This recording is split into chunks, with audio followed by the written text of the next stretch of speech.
the issue of how to reduce the increasing rates of Caesarean section worldwide and in our country. So we have chosen this theme of the conference, optimizing the rates of Caesarean section, as the rates at which it is increasing worldwide has caused much concern. Since 1985, the international healthcare community has considered the ideal rate of Caesarean sections to be between 10 to 15%. But since then, the rates have been increasing both in the developed and the developing countries. So when medically justified, Caesarean section can effectively prevent many maternal and fetal or neonatal morbidities. But if it is done when it is really not indicated, then we can land up in long-term complications for the mother, and it is not also good for the baby. As with any other surgery, even Caesarean section can have long-term and short-term complications. So we have to try our best to reduce the rate in interest of our public, of our patients, particularly women who have limited access to the comprehensive obstetric care. When government and many clinicians have expressed their concern over the rising rates. So our aim in this conference is to discuss all the methods and ways concerned with reducing the rates. So without further delay, I would like to start our inauguration program with a very good Ganesh Vandana by our students of the second year, Ms. Rasya and Ms. Amulya.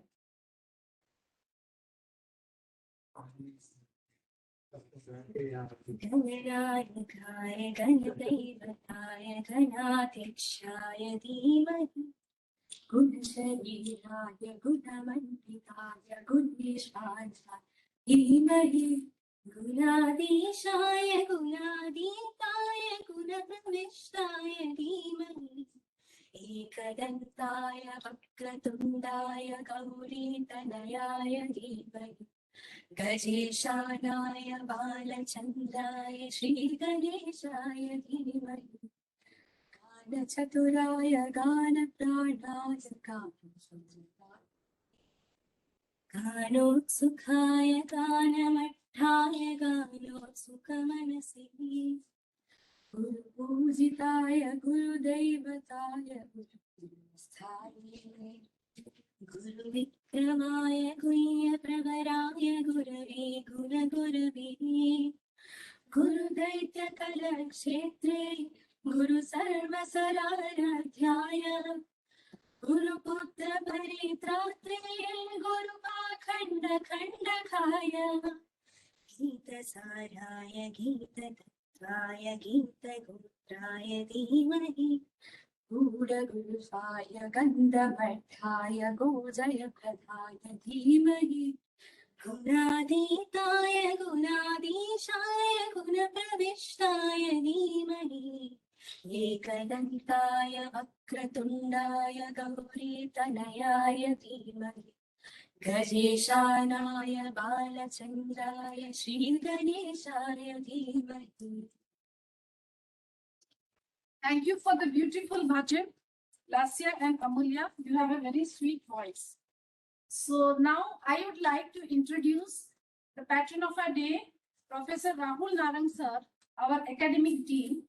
Sir has been actively involved in undergraduate and postgraduate teaching. He has published over 100 documents with 558 peer-reviewed publications. Sir has been associated with a number of studies funded by national and international agencies. He has been the executive member of the Indian Association of Medical Microbiologists, member of the International Union Against Tuberculosis and Lung Disease Group, a member of International Working Group on Tuberculosis Infection Control, and the Indian National Working Group on Non-Tuberculous Mycobacteria. Sir, I welcome you to the conference.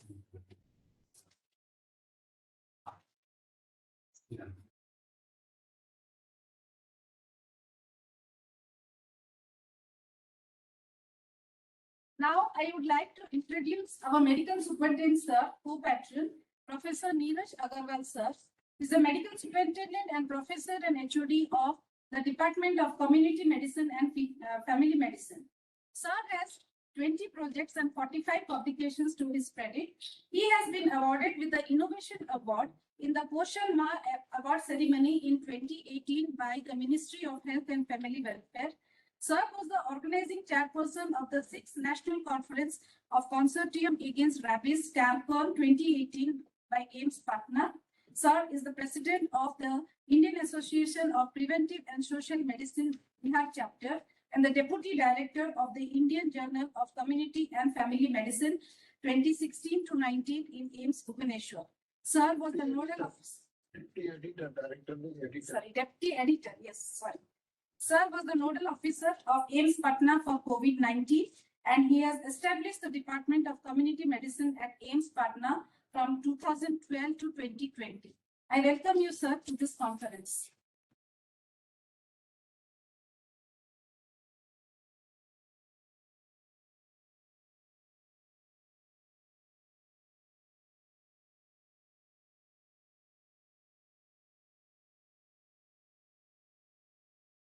Our President, Madam Foxy, President, Madam Dr. Shanta Kumari, Madam, and OGHS President, Dr. Vindhya, Madam, they're traveling, so they are not able to join our conference.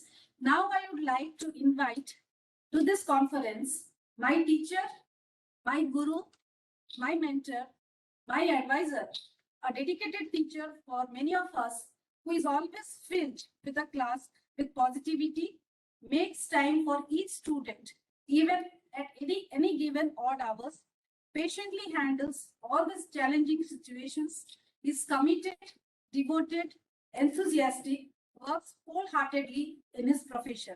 On this occasion, we are honored to have with us Professor Purnachandra Mohapatra sir, who needs no introduction in our country. Sir, but still, I would like to tell a few things. Sir was the professor and ex-HOD of STB Medical College, Cuttack, where I have done my post-graduation.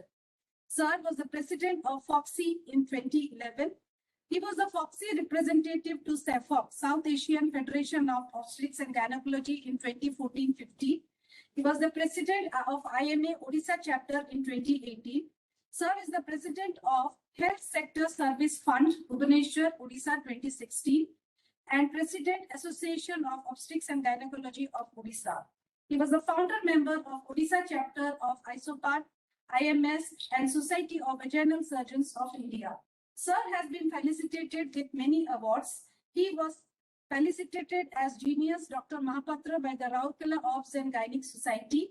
He has received the CDD Ratna Award, CDD Samman is the Best Doctor Award, and Kuntala Kumari Sabat Award. Sir is always active socially for all voluntary works. He was the founder of voluntary organization for the Destitute Sakha in Odisha in 1995. It's a part and parcel of the Janani, a mental asylum for destitute psychiatric females. Your graceful presence in this inaugural ceremony as the chief guest is a source of inspiration to all of us, sir. Welcome you to the conference. Now, I would like to request our dignitaries to start the inauguration with the lighting of the diya.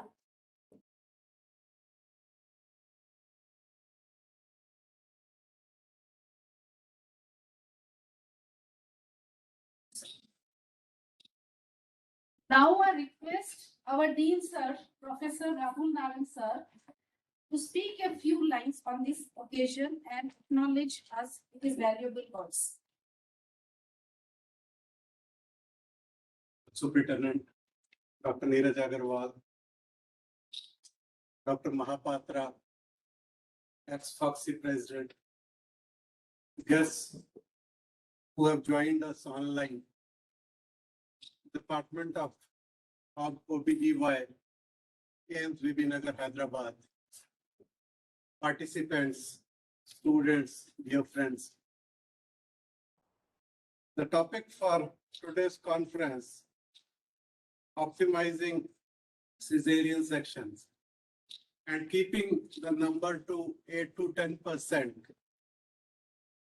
doesn't seem to be working these days, where the doctors as well as patients or mothers, expectant mothers, they both want immediate results. Everybody has other works to do. Nobody wants vaginal deliveries. But then, while we were interns in 1992, our professor,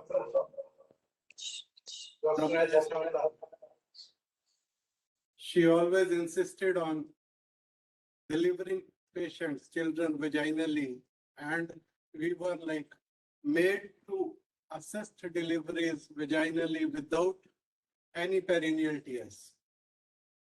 We were also told that only in exceptional circumstances you will give episiotomy, otherwise you will support perineum and then deliver these children. However, slowly and steadily, like I said, the things have changed and people are more into Caesarean section. So the topic chosen by our department and all experts is in the right direction. And if we can make some change to the mentality of doctors as well as expectant mothers and their relatives, that will be great contribution. Thank you. Now I request our medical superintendent, sir, Professor Neeraj Agarwal, sir, to speak a few words. Thank you, Nabnita. Aruna, Dean Academics, Professor Mohapatra, Vice President, Chief Guest of this conference, Dr. Nabnita Patnaik, another faculty member of the Gynae and of department. Firstly, I congratulate them to organizing this conference, especially the topic which is more important for the Telangana. You see various NFHS report of recent one, even still the Caesarean rate is more than 60% in Telangana. So if we, this thing, instead of focusing on all over India and we vary the rate between 25 to 30% or maybe less there, we focus especially to Telangana. So government of Telangana is also working on this and they had made a few changes last 3 or 4 years working to reduce the Caesarean section, but Caesarean section in Telangana is very high, very high. If you go in any hospital of Telangana, maybe it's a government, maybe it's a private, the Caesarean rate is quite high. So the topic is important for all women, but it's more important for the state of the Telangana. And so I will ask the department to do something so that some policy or some SOP will made so that the people, the mothers as well as the doctors also be willing to go for the non-Caesarean section, as Dr. Hall already said, that delivery and vaginal delivery. But at this point of time, if you do some qualitative research also need to be done in this area. Why everybody wants the Caesarean section, not only in a private sector, maybe sometimes we say in a private sector there is other reasons for a Caesarean section. Then still in a government sector, in a lot of Caesarean section happening. I said the number is not quite low. Number is more than 50% or maybe 60%. So I suggest at this point of time that the Department of Gynae and Ops can take us some challenge, find out the qualitative reasons why people are doing the Caesarean section, and that can help us in modifying some policy, some suggestion or some changes in the delivery system, so that some percentage is reduced year by year. Because reducing from 60% to 20% is big task, but still we can start from a district of Bongir or Ayadadri, and then we can pursue for other districts. So this is my suggestion to a department. But there is a lot of senior people and experts who can give opinion regarding this, and then we can at least start from our district. That's quite, otherwise what happened, the trend is that, so that even if people who came for AIIMS Bibinagar, they will again ask for a Caesarean. So Caesarean is not just a choice where a medical professional or the kind of obstetrician will ask them to go for a Caesarean section. There may be something in the society also. That's why there is so many Caesarean section taking place, especially in Telangana. So that's my suggestion. I am a public health expert, so I don't know the details of the public health. I can see the section is happening more, So that there should be something. But what is the real reasons that can be find out, and then some modification if can be done, then it's better. Then I hope that this conference can be really helpful for our state, and we can find some solution. So that's why this conference is really important, and hopefully we can get some answer and we can go in a field or find out the reasons and then implement some policy changes so that the things can be done better. So on for this, again, I congratulate the department for organizing this conference. Thank you all.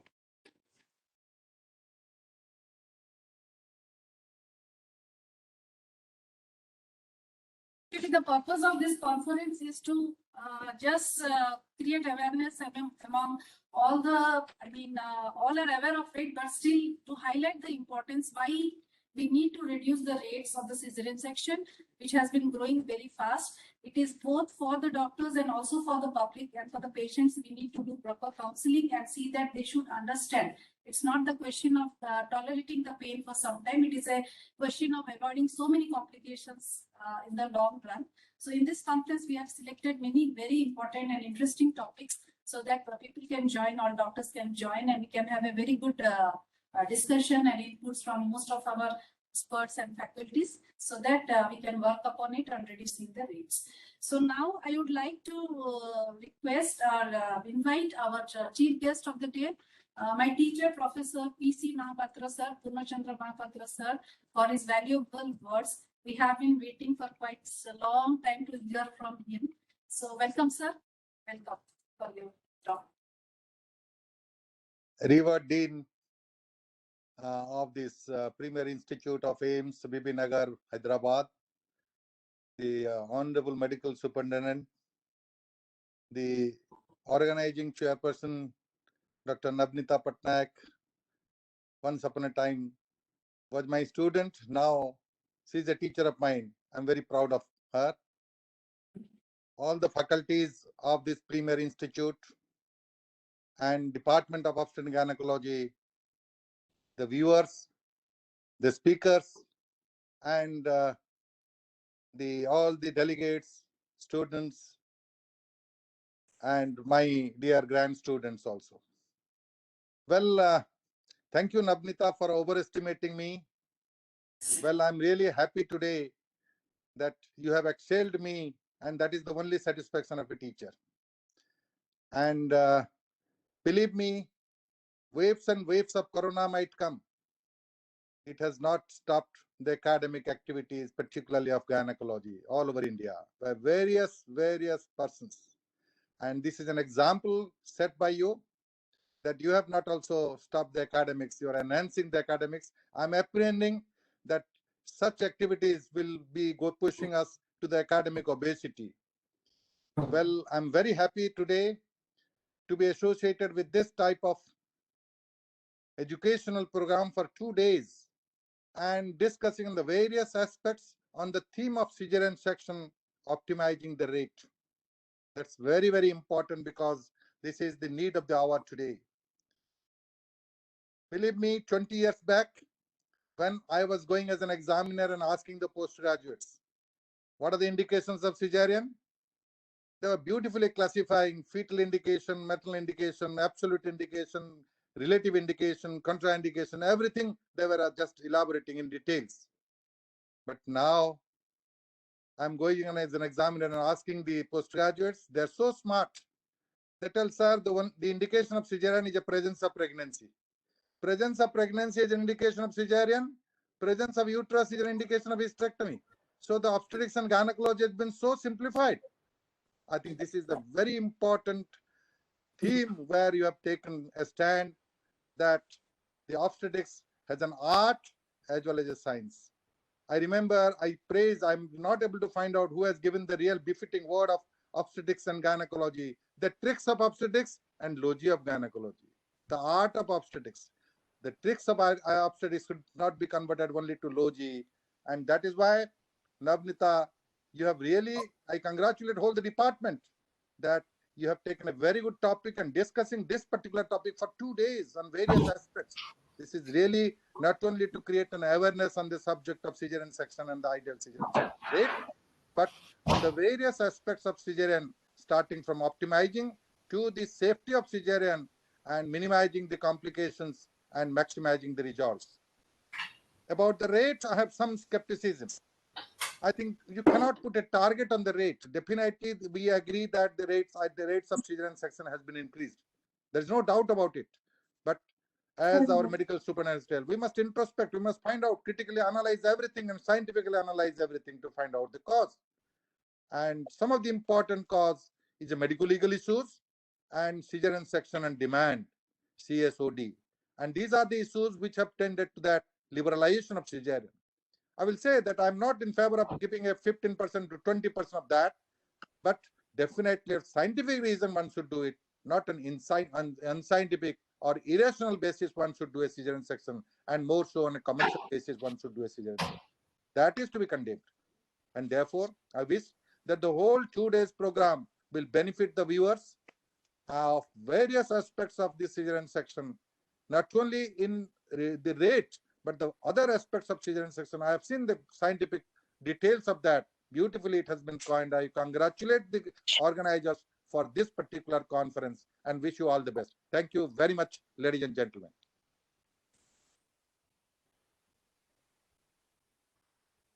Thank you, sir, for your enlightening words.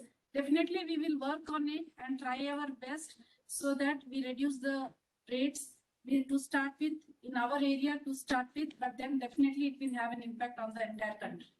Thank you, sir. Thank you.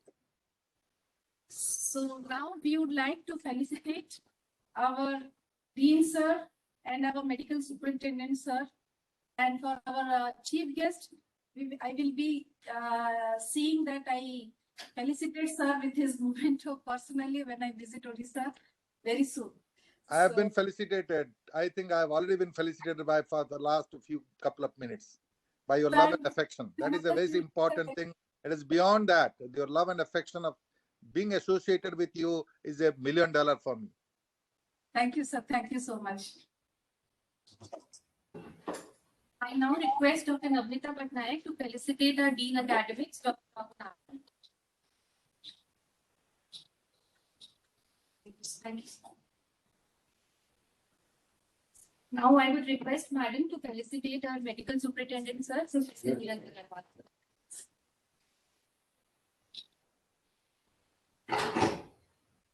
Thank you, sir.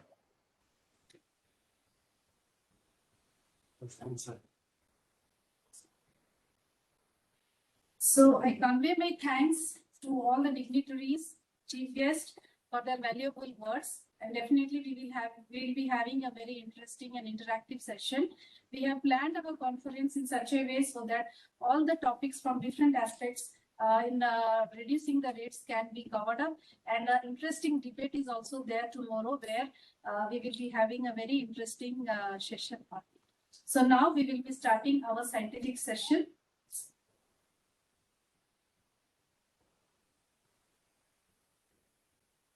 So now I would like to invite the chairpersons of the first session.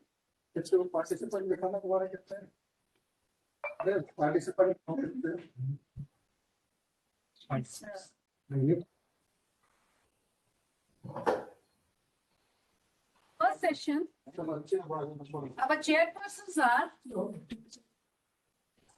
Dr. Pratibha Singh, officer and head of AIIMS Jodhpur,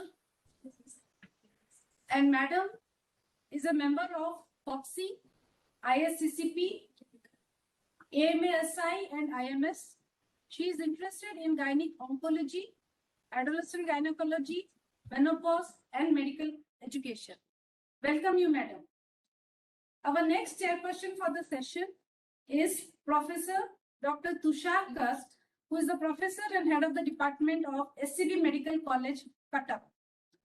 Sir also is a teacher when I was doing my post-graduation there.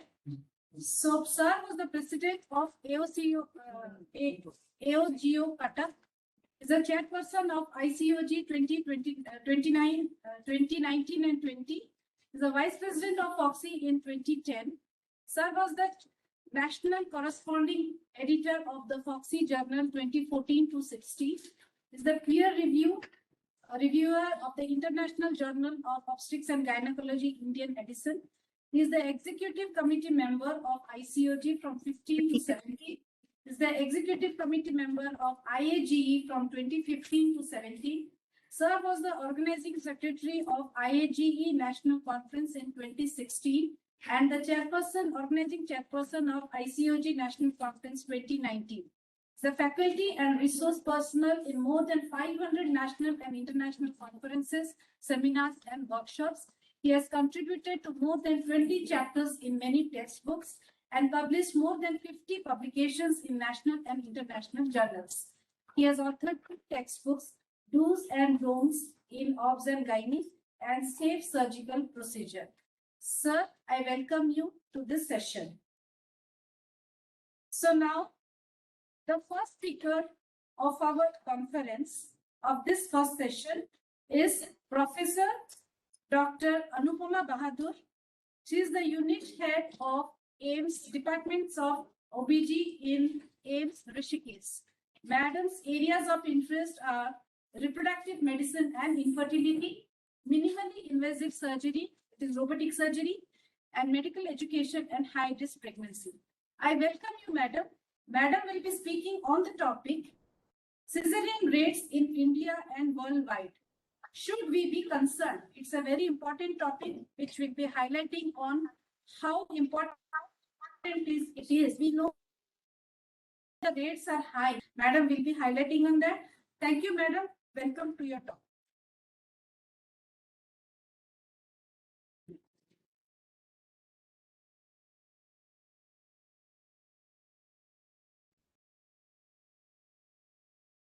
Good afternoon, everyone. Can I start? Yes, ma'am. Yes, ma'am. Please start. Okay. Respected chairpersons, respected dignitaries, respected guest of honor, I'd like to thank Dr. Nabnita Patnaik and Dr. Mishu Mangla for inviting me for this brilliant academic session.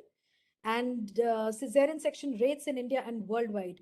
Should we be concerned? Well, it's a burning topic, and we are discussing it because we are really concerned about Andhra Pradesh and Telangana.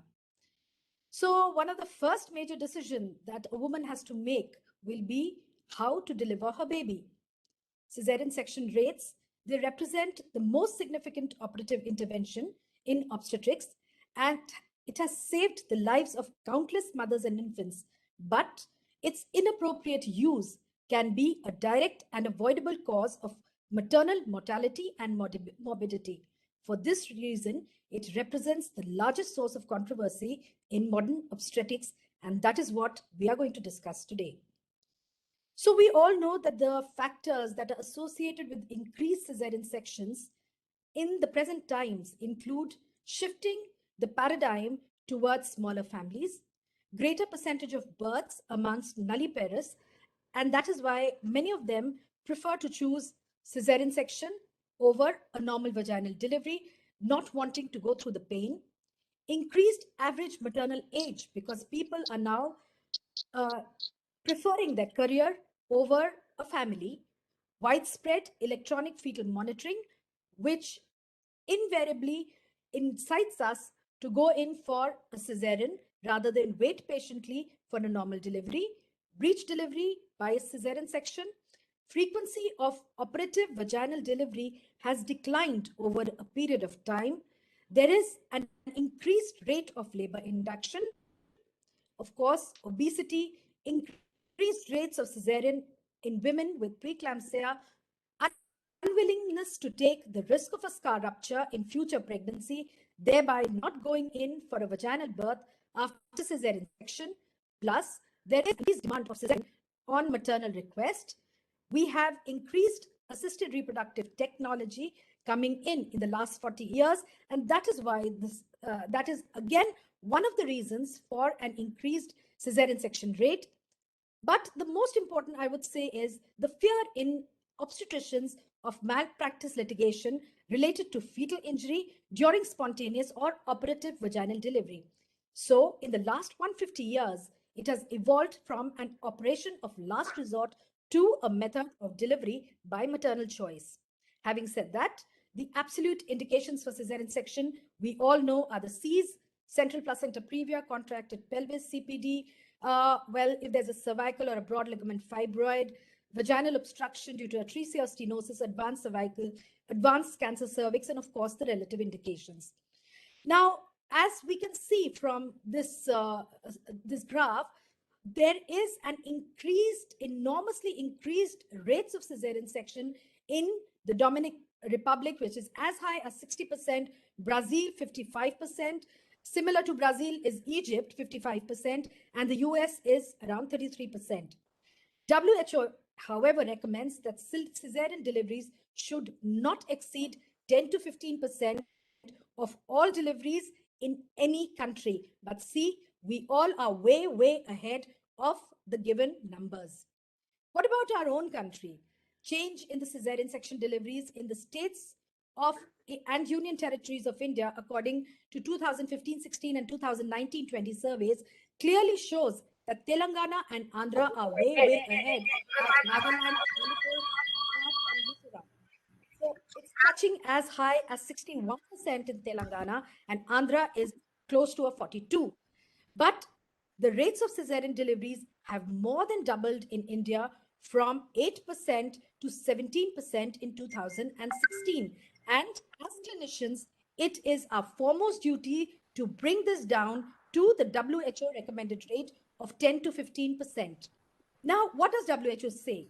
That over the last decades, birth by cesarean has increased in sustainable and continuous manner to unprecedented levels worldwide, which we have seen in the previous graph. Governments and clinicians have expressed their concern about the rise in numbers of cesarean section births and potential negative consequences of maternal and infant health. But what are we doing about it?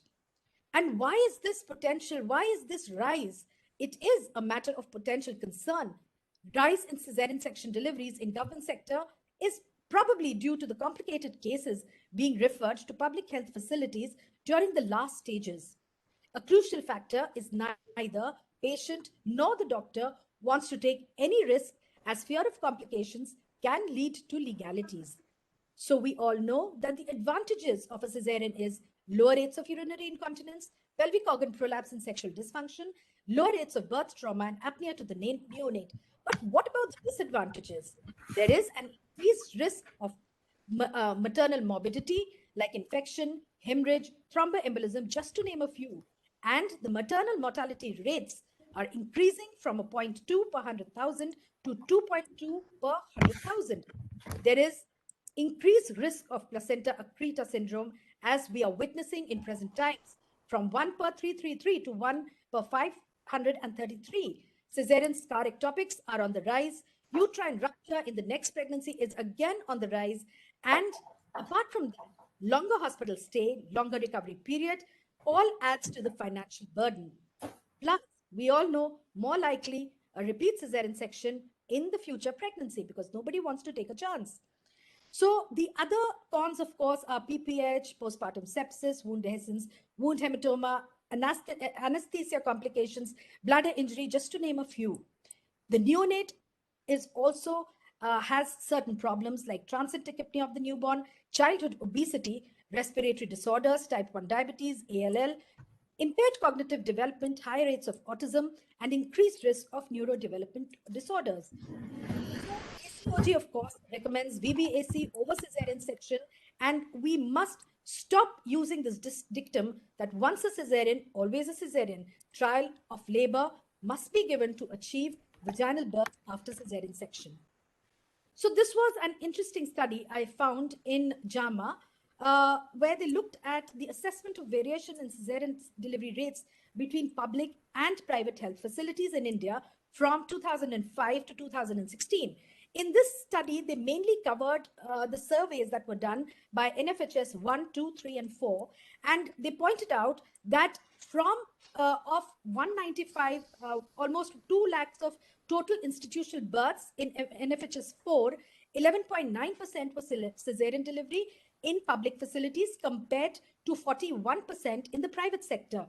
And in NFHS 3, it was around 15% in the public facility compared to around 28% in the private sector. So NFHS 3 and NFHS 4, the rates in 22 states exceeded the World Health Organization's upper threshold of 15%. As we can see, Kashmir, Telangana, Andhra Pradesh, and Tamil Nadu, they have exceeded more than 30%, whereas Rajasthan, Bihar, Uttar Pradesh, as well as Madhya Pradesh, they are still under control, but one needs to know the reasons behind it. So in this study, they looked at the private sector in India, and they said that it provides a range of healthcare services in both urban as well as rural areas. Private sector hospitals, they range from not a small family-run general hospital to facility providing super specialty tertiary care with consultation facilities, because there is no fee schedule and the patients usually pay for the services directly, that is out of their own pocket. Private health sector in India, it is not well regulated. We all know that. So a number of approaches can be considered by government of India to address this problem of high cesarean delivery rates in the private sector facilities. So how do we address this problem? Well, it is our duty to inform the patient of the risk of cesarean delivery, the higher probability of subsequent births by cesarean delivery. As we all know that in Brazil, it is mandatory for the pregnant woman to acknowledge the risk of cesarean delivery before surgery, and this has inspired partnerships with several hospitals to promote vaginal births. We can do the same in our country. Through public-private partnerships, Government of India could use financial incentives to reimburse private facilities at uniform rate for childbirth, whether it is vaginal or it is cesarean delivery. Such a policy would provide financial incentives to encourage vaginal delivery, as has been implemented in Taiwan. So we have two countries to look forward to, Brazil and Taiwan. Then there are professional associations who develop the guidelines and recommendation for prevention of primary cesarean deliveries, but no such guidelines exist in India. So as bodies like Indian Medical Association, FOXI, they could be given the responsibility of developing such guidelines. A movement is currently underway in India to ensure that cesarean delivery rates of all hospitals are made available to general public, with the aim of calling attention to hospitals with high cesarean delivery rates. But for any to be successful, one has to keep the cultural factors and local context in mind. Now, what about WHO recommendations, which are non-clinical interventions to reduce the unnecessary cesarean sections? Well, WHO says that no evidence shows benefits of cesarean delivery for women or infants who do not require the procedure. I repeat, it does not show any benefit for women or infant who do not require the procedure. So as with any surgery, we all know that cesarean section are associated with short-term as well as long-term risk factors, which can extend way beyond the current delivery and affect the health of a woman, her child, and future pregnancies. These risks are higher in women with limited access to comprehensive obstetric care. So this was again the statement given by WHO in the year 2018, and they reiterate that every effort should be made to provide cesarean section to women in need rather than striving to achieve a specific rate. So we should not go behind the numbers. And according to WHO, well, they have considered the ideal rate for cesarean section between 10 to 15%, which I've already mentioned before. So in recent years, government and clinicians have expressed concern about the rising number of cesarean section and the negative consequences for maternal and infant health. The international community has increasingly referenced to the need to revisit the 1985 recommended rate of 10 to 15%. They say that cesarean sections is effective in saving maternal and infant life, but only when it is required for medically indicated reasons, not otherwise.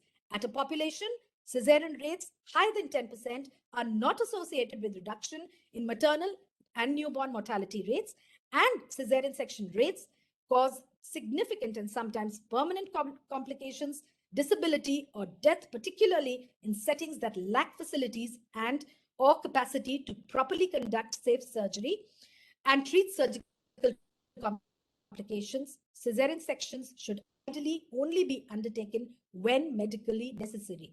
So the effect of cesarean section rates on other outcomes like maternal and perinatal morbidity, pediatric outcomes, and psychological or social well-being are still unclear. So we need more research to understand the health effects of cesarean section on immediate as well as future outcomes. With this, the WHO proposed the Robson classification system as a global standard for assessing, monitoring, and comparing the cesarean section rates within healthcare facilities over time and between facilities. So in order to assist the healthcare facilities in adopting Robson classification, WHO has promised that it will develop further guidelines for its use, implementation, and interpretation, including standardization of terms and definitions. So what is this Robson's classification? It has been there in place since 2001. It classifies all women into one of the 10 categories that are mutually exclusive and totally comprehensive. Classification is simple, robust, reproducible, clinically relevant, and prospective, which means that every woman who is admitted for delivery can be immediately classified into one of the 10 groups on these few basic characteristics. And it allows a comparison and analysis of cesarean section rate within and across these groups. So we must encourage the use of Robson's classification system in our own institutes. Now, the Robson's classification, the categories, they are based on 5 basic obstetric characteristics, that is parity, whether the woman is nulliparous, multiparous, with and without previous cesarean section. What is the onset of labor? Is it spontaneous, induced, or pre-labor cesarean section? What is her gestational age? Is she preterm or term? What is the fetal presentation, cephalic, breech, or transverse? And whether it is a singleton pregnancy or multiple pregnancies. Now, the aim is to reduce the group 1 and group 2 and bring down the cesarean rates in our own institution. WHO has put forth its recommendations intervening the targeted at women, healthcare professional, and the health organization system. So what about the intervention targeted at women? According to the recommendation 1, they say that health education for women is an essential component of antenatal care. There should be support system and support programs to reduce the cesarean section birth. Monitoring and evaluation is a must. Then they say that implementation of evidence-based clinical practice guidelines combined with structured mandatory second opinion for cesarean section is recommended to reduce unnecessary interventions. Implementation of evidence-based clinical practice guidelines, cesarean section audits, and timely feedback to healthcare professionals are recommended again to reduce the unnecessary cesarean section. Then there are interventions targeted at health organizations. For the sole purpose of reducing cesarean section rate, there should be collaborative midwife model of care. For the sole purpose of reducing sections, financial strategies must be in place for healthcare professionals or healthcare organizations, so that, and that should be looked at in the context of rigorous research.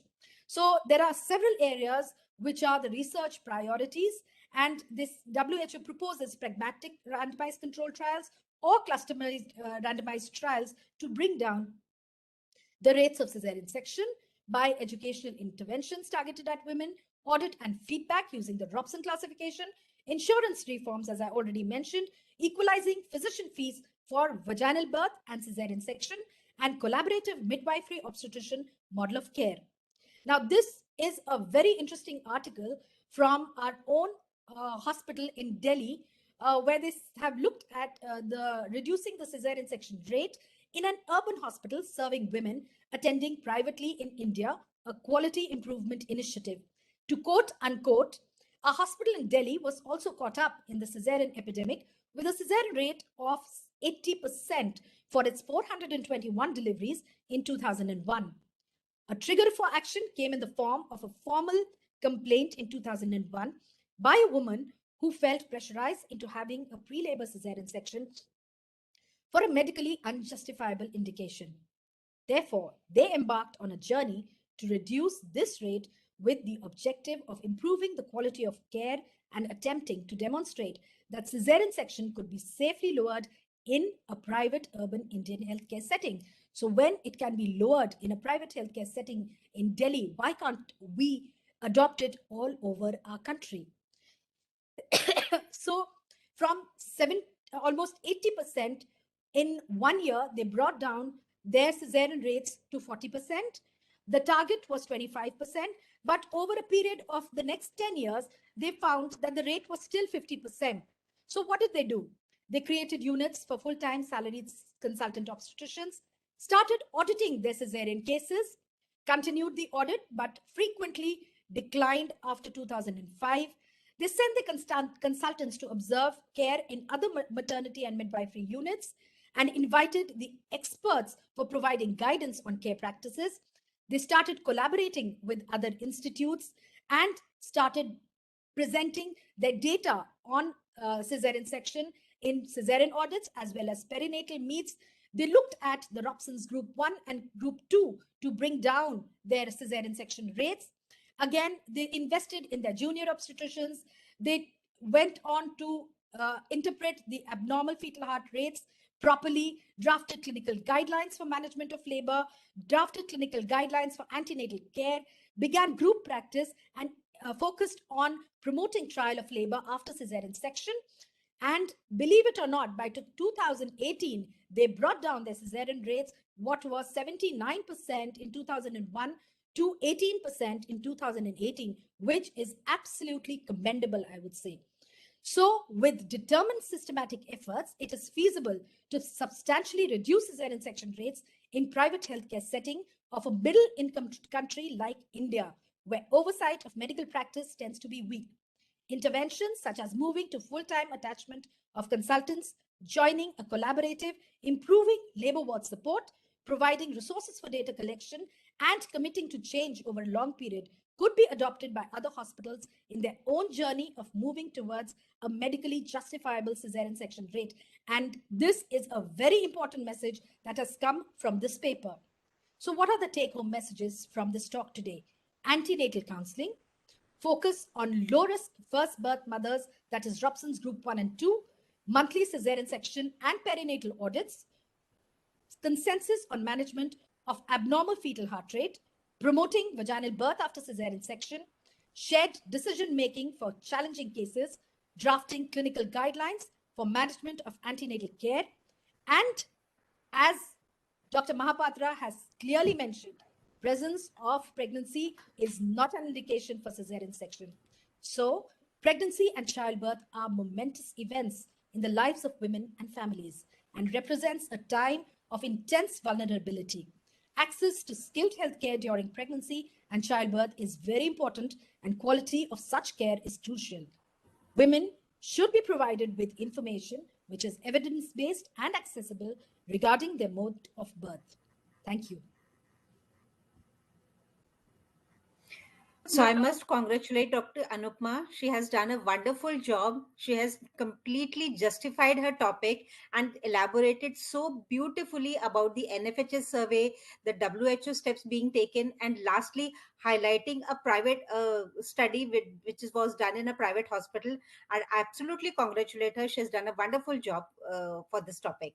And I also convey my sincere thanks to AIIMS Bibinagar, Dr. Who has taken up this topic, a very important and a very burning topic which they have taken up for this conference. And thank you all. If there are any comments from the other chairperson, we would be happy to listen. Sir, would you like to tell something? Dr. Tushar, sir? Sir, are we audible, sir? Dr. Tushar, sir?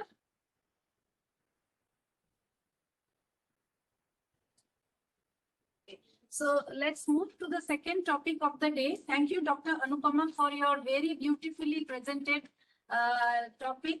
We are really fortunate to have you here, and you have given full justice to your topic. And I think whoever are attending this conference are gaining a lot. So hats off to you, madam, for your patience. Thank you, ma'am. Thank you so much. So now I would like to call Dr. Archana Singh, Associate Professor, Osmania Medical College, Hyderabad, for our second topic, revisiting the indications of Caesarean section. Madam has done fellowship in reproductive medicine and fellowship in daycare endoscopy. She is the Secretary of Obs and Gynec Society of Hyderabad, 2020-21.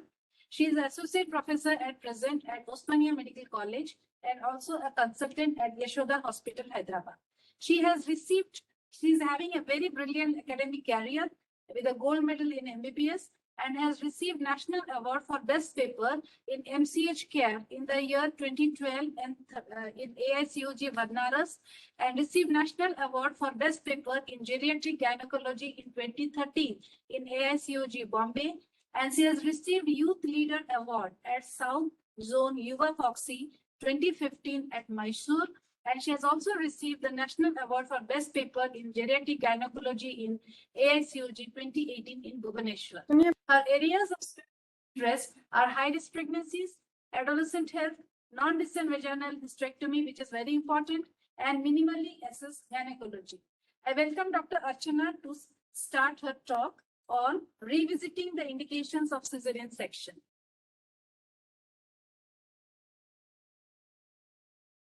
Ma'am, please unmute yourself, and Ma'am, please unmute yourself.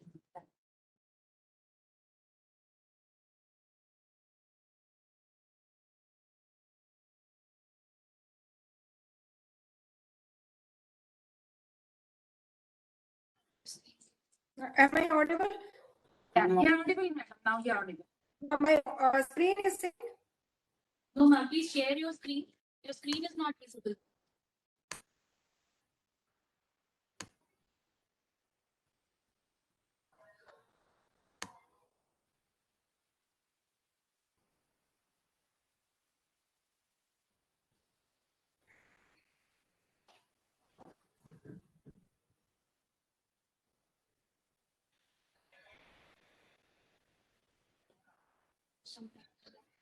Just a minute. Is it okay now? A screen is not visible, madam. You are visible, but the screen is not visible.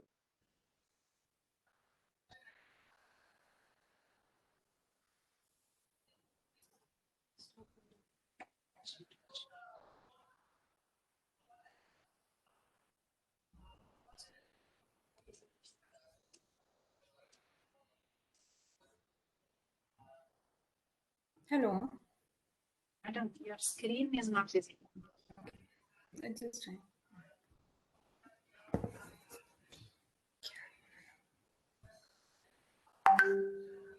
Voice is clear. Now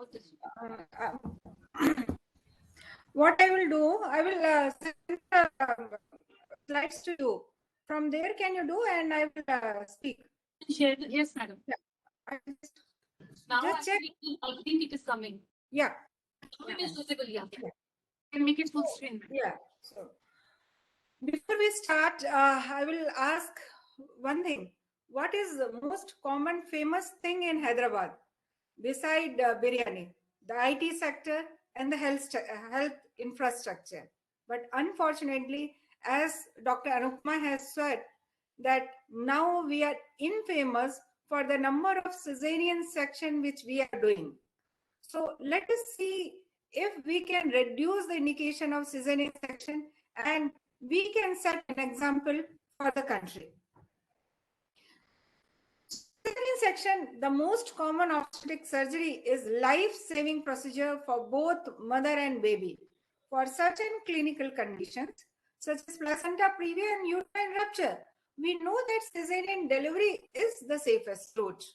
On the other hand, Caesarean section can lead to short-term and long-term health effects for women who are low risk, and Caesarean delivery appears to pose greater risk of morbidity and mortality compared with vaginal delivery. And sometimes the patient may demand, and that time importance is to be given to counseling section so that unnecessary Caesarean section can be avoided. The rapid increase in the rate of Caesarean birth without evidence of concomitant decrease in maternal and neonatal morbidity and mortality has raised what our previous speaker has told, significant concern, and it is high time that we revisit the Caesarean section. There has been a variation in different states of our country, and the hospital level variation, more than 10-fold variation in the different hospital. In fact, sometimes the teaching hospital is having more number of Caesarean section compared to some area hospital, and variation in rural versus urban. Rural areas, patients are having more of vaginal delivery compared to urban.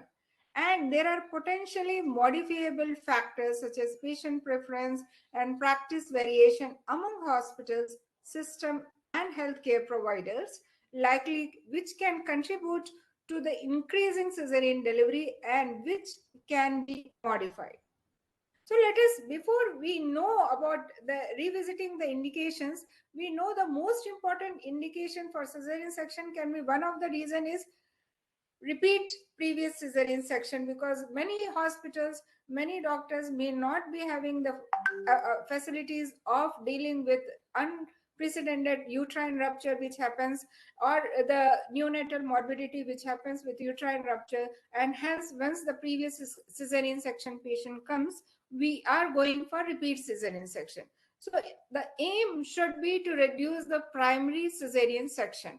And for most common indication for primary cesarean delivery, what we have studied, this study we have has been seen in Delhi AIIMS. So I want to thank from if anybody has joined from there, and they had done a very good study about the cesarean section delivery because of the primary reasons, and that was labor dystocia, abnormal, indeterminate, non-reassuring tracing, fetal malpresentation, multiple gestation, suspected fetal macrosomia, and umbilical cord around the neck. So let us revisit the indication or redefine the indication. Was the cesarean section needed in these cases or not? So how we can change the indications and understand that many times the indication itself may be non-indication for cesarean section. So definition of labor dystocia. So we know that most important reason for doing a primary cesarean is labor dystocia, and contemporary labor progresses at a rate substantially at a lower rate than historically taught. The first stage of labor has been historically divided into the latent phase and the active phase based on the work by Friedman. So in the latent phase, beginning with maternal perception of regular contraction, and the latent phase has been defined as which exceeds 20 hours in nulliparous and 14 hours in multiparous.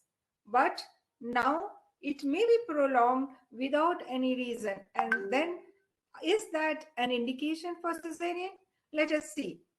Active phase is defined as a point at which the rate of change of cervical dilatation significantly increases, can be categorized as protraction disorder, slower progress than normal, or arrest disorder, complete cessation of progress. The traditional definition of protracted active phase has been cervical dilatation of less than 1.2 for nulliparous and less than 1.5 centimeter per hour for multiparous women.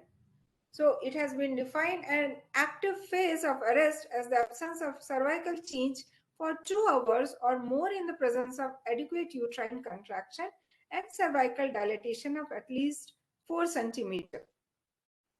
But when we are going through the previous different studies, and one of the most important studies has been done in US with 62,415 parturient women, and each of them delivered a singleton vertex fetus. In this study, 95% rate of active phase dilatation was substantially slower than the standard rate derived from Friedman's work, varying from 0.5 centimeter per hour to 0.7 centimeter.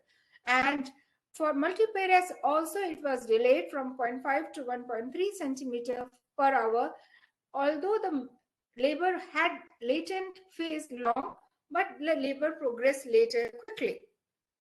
The features of contemporary labor progress has changed, and the two important features are that slow and progressive labor in the first stage What we used to think that 14 hours, 20 hours should be cut off, it should not be, because the slow but progressive labor in the first stage of labor should not be an indication for cesarean delivery if the mother and the fetus are doing well.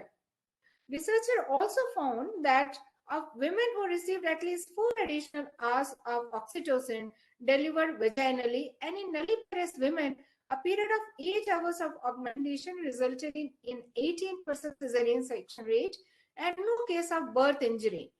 So, if the period of augmentation had been limited to 4 hours, it would have been better rather than doing section very early. And it seems that rather than standards proposed by Friedman evidence-based labor management, let us understand the safe labor data, and let us understand our own hospital data or our own state data and retrospectively analyze that whether the section was needed or can we improve the cesarean section rate with not compromising with the mother and baby and increase the vaginal delivery at the same time. So most women with a prolonged latent phase ultimately will enter the active phase with expectant management. And with few exceptions, the remainder either will cease contracting or with amniotomy or oxytocin achieve the active phase. Thus a prolonged latent phase, what we call 20 hours in nulliparous women and greater than 14 hours in multiparous women, should not be an indication for cesarean delivery. Then coming to 4 to 6 centimeter in nulliparous and multiparous, the cervical dilatation should not be taken into account if the mother and baby are doing well. Active phase protraction or labor arrest neither should not be diagnosed before 6 centimeter of dilatation.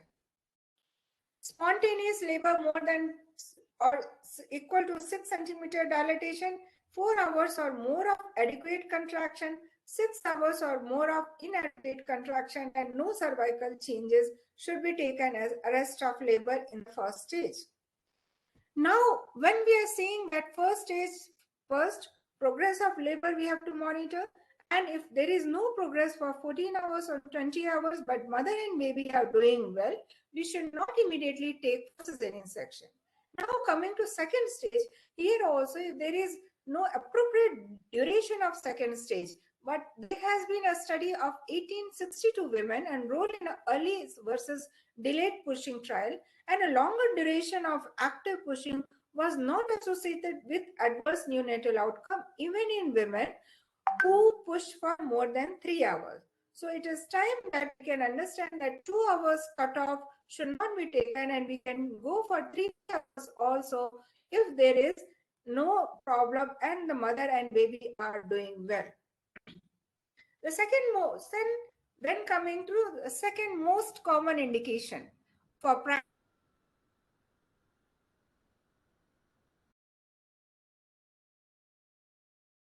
in interpretation and management of fetal heart racing, a standardized approach is a logical potential goal for intervention to safely reduce the cesarean delivery. So we know that we should not compromise with the baby. We have to hand over the baby healthy and active, otherwise we may have to face the medico-legal cases against us. But again, there is a balance. We have to know which is indicated for cesarean section and which we can still give a trial. So category 3 with fetal heart racing are abnormal and require intervention as cesarean section. Defines as absent fetal heart rate variable or recurrent late deceleration, recurrent variable deceleration of bradycardia or sinusoidal rhythm have been associated with abnormal neonatal arterial umbilical cord pH, encephalopathy, and cerebral palsy. In these cases, we have to go for cesarean section. But the problem happens with the indeterminate tracing. Here, the health provider has to take a call and reassess that if there is a problem because of the medication exposure, the regional analgesia, the rapid labor progress, the cervical examination, or if the patient is having fever or infection, or there is a maternal hypotension, these all things can affect the fetal heart rate. So attention to such factors will optimize the clinical decision making regarding the management of abnormal or indeterminate fetal heart rate patterns and the need for cesarean delivery. So how we can reduce it? The scalp stimulation to elicit a fetal heart acceleration is an easily employed tool when the cervix is dilated and can offer a clinical reassurance that the fetus is not acidotic. Amnioinfusion with normal saline also has been demonstrated to resolve variable fetal heart rate decelerations and reduce the incidence of cesarean delivery for a non-reassuring fetal heart rate patterns. Similarly, other elements that may indicate fetal acidemia as minimal variability or recurrent late deceleration should be approached with in utero resuscitation. So we know that in a hospital setup, many times we say that amnioinfusion can be tried, and we can give a time, we can change the position of the patient, and then hypotension should be improved, and then going for reduced cesarean section rate is ideal method, and it should be encouraged rather than directly going for cesarean section. Then coming to third indication, what for primary sections are done, the failed induction of labor. If the maternal and fetal status is good, cesarean deliveries for failed induction of labor in the latent phase can be avoided by allowing longer duration of latent phase. Up to 24 hours or longer we can wait if there is no fetal distress, there is no fetal heart rate change, and the mother is fine. Requiring that oxytocin should be administered for at least 12 to 18 hours with good delivery labor support, continuous CTG monitoring, and condition of fetus and mother is stable, we can give her oxytocin and reduce the cesarean section rate. And after rupture of membrane, after deeming the induction a failure, only after oxytocin has been given will be better indication rather than directly going, say this is 20 hours over, now we have to go for cesarean section, should not be the norm. Then coming to one of the common reasons for doing cesarean section is fetal macrosomia. Earlier we thought that 4,000 grams or 4 kg baby is an indication for cesarean section. But I want to share many of our patients itself, they are easily having 3.9 kg baby and they are delivering normally. And if they have been taken or 4 kg baby, also sometimes they deliver normally provided the roomy pelvis is there. So in case the labor is progressing well, and then the scan, we should not only depend upon scan finding, but because it is rare that the baby will be 5,000 grams. It will be rare that without any abnormality, the baby will be 4,500 grams until the patient is having diabetes or obesity or any other reason. So ultimately, we have to recheck if really the ultrasound finding is correct, because 3.8 or 3.9 kgs will be easily delivered provided we are not over-diagnosing and thinking that it is 4.4 or 4.5 kg baby and doing a cesarean section which might not be needed. So unnecessary screening ultrasound performed late in pregnancy only to assess the fetal weight may not be a good thing. So clinical exposure of the training at the registrar should be done more and more to assess the fetal weight clinically and do a retrospective study also rather than only depending on ultrasound for fetal weight. Coming to fetal malpresentation should be assessed and documented beginning at 36 weeks, and it should be allowed for external cephalic version. For most of the patients, they should be offered, and sometimes regional anesthesia can increase the success rate. And if the patient wants a vaginal breech delivery, then definitely women should be informed about the risk of perinatal and neonatal mortality, and consent should be taken. But in the end, we should know that if there is a breech presentation, we can still try external cephalic version even in early labor so that we can reduce the cesarean section rate and she may have a better future obstetric history rather than unnecessary doing a cesarean section. Coming to twin gestation, trial of labor for women with twin gestation should be encouraged. increasing women's access to non-medical intervention during labor, such as continuous labor and delivery support, should be encouraged. Women with either cephalic or cephalic presenting twins or cephalic and non-cephalic twins should be counseled and taken for vaginal delivery rather than directly taking for section in the view of twin gestation. Many times, particularly when we think that patient has conceived with infertility treatment and all, we directly take them for cesarean section, which may not be needed in most of the cases. In order to ensure safe vaginal delivery, it is important to train the resident and the health providers for doing more and more twin deliveries and having confidence rather than directly taking for a cesarean section where the risk of PPH increases in twin plus cesarean section cases. Excuse me.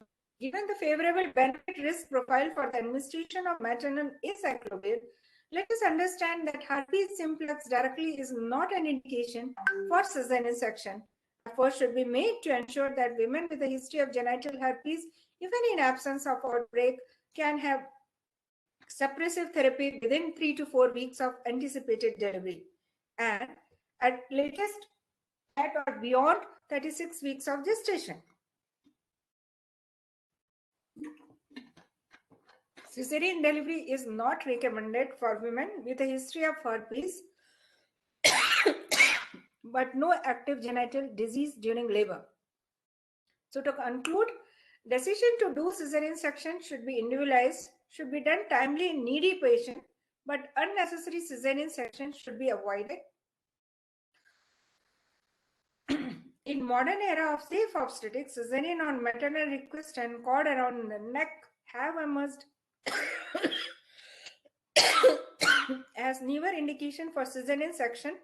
Education intervention is important in these cases. Audit of cesarean sections and timely feedback to health professionals about indication for cesarean should be routinely done. It is important for healthcare to provider to understand short-term and long-term benefits of both and safe and appropriate decision to do vaginal or cesarean, and to be taking care particularly when there is a primary cesarean section. Thank you for your patient listening.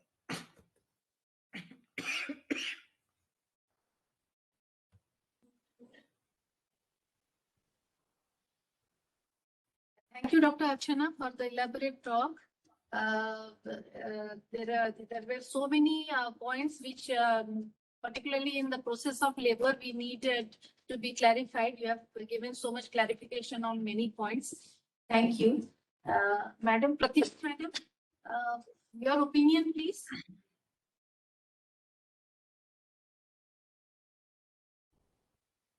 Dr. Tushar, sir, would you like to give some comments or your opinion on this topic? Am I audible?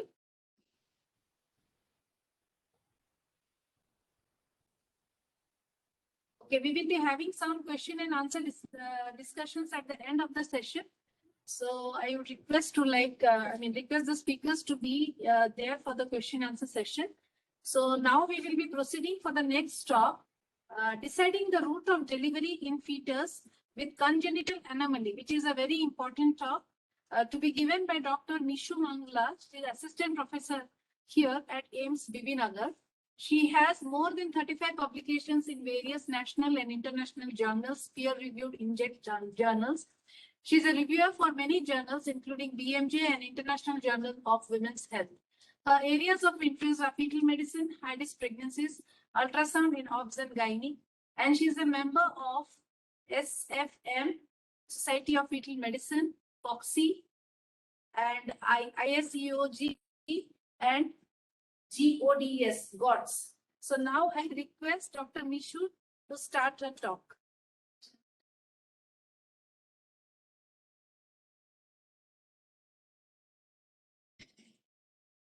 Somebody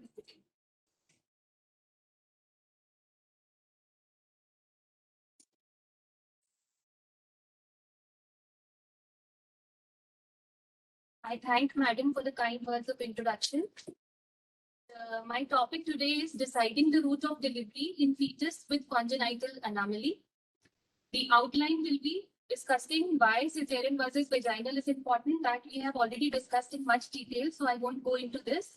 My talk would revolve around an outline of deciding the route of delivery in following common malformations: when to deliver, where to deliver, and how to deliver. Neural tube defects, congenital diaphragmatic hernia, abdominal wall defects, sacrococcygeal teratoma, fetal and neonatal alloimmune thrombocytopenia, and congenital heart disease.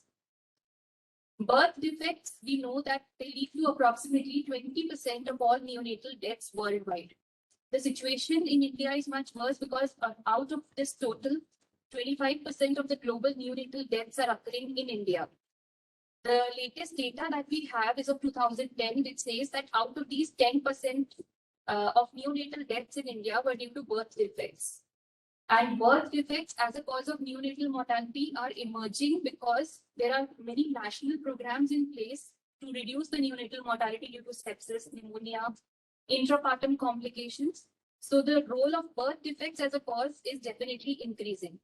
And because of more and more improvements in the ultrasound, the detection rate of first trimester scans in detecting birth defects is more than 80%. Now, first question that may come to the mind of everybody is, when we have a Medical Termination of Pregnancy Act Bill 2021, which says that we can terminate pregnancies even up to 24 weeks, why are we discussing this topic? But even after this, we may have, there are situations in which a fetus might have an isolated anomaly on ultrasound. And I need to clarify that fetuses with isolated anomalies who have a normal chromosomal anatomy, they have a very good prognosis. The prognosis is not that bad. Mothers may come to you with advanced stage of pregnancy, and in which obviously the termination is not possible. Then definitely we need to decide and optimize a plan so as to deliver them when and where. There may be parents who are choosing not to terminate pregnancy, and there may be some parents who are having some religious issues that they do not want to terminate the pregnancy, and whatever best optimum outcome that we can deliver, we can give them for the child, that is to be discussed. This has already been discussed, but I will just highlight some of the basic advantages that cesarean section has over vaginal delivery if we take into account the congenital anomalies in the fetus. Firstly, it reduces potential birth trauma. It aids with timing because we need to prepare a multidisciplinary team which can be assembled for neonatal evaluation, stabilization, and potential expeditious treatment. And also assists with planned surgery such as exit procedure if the fetus needs immediately after delivery. So we'll be taking up one by one the major common congenital anomalies that we encounter in our obstetric practice. First is open neural tube defects. Open neural tube defects comprise approximately 80% of all neural tube defects. In these, the defect is only covered by a membrane, or there may not be a covering at all. These include anencephaly, encephalocele, and spina bifida, which is the most common type. This is the fetus that we most commonly encounter is spina bifida and myelomeningocele. So if we have a fetus with myelomeningocele, the delivery should be planned at a center which has a facility for level 3 or above NICU with pediatric neurosurgery services. And certain precautions we need to take during delivery are, one of these is using latex-free gloves and equipment, because these fetuses who have myelomeningocele are very prone to develop some form of latex allergy in later life. Timing. There is no indication of preterm delivery in fetuses with myelomeningocele. A term delivery is always preferable. If we discuss about the route, a very important thing is there are no randomized controlled trial to determine what are the risks or benefits of labor and vaginal delivery for fetuses who are in cephalic presentation. Definitely for breech presentation, cesarean section is preferred. But if a fetus is cephalic, vaginal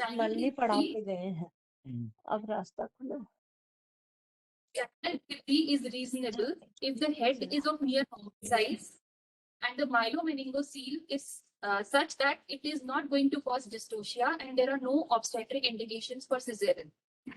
Caesarean delivery in cases of myelomeningocele is indicated only if the head circumference is more than 40 centimeters or the biparietal diameter more than 12 centimeters, or in any case, vaginal delivery is expected to cause dystocia.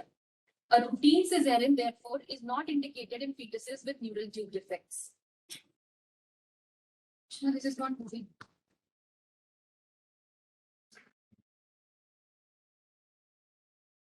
It is not uncommon nowadays to encounter fetuses who already have had in utero repair of neural tube defects. This is being done in foreign countries, and there are specialized centers which are available for this. So if we have a fetus who has already had an in utero repair, especially if it is an open repair, a scheduled cesarean delivery is indicated, but again, not preterm. It has to be early term or late preterm, that is after 34 weeks of gestation. And if the repair was done through a fetoscopic route, trial of labor may be considered. But the precautions have to be same as we considered in vaginal birth after cesarean section. And in case a planned cesarean delivery is being considered, it is to be done only after 39 weeks of gestation. This is the article which highlights that there is no benefit to motor function from delivery by cesarean section or avoidance of labor in fetuses who have myelomeningocele. So if we consider regarding neurologic outcome also, cesarean section as such has no benefit in neurological outcome of fetuses who have neural tube defects. This was the landmark paper which gave us data regarding this neurological outcomes by mode of delivery for fetuses with open neural tube defect. It's a systematic review and meta-analysis. The conclusion again was cesarean delivery was not associated with improved neurological outcomes among fetuses with open neural tube defects. And the vaginal delivery group in this study, it was less likely to require a shunt or have a sac disruption. And there was no significant difference in a motor anatomical level according to the mode of delivery.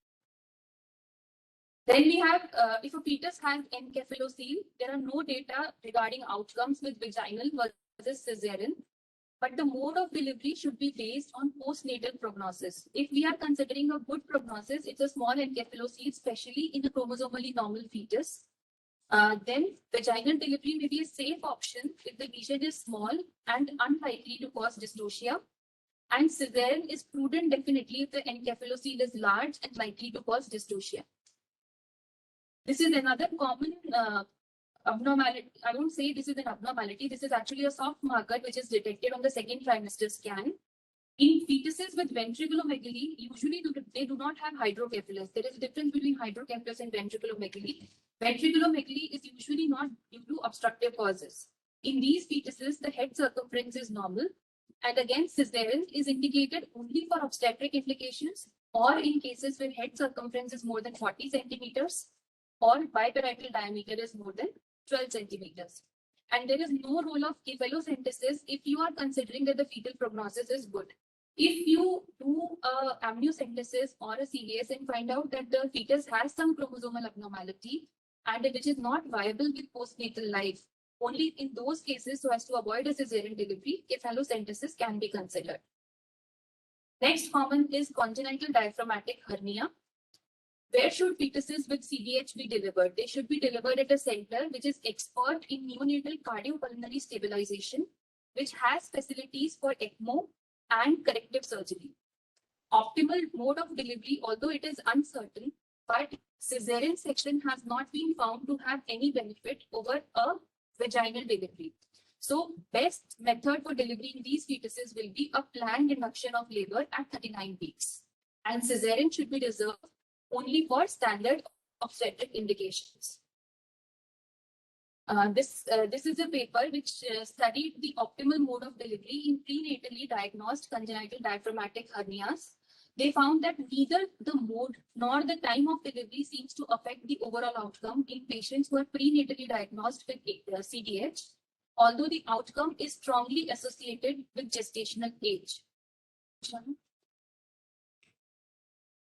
Next, we come to abdominal wall defects, gastroschisis. If the fetus again if the fetus does not have multiple congenital anomalies and is chromosomally normal, the overall survival of fetuses with gastroschisis may be up to 95 to 97%. But the delivery should be done at a tertiary care center where primary closure, if feasible, can be performed within first few hours of birth. Preterm delivery is not indicated. It should be a term delivery if fetal growth, amniotic fluid volume, and fetal testing are normal. And cesarean for gastroschisis with liver involvement or for obstetric indications. If the fetus has an extracorporeal liver, only then cesarean section is indicated. And especially in fetuses who have gastroschisis in an extracorporeal liver, we need to rule out limb body wall effects or severe amniotic band syndrome, because again, these fetuses are going to have a bad prognosis, and cesarean should not be done if the fetus has associated abnormalities. However, there is no evidence that cesarean delivery improves the outcome in patients with uncomplicated gastroschisis. Omphalocele. Omphalocele, how do we differentiate gastroschisis and omphalocele? Omphalocele actually is a midline defect with the umbilical cord inserted at the apex of the protruding sac. Again, in these fetuses, the delivery should be done at a tertiary care center. No indication for preterm birth. Trial of labor and vaginal birth in the absence of standard indications of cesarean section is recommended. Cesarean section in cases of omphalocele should be done only in cases where the omphalocele is large and it contains more than 75% of the liver, or the defect is more than 5 centimeters. Or we suspect that omphalocele is likely to cause dystocia, rupture, infection, or hemorrhage. Again, not in all cases. This is one of the most commonly encountered fetal tumors. The incidence is around 1 in 27,000.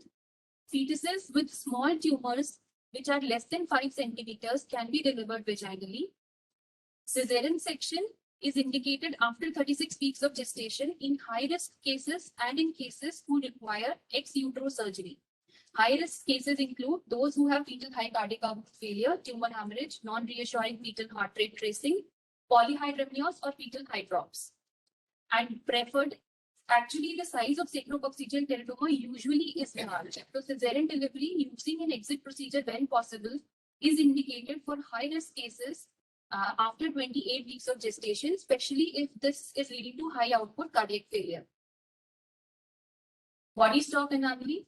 This is generally considered lethal. Repair is not possible because the fetus does not have any abdominal cavity on which we can place the organs back. So in these cases, vaginal birth is desirable and cesarean is indicated only for maternal indications. Fetal and neonatal alloimmune thrombocytopenia. The most serious consequence that this can have on the fetus is intracranial hemorrhage. So in these cases, actually risk stratification is the most important thing which needs to be done before planning for delivery. The risk stratification is done on the status whether the previous baby had intracranial hemorrhage or when was the previous baby delivered. So if the previous sibling had isolated thrombocytopenia and no intracranial hemorrhage, we classify them into standard risk. If the previous baby had antenatal intracranial hemorrhage before 28 weeks of gestation, or the fetus or the sibling died due to this, then we classify them into very high risk cases. And if the intracranial hemorrhage was after 28 weeks of gestation, they are classified as high risk. So if the fetus, if the mother classifies to be under standard risk, induction, or a scheduled cesarean birth at 38 weeks of gestation, both are preferable.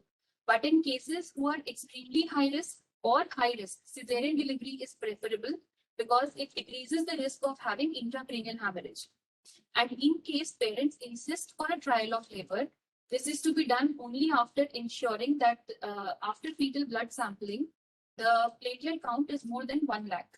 This is only if the patient insists. In cases of high risk and very high risk, cesarean delivery is preferred. This is another common abnormality that we come across in scans.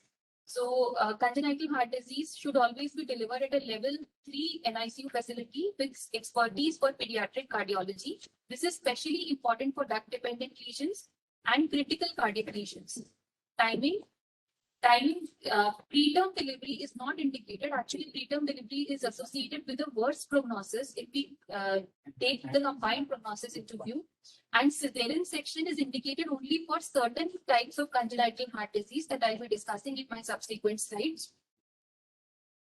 There are some cardiac diseases which is prenatally diagnosed in the fetus, for example, VSD, patent ductus arteriosus, GAPDC, coarctation, which have a survival rate of more than 90%. So all type of congenital heart disease are not associated with a bad prognosis. Actually, most critical factor which determines that what prognosis fetus is going to have is what is the site or what is the place where the fetus is being delivered. Because the highest risk is in transition. Before birth, intrauterine the fetus is safe, and even in the perioperative period, we can monitor. The main problem is during transition. So, for all fetuses with congenital heart disease, the delivery should be planned at a tertiary care center with facilities to optimize their outcomes then and there. There are only few cardiac diseases in which straight away Caesarean section is indicated. These include hypoplastic left heart, EGA, Epstein's anomaly with hydrops, TOPS with hydrops and airway issues, and arrhythmias with compromise. For remaining all type of congenital heart disease, vaginal delivery is a safe option. Actually, we need to do risk stratification. There are certain congenital heart disease with severe or fatal chromosomal abnormality. In these cases, only thing to be done is a palliative care. Level 1 ICU for fetuses who have VSD, AVSD, or mild TOF. But definitely we need level 3 or more NICU facilities and planned Caesarean section at 38 to 39 weeks for certain heart diseases, which include Epstein's anomaly, uncontrolled arrhythmias, obstructive TAPDC, and planned induction of labor or Caesarean section to coordinate services is required in cases of transposition of great arteries, uncontrolled arrhythmias, and congenital heart block with heart failure. Next is fetal cardiac arrhythmias. Again, just to improve the outcome of fetal cardiac arrhythmias, Caesarean section is not indicated. It is just because that we cannot monitor that how the status of the fetus is during vaginal delivery, because the heart rate of the fetus is irregular in cases of cardiac arrhythmias. So they should be delivered at a center with neonatal cardiac expertise, and Caesarean should be done only if fetal well-being cannot be monitored adequately by cardiac tracings, and labor and vaginal delivery may be allowed. Fetuses with non-immune hydrops, usually 66 to 70% is spontaneously delivered by or there is an indicated preterm birth. But if there is a new onset non-immune hydrops or worsening non-immune hydrops at more than 34 weeks of gestation, then we should deliver. That is a preterm delivery again is indicated. And if there is no lethal anomaly, maternal or fetal deterioration, or obstetric indication, it is best to wait till 37 to 38 weeks of gestation. And fetuses with large pulmonary lesions, mediastinal shift, hydrops may benefit from exit procedure performed at Caesarean delivery. These are other common indications like cleft lip and palate, fetal hydronephrosis, clubfoot, micrognathia, and fetal tumors which are not large enough to cause dystocia. They are actually not a deciding factor in the route of delivery. And in these cases also, Caesarean is indicated only for obstetric indications. Apart from congenital anomalies, I have also made 2 or 3 slides on very low birth weight and extremely low birth weight fetus, because again, this is sometimes a matter of debate that whether a very low birth weight, less than 1 kg baby should be delivered by a Caesarean section. What evidence says, selective use of episiotomy is not reasonable. Selective use of episiotomy is reasonable. Routine episiotomy should not be used. Vacuum, we know, is contraindicated, but prophylactic use of low forceps is not indicated. And even in fetuses who are low birth weight or extremely low birth weight, optimal or delayed cord clamping is recommended. These are a few common myths that we have. Avoidance of active labor and vaginal delivery improves survival by reducing the hypoxic stress, risk of asphyxia, and intraventricular hemorrhage. But the fact is, the route of delivery is not a significant independent factor affecting perinatal mortality or neurodevelopment in low birth weight fetuses. Some say labor has a deleterious effect on preterm fetal brain, and Caesarean delivery ideally should be done pre-labor. But pre-labor Caesarean delivery might actually lead to unnecessarily early delivery, leading to preterm birth, which adds to fetal morbidity and mortality in such cases. So, best is to go for vaginal delivery, not a preterm planned delivery. And maternal soft tissue compression of the fetal head during vaginal delivery has no role in the development of intraventricular hemorrhage in fetuses who have a normal status of coagulation. It is only in fetuses who have bleeding diathesis that vaginal delivery is not indicated and preferred is cesarean section. So my take-home message is cesarean section as a route of delivery is not indicated in all fetuses with congenital anomalies. There are only a certain congenital anomalies which are in which the fetus is benefited by means of cesarean section, which include isolated meningomyelocele, only certain cases, hydrocephalus with concomitant macrocephaly, anterior abdominal wall defects with extracorporeal liver, certain congenital heart diseases, remember not all, sacrococcygeal teratoma, especially if large and causing hydrops, and FNAT with low platelet count at term. Thank you. Thank you so much for patient hearing. Thank you, Dr. Mishu. Your presentation was actually very nice. I would request Dr. Pratibha Singh, madam, to give her comments. Madam, am I audible?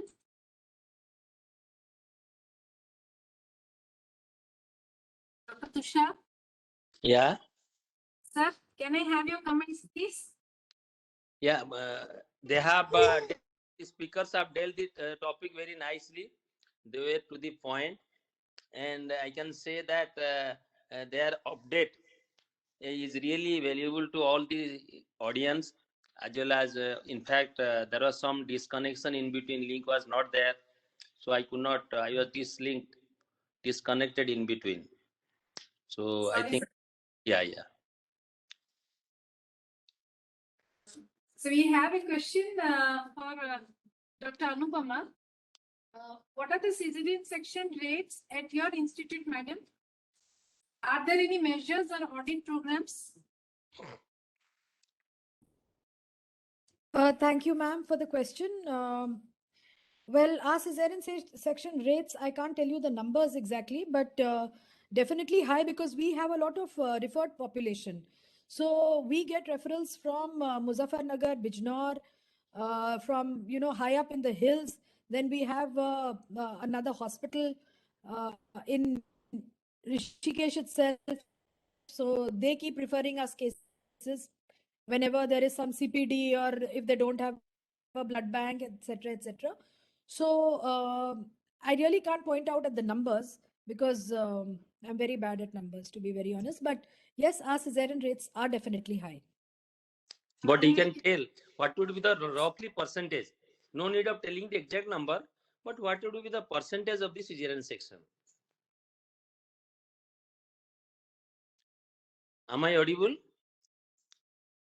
Yes, sir. So just you can have a guess. What would be the roughly percentage of the cesarean? The question is for Dr. Anupama, madam. Anupama ma'am, you can just highlight what would be the roughly percentage in your institute.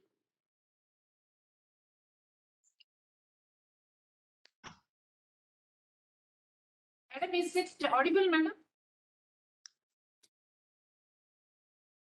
There is Archana, internet.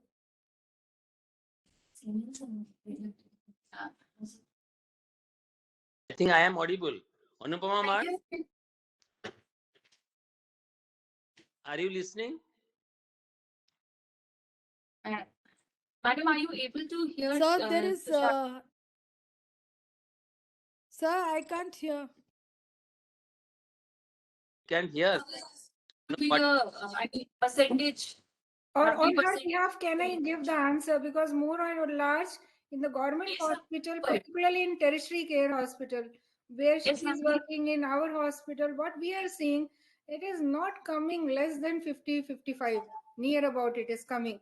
Unfortunately, what is happening, the training of the students is not so good as earlier. They have a certain aversion for learning and they have a biased attitude towards twin gestation delivery, and we have to be very well until and unless we are doing the audit, then only we could reduce the cesarean section rate. So I will say that in each hospital individually we are supposed to do the audit. that helps a lot, because then we start thinking and rethinking and re-questioning people and our own steps that can we reduce. Then only, although yes, the reference rate is so high that many times we feel that because of the high referral rate we are having, but basically we have to get a squeeze time for audit. Maybe that will help a lot in most of the tertiary care centers. But if you retrospectively audit all the cases of Yes, sir. Caesarean section of Yes, late, sir. you see this is categorized as, for example, Yes. in a tertiary hospital like a medical college Yes. in Yes, sir. India, to study starting from 30% to almost more than 50%, varies from Yes, sir. place to place. This is, I am speaking of a tertiary hospital in the sense of a Yes. medical, especially in the medical college, like those who are dealing with the public, I mean in the rural area, referral area. So you can ask, what will be the incidence in the private setup? Definitely the private setup. Private, it is even Yeah, higher, sir. yeah, In yeah. our this setup, it is going near about 70%, Yeah, unfortunately. excellent. So why? Yeah. Because the selection of the cases. But if Yes, you sir. think retrospectively, analyze and audit every case, first Yes. you have to audit. Then you have Yes. to find out what is the cause. So if you Yes, sir. think that majority of the cases of Yes, sir. late are referred from the outside, Yes. let us say like rupture uterus, obstructed labor, prolonged labor, maternal distress, fetal Yes. distress. So majority component goes from that. Yes, Besides sir. that, very few number of cases which are being selected by the postgraduate and endorsed by a senior resident or a lecturer rank. Yes, sir. So then only Caesarean is being done. So Yes, sir. by audit, this can be decreased, which will be very less. Yes. But if you analyze like causes of the maternal mortality, there is a change, shift of paradigm from the hemorrhage to the SDP, hypotensive Yes. disorder of the pregnancy. Similarly, the Caesarean rate, if you now you see majority of the cause are from the referral, because Yes, it sir. refers from the primary hospital or from a secondary hospital. Yes, sir, I agree. I think we have to go more for training for the doctors and healthcare provider who are in the this thing, primary and secondary, so that delay also can reduce and both the things might. Archana ma'am, you Yes, sir. can see another thing also, which is not seen or felt very superficially. What is that? That now in a tertiary hospital like a medical college of ours or yours, Yes, you see the normal delivery incidence per se, normal delivery. How many persons are coming for normal delivery? You think in that way. yes, So sir. majority of Tertiary the care cases, very less. Yes, sir. important point, Yes, because sir. you see majority of the cases are referred from the outside. I Yes. told from the primary or secondary level in Yes. contrary to the number of the normal delivery, because normal delivery means our staff, our Yes. people, own people, they only come, not They from the. only come. So therefore, there is perhaps this is a reflection tip of the iceberg that incidence of the Caesarean section. Perhaps Yes, sir. another cause is this. Yes, sir. Until unless we can take for whole state, we won't be having a Right. correct statistics. Altogether, right. Yes, sir. Very So nice. We are having a very good discussion on all the topics which has been spoken. So anything else? One important question is, what is the role of doctors for maternal request for cesarean? Counseling, and counseling. Yeah, the I more mean, we count, the some more we patients. counsel, then only Yeah. we can reduce, and it should start from beginning of pregnancy, not in the end. I mean, in the first trimester itself, if we start counseling, and they can be encouraged by healthcare provider, either physiotherapist and all those things, postures and all those things. And second, diet also. They are increasing the weight too much. So then also it becomes a very difficult for monitoring the patient and taking care of the patient. So both the things should go very carefully. That counseling of the patient for maternal request should be started early rather than late. it reminds me of Lamez class. Yes, sir. Yes, sir. That is really And works for learners. yes, so perhaps that will be starting places like Hyderabad, Delhi, Mumbai. You see, Cosmopolis. It should be started. Once it's started, perhaps as you are telling, excessive weight gain, diet, nutrition, everything can be taught or counseled to them. But let us concentrate at those who are not getting real antenatal checkup, those who are not affluent. Yes. So we must take care of them, not Yes, only sir. by counseling, but at least the doorstep approach, antenatal checkup at doorstep. Perhaps that would be one of the answer for this in the future. What sir is telling is correct, that we have to go for mobile setup thing. At doorstep, we have to provide the antenatal care rather than expecting all the patients to come to the hospital. Maybe that will be a future, and that will be a very good options later for lab test also. Thank you very much, Archana. Thank you. It's a nice. Thank you, sir. I'm really honored to meet you all in same dais. I think Yes. Nabnita and all, you see, Nabnita is my, you see, she most one of the smart postgraduate. Very much serious. I'm proud of her. She's the Thank you, sir. Thank you, Hyderabad, sir. such a big institute and noble institute. I'm really proud of her and entire team of Hyderabad. Thank you, sir. Thank you, sir. Really, I'm feeling so blessed, and I am really thankful to Dr. Navneeta to join this, because we can meet so many people at the same day. So thank you, sir. But I can feel the, you see, the labor and all, how much to arrange a conference, even also hybrid or Yes, sir. webinar. Immediately we joined. I could feel the Nabnita pulse. So we have lots of support from our Obstetrics and Gynec Society of Hyderabad, sir. Oh, good. Particularly, Archana, I think she supports me a lot in organizing. So I think she needs the special thanks. Personal thanks from. I know Hyderabad society is very hyperactive, dynamic, and all the time they are so much hospitality. They are the best for the hospitality. Thank you, There's sir. many, they groom many doctors like our Nabnita and all these things. Big friends of ours are there in Hyderabad. Thank you, sir. Now we can move to the next session. I would like to hand over to Dr. Mishu Mangla to take over. I welcome you all to session 2, which is probably my favorite session. Definition of prolonged or protracted labor and interpretation of CTG is always controversial and subjective. Another controversy is whether to do Caesarean myomectomy or not if you encounter fibroids during Caesarean section. Our aim through this session is to standardize the definitions so that all of us speak and mean the same when we say that this is normal and this is abnormal. The purpose is when to act is clearly defined. I would now like to introduce our chairpersons for the session. Our first chairperson for the session is Dr. Nabnita. She is a very dynamic lady, additional professor and head AIIMS Bibinagar. She is a teacher of medical undergraduate, postgraduate with numerous research publications to her laurels. She has many projects like clinical research on cervical cancer screening, DVT in pregnancy. And a few ongoing projects are association of non-alcoholic fatty liver disease with PCOS, impact of rising environmental pollution on pregnancy outcome in urban population. She has many awards and recognitions. She's a faculty chairperson and panelist in national conferences. She's trained in NTDC, National Course on Education Sciences for teachers of health professionals. I welcome you, madam, for this session. Thank you, Dr. Mishu, for your kind words and introduction. Our next chairperson for the session is Dr. Rajeshwari.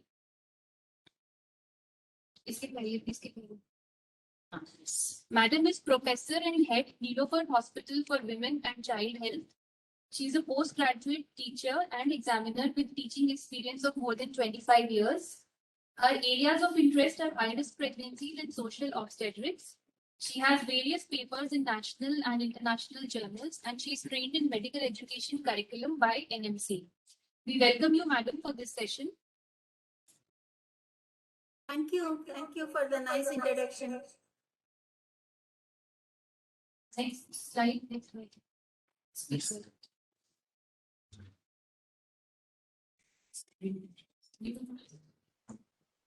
So our first speaker for the next session is Dr. Aruna Suman. Yes. Who is the Vice President. Madam is the Vice President GHS and Joint Secretary FOXY 21-22.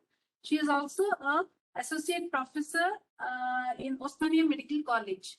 Madam, I welcome you for your talk on the topic progress of labor and what is abnormal.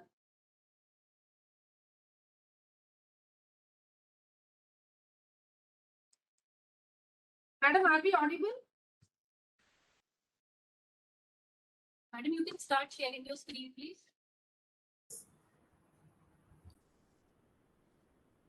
Respected chairpersons, good evening everyone. Thank you for the opportunity, Nabnita, and I thank all. And I would like to share my screen now.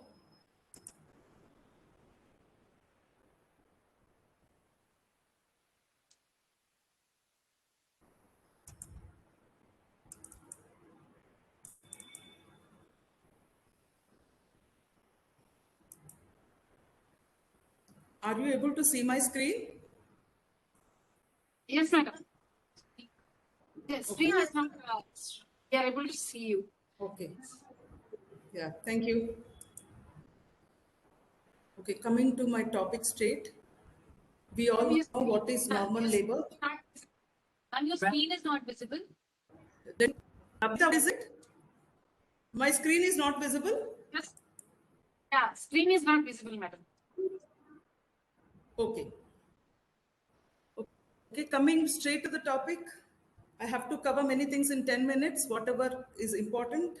Let me talk about the abnormal labor. Your screen, we are able to see What you. happened? Your slides are not visible, madam. Your screen. My screen is not visible. Okay, let me get back.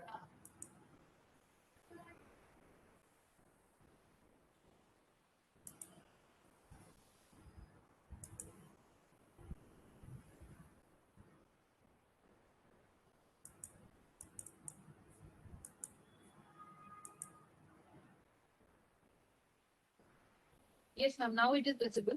It will come. Nothing.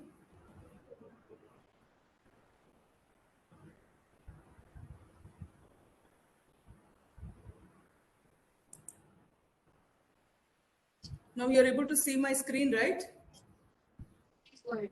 Nabnita, are you able to see my screen? Okay. Can make it full screen. Coming to the topic. Yeah, I have to cover the topic in 10 minutes. So let me talk. We know what is normal labor. Coming to the abnormal labor, it's difficult labor characterized by abnormally slow progression or the arrest of labor. And this is the most common cause of primary Caesarean section and most common for primies. In 25 to 30%, in multis, it is 10 to 15%. Okay. It could be mainly due to the cephalopelvic disproportion or failure to progress. When we talk about abnormal labor, we'll have to talk about the 3 P's. What are the 3 P's that can cause the distinct abnormalities? One is power. Expulsive forces may be abnormal, inadequate uterine contractions, inadequate voluntary maternal muscle, second stage of labor. Coming to the passenger, it is fetal abnormalities of presentation or position, or there can be asynclitism, or the development may be very, very slow. Coming to the passages, here the passenger is the fetus. The passages, abnormalities of the maternal bony pelvis. This may create a contracted pelvis because of soft tissue abnormalities also. The 4th P is the patient herself. Now we don't call an obstetric woman a patient, we call her a client. Here I had to call patient because there's 4th P and V providers. Common findings in women with ineffective labor. What are the causes? Inadequate cervical dilatation or fetal descent. That is protracted labor. What is protracted labor? That is a slow progress. Then the second point will be the arrest of labor. That means there is no progress at all because of inadequate expulsive effort or ineffective pushing. Fetopelvic disproportion or the cephalopelvic disproportion can be there because of excessive fetal size and the pelvic capacity is not proper, and there can be malposition of the fetus, and there can be rupture of membranes without labor. So normal spontaneous contractions often exert pressures approximating 20 millimeters of Hg. A lower limit of contraction pressure required to dilate the cervix is 15 millimeters Hg. The inadequate uterine contraction, when we call it, if it is less than 200 Montevideos of pressure, intrauterine pressure. So coming to the abnormal patterns, so what are the abnormal patterns that we come across? One is prolonged labor or prolonged latent phase of labor. This is if it is more than 20 hours in nulliparous and more than 14 hours in multipara. And protraction disorders are protracted active phase dilatation and protracted descent. So protracted active phase dilatation is less than 1.2 centimeters in nullipara and less than 1.5 centimeters per hour in multipara. What about the descent? It is called as protracted if it is less than 1 centimeter per hour in nullipara and less than 2 centimeters in multipara. Arrest disorders. Prolonged deceleration phase is 3 hours in nulligravida and 1 hour in multipara. Secondary arrest of dilatation, 2 hours, more than 2 hours in nullipara, more than 1 hour in. So arrest of descent is 1 hour, less than 1 hour. So failure or descent, no descent in deceleration phase or the second phase. So this shows the abnormal labor. So what is the mechanism of dystocia? The fetal head must encounter a relatively thick lower uterine segment and undilated cervix for this to occur. Uterine contractions, cervical resistance, and the forward pressure exerted by the leading fetal parts are the factors influencing the progress of in the first stage of labor. So what happens in the second stage of labor? After dilation, the mechanical relationship between the fetal head size and the position and the pelvic capacity, namely the feto-pelvic proportion, becomes clearer as the fetus descends. Because the pelvic proportions become more apparent once the second stage is reached. So always during active labor, we can definitely assess if we have missed out any cephalopelvic disproportion or a feto-pelvic disproportion. That's how we sometimes give trial. So what is Muller-Hillis maneuver or a Hillis-Muller maneuver, it can be called, whenever we apply the manual pressure on the term fundus or the head of the fetus, while a finger in the vagina determines the descent of the head into the pelvis along the axis of the pelvis. So we can rule out if there are any mild decrease of CPD. And this is Crichton's maneuver, where we can monitor the head by 5/5 head is palpable and how much head is palpable during labor by doing a per abdominal examination rather than a per vaginal examination. Coming to the abnormalities of expulsive forces, that is power. Coming to the power, there are two types of uterine dysfunctions. One is hypotonic, where are the less contractions, where there is asynchrony between the upper and lower segment, and hypertonic uterine contractions, where there is incoordinate uterine contractions causing excessive uterine contractions. So it can be hypotonic or hypertonic. Coming to the expulsive forces, again, the active phase disorders, labor abnormalities are divided into either protraction disorder, where it is low, arrest of disorder, there is complete cessation of the labor. And so the uterine dysfunction, in the power there can be dysfunction because of epidural anesthesia or when the patient has developed chorioamnitis after the PROM. So coming to the passages, feto-pelvic disproportion arises from the diminished pelvic capacity, excessive fetal size, or usually both can exist. There may be a contraction of the pelvic inlet, the mid-pelvis, or the pelvic outlet. So, or a generally contracted pelvis can be present. So, the contraction can occur at inlet, midlet, outlet, or generally the total pelvis can be contracted.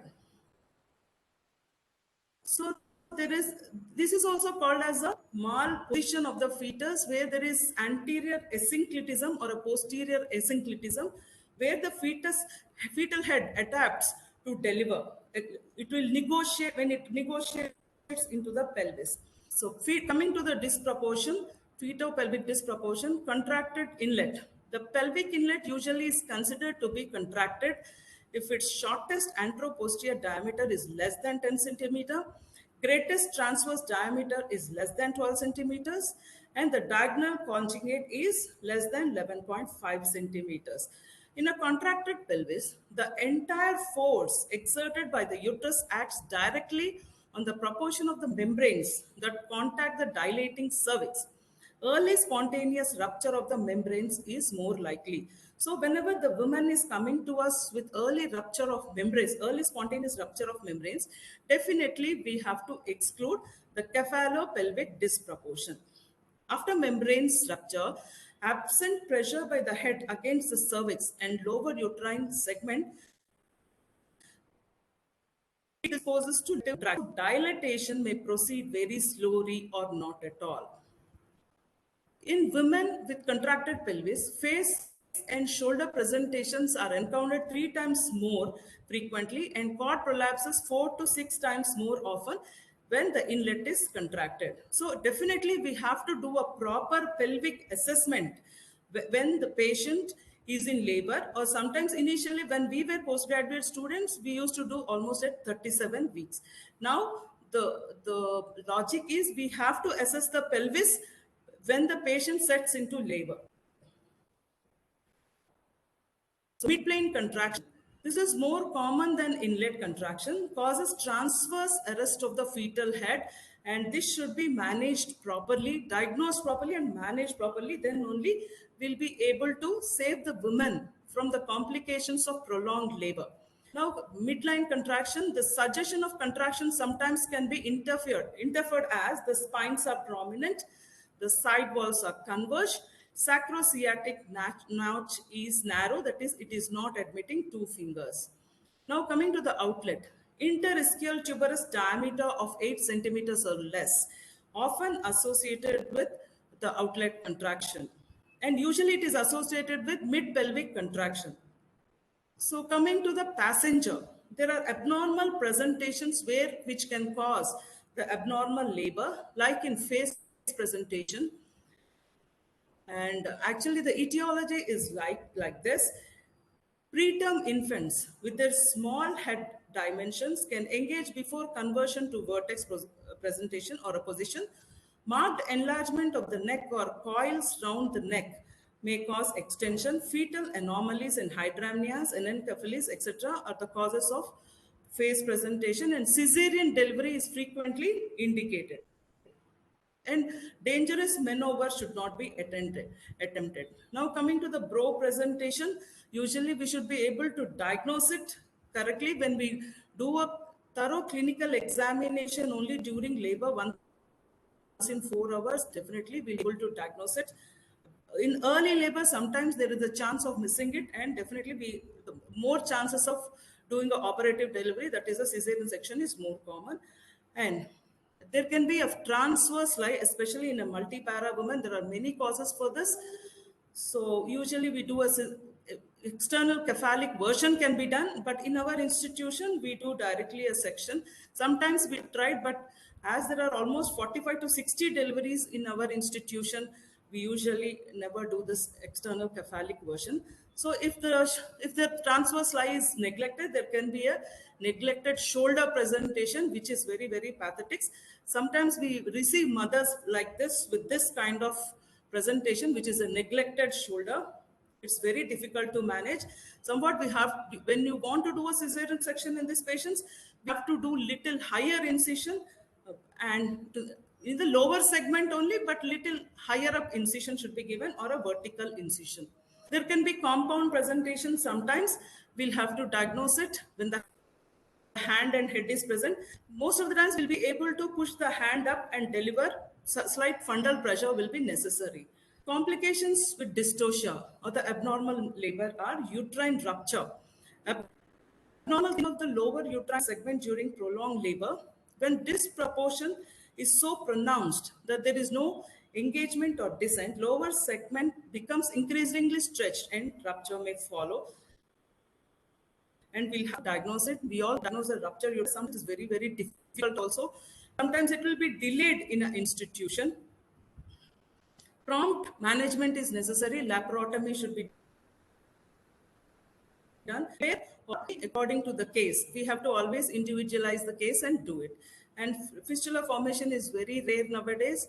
We have seen only one or two. And there can be pelvic floor injury if there is abnormal labor. When we do more of manipulations or interventions, definitely. Later on, there can be urinary incontinence and pelvic organ prolapse. What are the complications in the fetus? So the newborn baby can have caput succedaneum or molding. Mechanical trauma like fractures, nerve injuries, and cephalohematoma is commonly seen. Coming to the precipitous labor, very, very dangerous. Almost 6 months back, we had precipitous labor, inversion of uterus, PPH, and usually we had a really tough time saving this woman. So we have to definitely consider the diagnosis and monitor the woman and deliver her properly, be with the patient, and especially you have to monitor her with a partogram.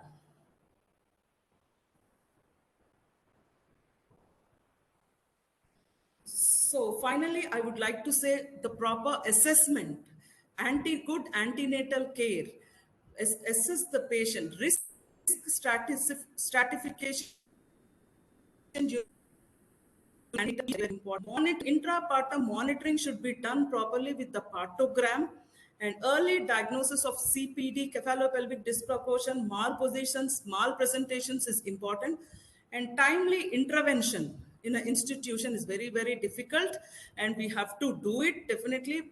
We can do it only when we monitor the patient, and good knowledge and skill. Always care and compassion should be there.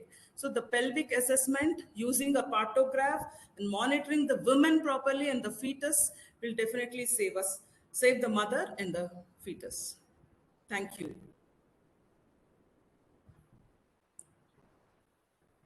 Madam, it was a very elaborate presentation. Thank you.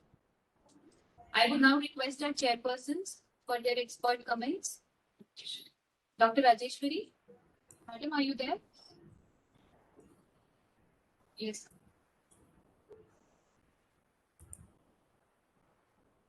Let me unshare it.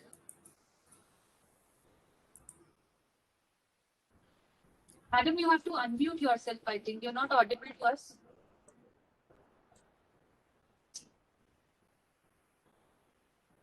Rajeshwari, madam, please unmute yourself first. Yeah, I had to hurry up as there was only 10 minutes. Now we can hear you, Rajeshwari, now, if you want to for your comments. I'm not audible. And now you're audible. Okay, that was nice presentation, Aruna. See, very well described the problems of distortion. But according to this latest consortium of safe labor, there are no time limits for the dilatation and descent. So nowadays we need not follow fitness. Yes, yes. So it is individualized, and every patient has its own pattern of labor. So we have to decide depending on the individual case. So those time limits and deadlines we need not follow. It's individualized. But ma'am, in our institution like ours, I don't think we can wait for the longer time. For primaries, we wait for 2 hours. In multis, we wait for 1 hour. But totally in our institutions like ours, I don't think we can wait. Yeah, totally. I agree with you. For our patients, the better we should follow the old norms only. What I know, ma'am. Nabnita, Dr. Nabnita, what's your opinion about this time frame? And now, according to ACOG guidelines, they say only after 6 centimeters dilatation, we call it active. But we follow the simplified WHO partogram where we'll have to monitor, like we have to mark on the partogram from 4 centimeters itself. Regarding the waiting period, as per the American College SEOG, once the patient starts pushing, the pushing effect starts. If it is a case of a nulliparous, then I think as per the guidelines, we have to wait for 3 hours after she starts pushing, provided the descent and the fetal heart rate and the maternal conditions are fine. And if it is a multi, then a little earlier, maybe 2 hours after she starts, as per the guidelines. But practically speaking, so far I know, we all expect the patient to deliver a little more, maybe 1 hour after full dilatation in case of a multi, and around 2 hours in case of a nulliparous woman. But it all depends on the degree of descent and the uterine contractions and the fetal positions also, positions and the rotations, whether it has happened or not. So that is how we have to. So far the fetal heart rate is fine, contractions are fine, the CTG is going well. Then I think we need to have patience, both the doctor and the patient, and we have to give more time, particularly in the second stage of labor. So to have a successful vaginal delivery. Are you routinely using external gastric version, internal podalic version, any of these maneuvers at your center?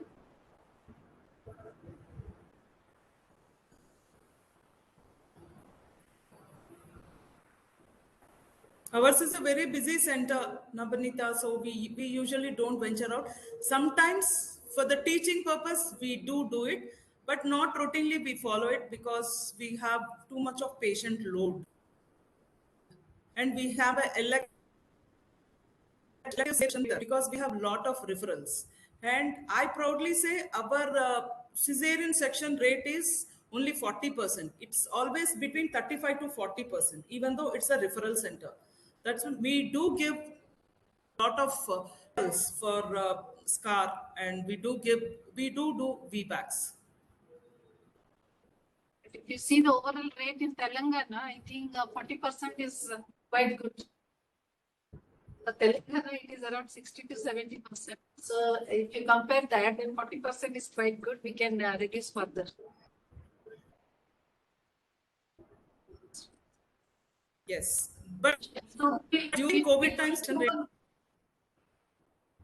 yeah. So now we will be going to our next talk, which will be on CTG, when to intervene, and the talk will be given by Dr. Manisha Madhai Beck. Madam is Professor Head CMC Vellore. She is trained in MFL at Wellington Regional Center for Fetal Medicine, New Zealand. She is a member of National Committee of Genetics and Fetal Medicine, the president of Vellore OBG Society, and the secretary of Vellore OBG Society from 2017 to 19. She is a peer reviewer in the journal Jogi of Foxy Journal, and Madam has UK certification FMF. She has travel grant Bill and Melinda Gates Foundations. Madam has many index publications in national and international journals, around 30, and she has written almost 10 chapters in almost 10 books. She is a professional member of the International Society of Ultrasound in Obs and Gynae, Fetal Medicine Foundation UK, Society of Fetal Medicine, and Indian Society of Perinatology and Reproductive Biology. She is also a member of the International Society of Prenatal Diagnosis. So I welcome Madam Dr. Manisha to speak on a very important topic, when to intervene, because most of the obstetricians may not have a very clear idea on what is CTG and how to interpret it. Because the main is not that we just keep quiet. The timely detection of the abnormality and proper intervention makes lots of difference in the outcome of the delivery. So once we know all the details and how to go about it, the interpretation, how to interpret, I think Madam has a very big role in giving us all this information today. So welcome you, Madam, for this important topic, CTG, when to intervene. Thank you, Dr. Nabnita, for those wonderful and kind words of introduction. I would really like to thank you for this opportunity that is given to me to talk about CTG and how to optimize the cesarean section rates based on CTG. So I'll try to cover as much as possible within the short time that is given to me. Okay, so the contents that I'll be sharing are briefly dealing with these topics. I will be dealing with them one by one. So coming to the background of what electronic fetal monitoring is, this was first used in the UK by 1960s. But till 2001, there were no clear-cut guidelines as to how we should interpret the electronic fetal monitoring results. When RCOG, the Royal College of UK, came up with certain evidence-based guidelines. And since then, it has been the standard of care for monitoring high-risk pregnancies. In low-risk pregnancies, intermittent auscultation is good, but in high-risk pregnancies, the standard of care for monitoring is electronic fetal monitoring. Now, when we do a standardized approach to assess and to describe and take action on FHR abnormalities, it has been found that it improves the perinatal outcomes over intermittent auscultation alone. Now, how is this done? So if you look at the picture here, you will see that there are two probes basically. So there is one probe which goes over the fundal part of the uterus that will monitor the uterine contractions. And there's another probe which sits over the fetal heart rate of the baby, and that is supposed to pick up the fetal heart rate tracing. So what it does, essentially what you get on the paper are two traces. So one on top, which tells you about the fetal heart rate, and second, which tells you about the contraction pattern. Now before we actually go into the real CTG, we need to know a bit about fetal oxygenation. Now, fetal oxygenation depends upon a lot of factors, including environment, from where the mother's lungs inhales oxygen, then the heart, which pumps oxygenated blood to different parts of the body, including the uterus. From the uterus, it goes to the placenta, from the placenta to the cord, and finally to the fetus. Now, if there is a break at any of these points, then what happens is there is a disruption of fetal oxygenation that can lead to hypoxia and finally permanent injury. So this is a table that I would like, a flow diagram that I would like all of us to focus on. So why is fetal oxygenation important? And what happens if there is disruption of fetal oxygenation? So first thing that happens is there is decreased oxygen saturation in the maternal circulation called hypoxemia. Now that leads to decreased oxygen at the cellular level. So there is fetal hypoxia. So if the fetus is not getting enough oxygen, they turn to anaerobic metabolism instead of aerobic metabolism. Now this anaerobic metabolism leads to production of lactic acid in the fetal circulation, thereby leading to metabolic acidosis. Now, when there is a lot of acid in the body, there is obviously excess of H+ ions, and these are so large in number that they are not fully able to be neutralized by the bicarbonates ions. So you have a base deficit there. Now, this H+ ions at the same time cause myocardial depression. Myocardial depression leads to perfusion of vital organs which are compromised, and finally you have permanent neurological damage. Metabolic acidosis also leads to depression of cardio-regulatory center of the brain, which again leads to permanent neurological damage. Now, coming to what is the relationship between CTG and fetal oxygenation. Now, all of us know if there's a normal CTG, it is very likely the fetus is normoxic. So that means the baby has normal oxygen saturation. So therefore, the sensitivity of CTG is high. But if the CTG is abnormal, it is important to remember that only 50% of the fetuses are hypoxic. So that means the specificity of CTG is low. Now, this is a very beautiful diagram which I have taken from the ALSO manual, the Advanced Life Support in Obstetrics manual. This shows the relationship between CTG and fetal oxygenation. So if you can see the inner triangle here, that basically tells that CTG is suspicious or pathological. And even in that inner triangle, only 50% of the babies are actually lacking oxygen or have hypoxia, whereas the other 50% are actually having normal oxygen concentrations.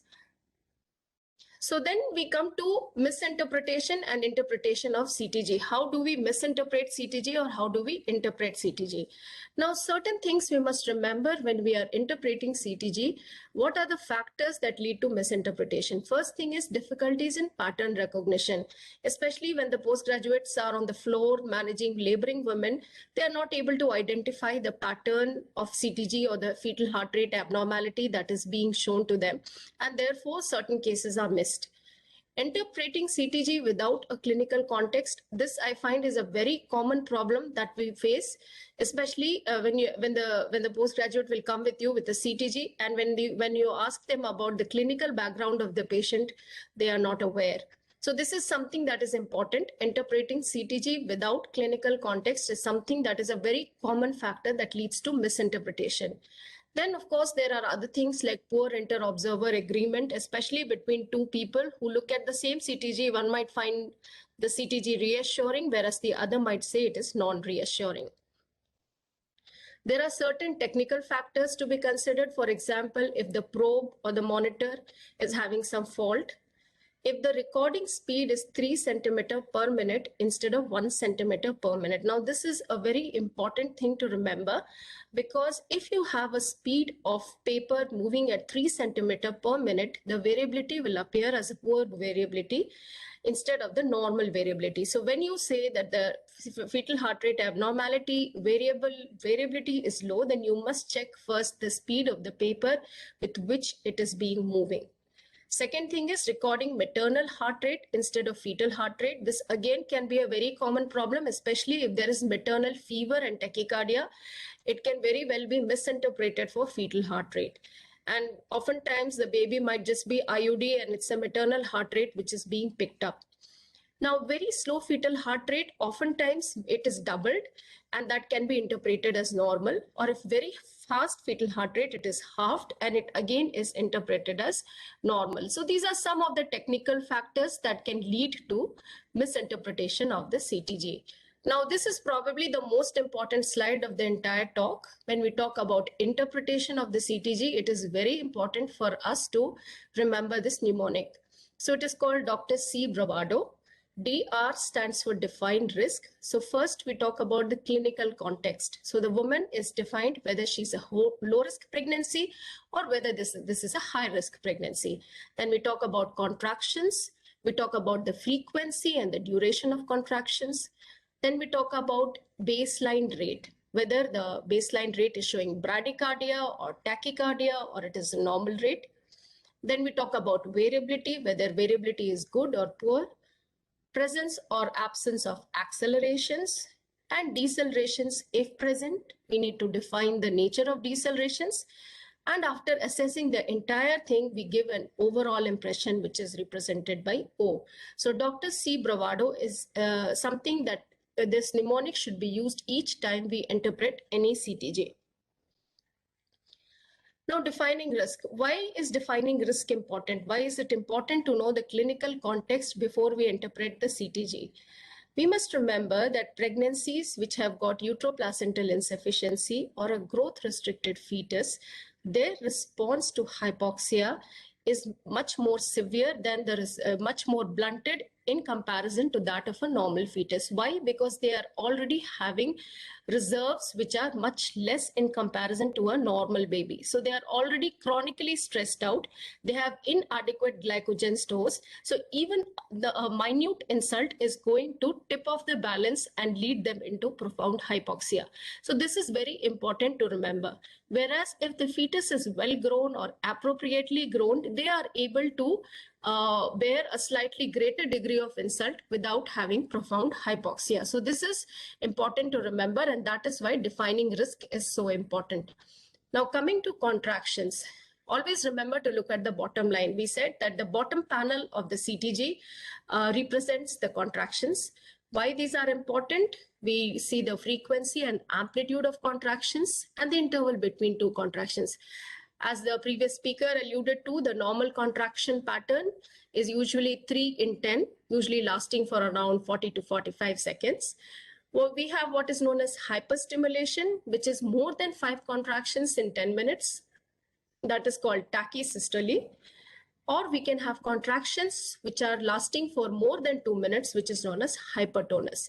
And both of these can lead to hyperstimulation or abnormal fetal heart rate pattern. So again, this is something that is important to recognize because it is one of the reversible causes of fetal compromise. So coming to the normal contraction pattern, on the top hand corner, you can see the normal contraction pattern, almost 2 to 3 contractions in 10 minutes. And they are pretty mild and there is good spacing between the 2 contractions. On the bottom hand corner, you can see CTG with hyperstimulation. You can see that there are tall peaks of contractions. There are more than 4 contractions in 10 minutes, and it is associated with the presence of decelerations. And therefore, this is a trace of a baby having hyperstimulation. Now coming to the baseline rate, when we talk about the baseline rate, basically the normal baseline fetal heart rate is between 110 beats per minute to 160 beats per minute. Between 100 to 109 or between 161 to 180, we say that the trace is non-reassuring. If it is less than 100 or more than 180, it is known to be abnormal. So you can see this pattern of CTG, you can see the normal baseline rate, and always it is expressed as a range. So here you can see that the range is between 140 to 150 with accelerations going up to 170 beats per minute. Now coming to baseline variability. Now baseline variability is probably one of the most important components of the CTG.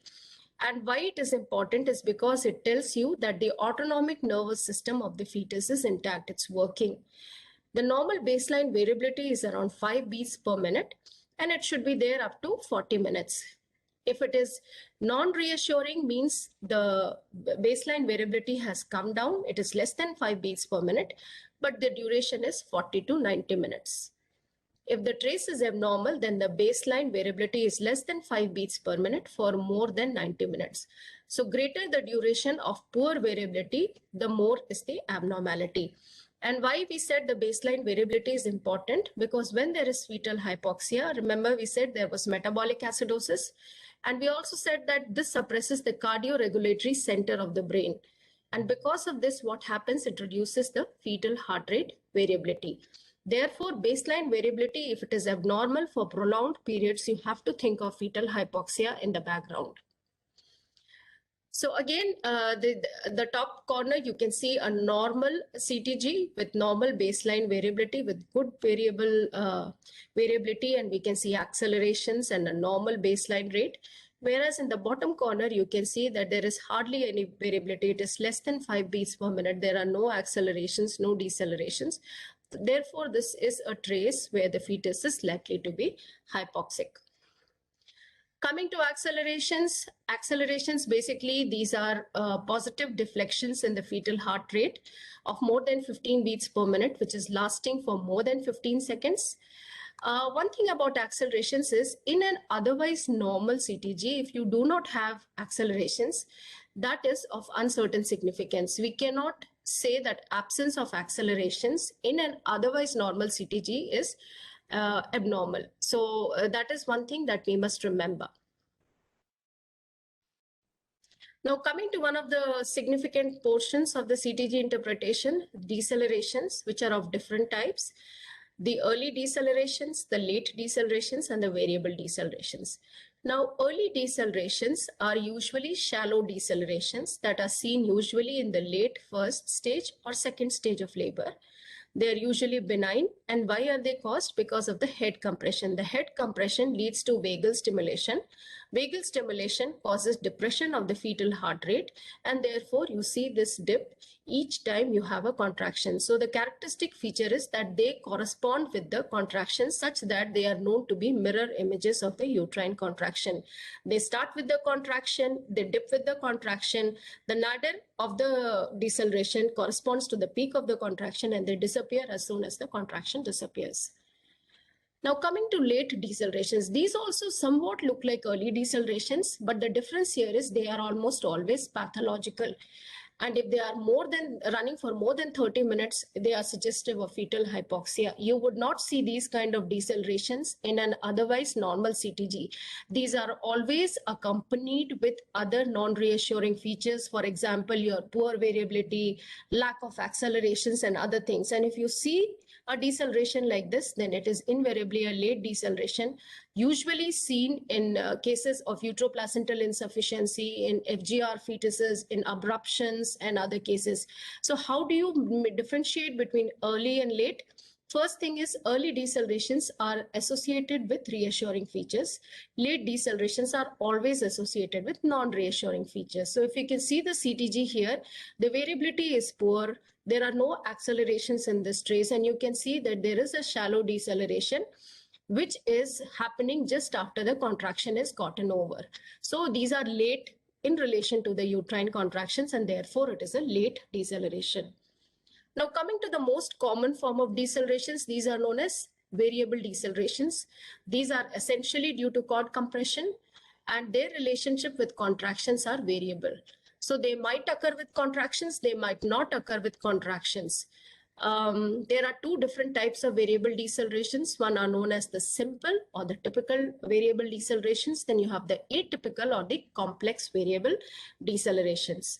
Now, if you look at simple variable decelerations, there are certain features which tell you that this is reassuring. Presence of shouldering. Those are the tips that you can see on top.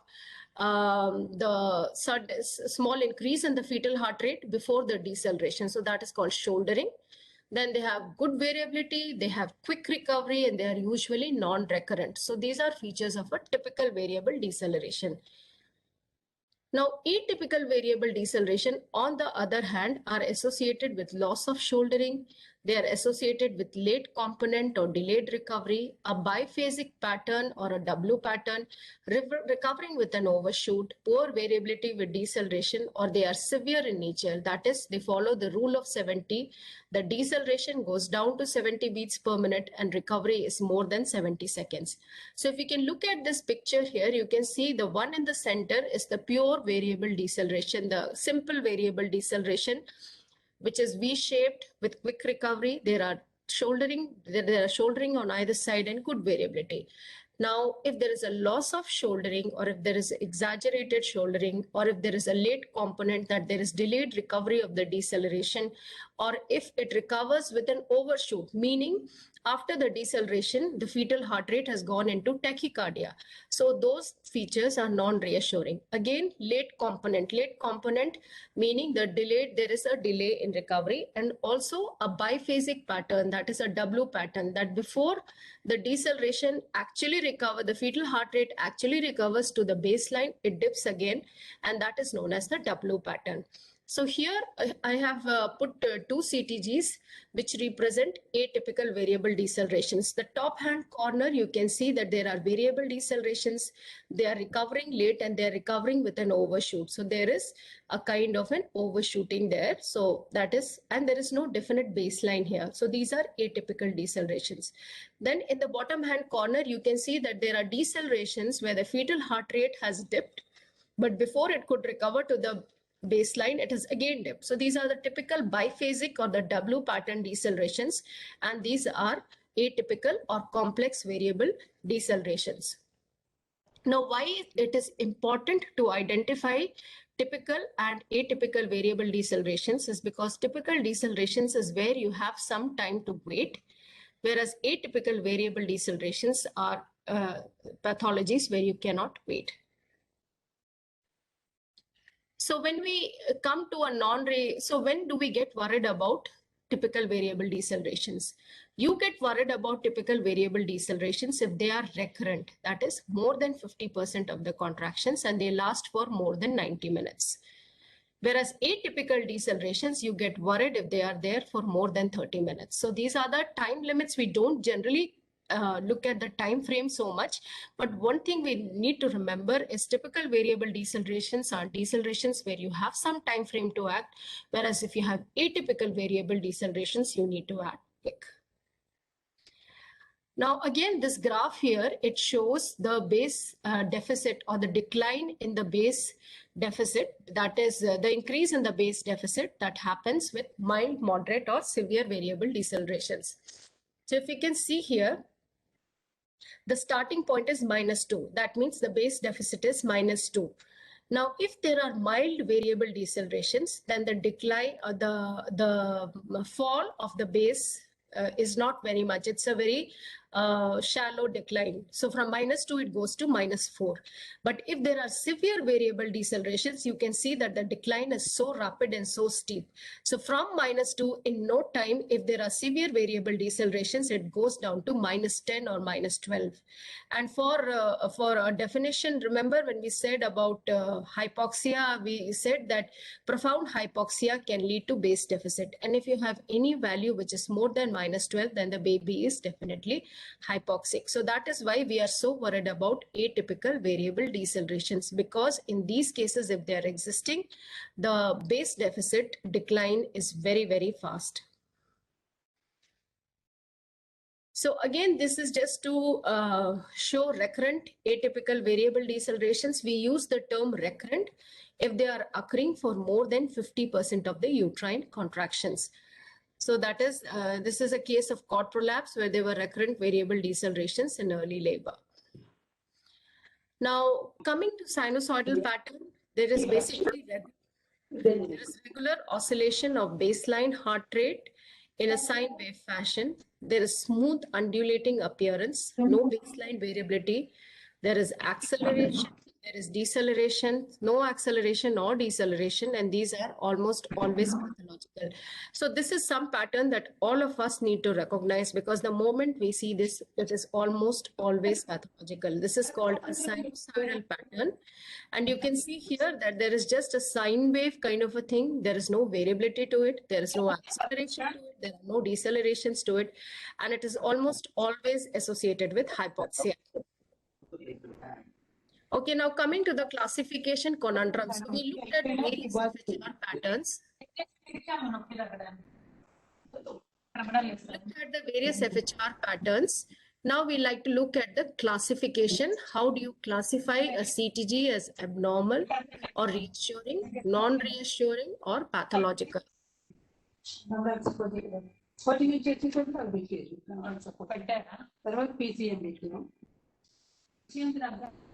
Okay, coming to the NICE guidelines. Now we have the NICE guidelines. These NICE guidelines, they divide the CTG into reassuring, non-reassuring and abnormal. Whereas if you look at the US guidelines, the ACOG guidelines, they divide into category 1, category 2 and category 3. If you look at the RANSCOG, the Australia New Zealand guidelines, they divide into reassuring, likely to need a further intervention and likely to need immediate intervention. So you can see that each college of obstetricians and gynecology, they have separate ways of classifying the CTG. Now we come to NICE guidelines, which is by far the most commonly used ones. So they classify into reassuring, non-reassuring or suspicious. We call them non-reassuring if there is one non-reassuring feature present, and abnormal if there are more than 2 non-reassuring features present, or if there is more than one abnormal feature present. Now, this is an important thing. This is an important slide we must remember. So reassuring, we all know all 4 features are normal. So the baseline is normal between 110 to 160. Variability is more than 5 beats per minute, no decelerations and presence of accelerations. If this is the CTG, we are more than happy. We are 100% sure the baby is doing good. Now, the problem arises when you have a non-reassuring CTG or an abnormal CTG. Now, when do you call non-reassuring? If your heart rate is between 100 to 109 or 161 to 180. If the variability is less than 5 beats per minute, but the duration is only about 40 to 90 minutes, you can still wait. If you have typical variable decelerations for more than 90 minutes, or if you have a single episode of bradycardia for more than 3 minutes. And if you have accelerations which are present, but even if the accelerations are not present, it does not really, take into account. Now coming to abnormal ones. Now abnormal ones are the ones, so in non-reassuring, they would be the same as category 2 according to the US classification. And abnormal would be the same as category 3 in the US classification. So abnormal meaning you have a heart rate which is either less than 100 or a heart rate more than 180, or you have a sinusoidal pattern. Remember the sine wave pattern that we were talking about, which is more than 10 minutes. Or if you have a variability which is less than 5, but the duration is 90 minutes or more. Now, atypical variable decelerations, which will come into this category if they are especially lasting for more than 30 minutes, or if they are occurring with more than 50% of the contractions, or if you have a single prolonged deceleration which has lasted for more than 3 minutes, then those would be your abnormal features. So again, as I was saying, so if you try to bring together the UK and the US classification, category 1, according to the US classification, would be reassuring according to the NICE guidelines. Category 2 is the one which is non-reassuring or suspicious according to the NICE guidelines. And category 3 is one which is abnormal or pathological according to the NICE guidelines. So although the terminologies are kind of different, most of these bodies, they kind of agree as to which kind of decelerations or which kind of fetal heart rate abnormality should fall into each category. So which is good. So now we come to causes of fetal compromise in labor. This is something that is important for us as obstetricians. Now here I've highlighted a list of conditions where you would have fetal compromise. A few of them are highlighted in red simply because I want to highlight that these are things which are reversible. These are causes which are reversible. Now these include uteroplacental insufficiency, hyperstimulation, abruption, uterine rupture, maternal hypotension, cord compression, fetal sepsis, and cord prolapse. So the ones that are in red, hyperstimulation, maternal hypotension, and cord compression, are essentially the reversible causes of fetal compromise, wherein you can do some intervention to reverse the cause. Now, this is an important slide because I have tried to put in together the maternal condition and CTG pattern. Now, any condition can be associated with any CTG abnormality. What is important to remember here is that these are the most common patterns that we see with this kind of condition. For example, if you have uteroplacental insufficiency, where the baby is small, there is FGR or there is preeclampsia, then most likely you will see late decelerations with poor variability. Or if in an FGR baby, the liquor is less, you are likely to see variable decelerations, especially because of cord compression. Now, if there is hyperstimulation, then you can see variable decelerations. You can even see fetal bradycardia. If the contractions are totally continuously occurring without any relief to the mother, then there can be bradycardia. Now, in abruption, again, you can have atypical variable decelerations or late decelerations with very poor variability. Uterine rupture, fetal bradycardia is something that almost always happens. Hypotension, especially in the context of epidural analgesia, something that we very commonly see. Again, it can lead to fetal bradycardia.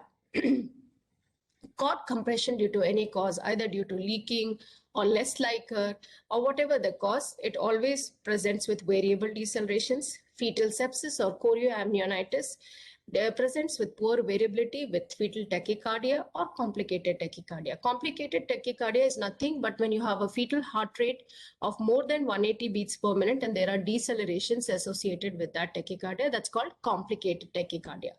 And cord prolapse, again, you might have fetal bradycardia or you can even have variable decelerations in this scenario, as I showed you in a previous CTG. Okay, so focusing on what are the reversible causes. We said uterine hyperstimulation, cord compression, and maternal hypotension. Now, hyperstimulation, we said most of the time, hyperstimulation is because of either oxytocin infusion. So we stop the oxytocin infusion if the woman is on oxytocin. If it is because of the prostaglandins or like misoprostol or Cervigel, whichever we are using for cervical ripening, then we need to remove those from the vagina. Or if it is still not settling, then we need to give terbutaline, that is around 250 micrograms subcutaneously, or salbutamol, which is 100 milligram IV. So these are some of the things that we can do to reverse hyperstimulation. One thing I would like to emphasize that if hyperstimulation is secondary to cervical ripening agents, it is usually seen within 2 hours of inserting the tablet or the gel. And it does not usually happen after that. So that's something we need to remember.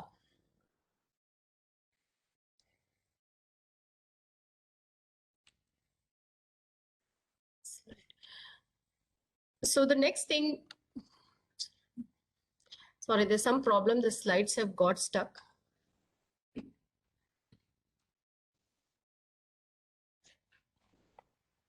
Can you just move?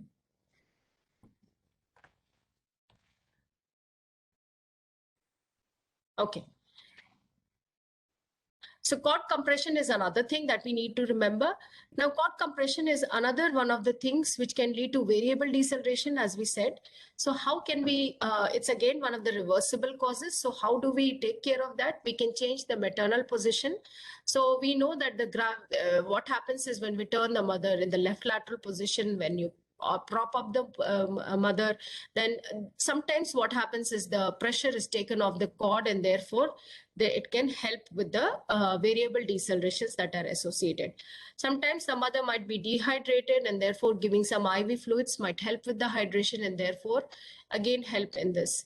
Amnion infusion is something that we have found very useful in our institution in bringing down Caesarean section rates, especially in cases of variable deceleration. We even had a publication in the International Journal of Obs and Gynae to this effect.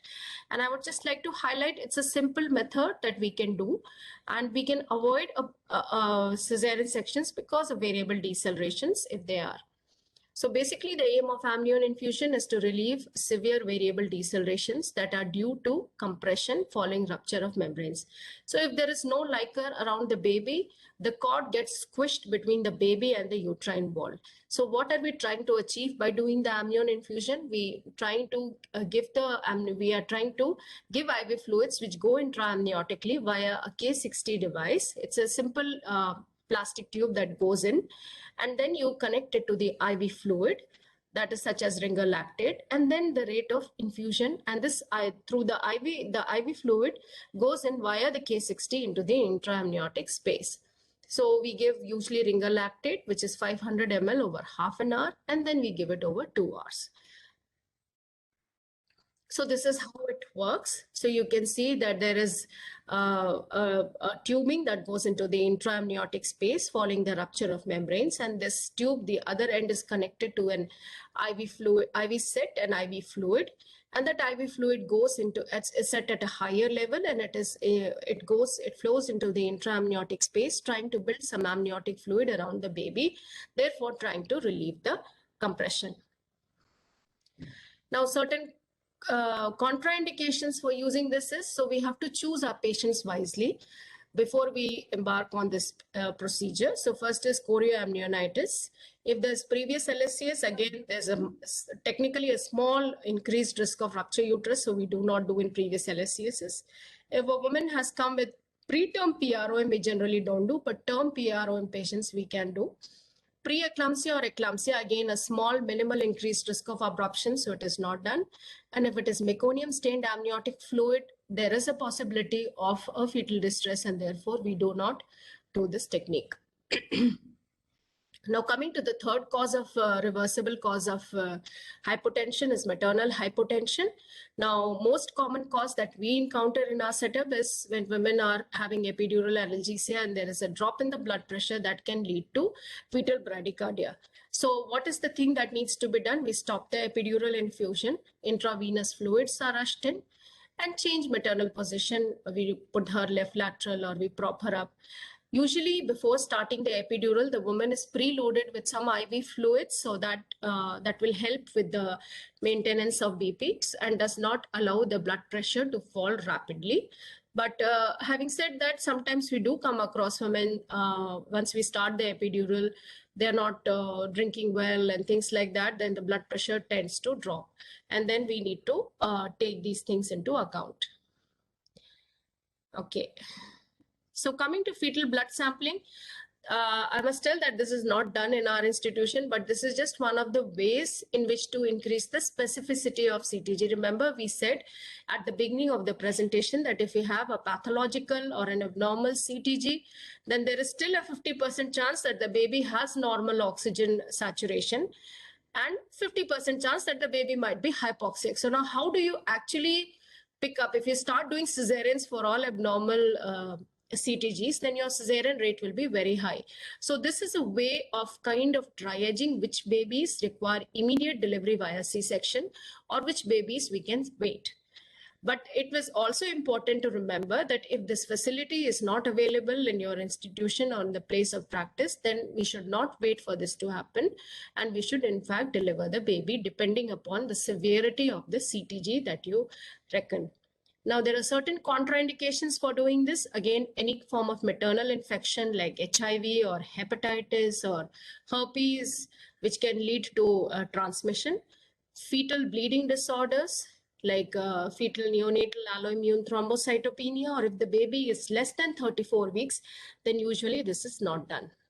So this is the fetal blood sampling kit that you can see in the top hand corner. And in the bottom hand corner, you can see how the fetal scalp appears. And there you put, using the lancet, you can put 2-3 pricks on the head. You get a drop of blood. That drop of blood is sucked via the capillary into the tube, and then it reads the pH of the blood. And that is how we make out whether the baby is. The main aim is to pick up metabolic acidosis, because we said when the baby is hypoxic, the baby resorts to anaerobic metabolism. Anaerobic metabolism leads to metabolic acidosis because the end product of anaerobic metabolism is lactic acid. And therefore, that is being tested basically. So that is called fetal blood sampling. Now, based on the fetal blood sampling, if you get a pH of more than 7.25 or above, that means you can wait. There is no need for immediate delivery. Repeat in 1 hour if your CTG is still abnormal. If you get a pH between 7.21 to 7.24, then you need to repeat the fetal blood sampling within 30 minutes if your CTG remains abnormal, or if some new changes develop, you have to even do it earlier. If you get an abnormal pH that is 7.2 or less, that means immediate delivery is warranted in the next 30 minutes. So if the woman is not fully dilated, you will have to do a C-section. Now coming to the take-home messages. So what we learned in this talk is AFM has a high sensitivity but a poor specificity for prediction of fetal hypoxia. Dr. C. Bravado is a mnemonic that is useful for the interpretation of CTG. Non-reassuring and abnormal CTG patterns require further and immediate action respectively. Fetal blood sampling helps in increasing the specificity of an abnormal CTG and predicting which fetuses are likely to be hypoxic. However, if fetal blood sampling is not feasible, delivery should be expedited depending upon the severity of the CTG.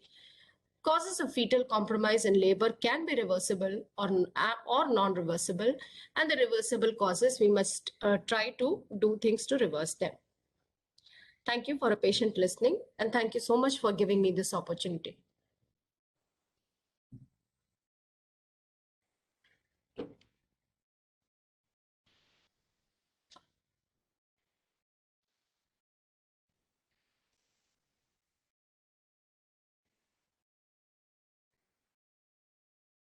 Thank you, madam. Your presentation was very elaborate and probably covered all topics related to CTG. It was very informative. Thank you.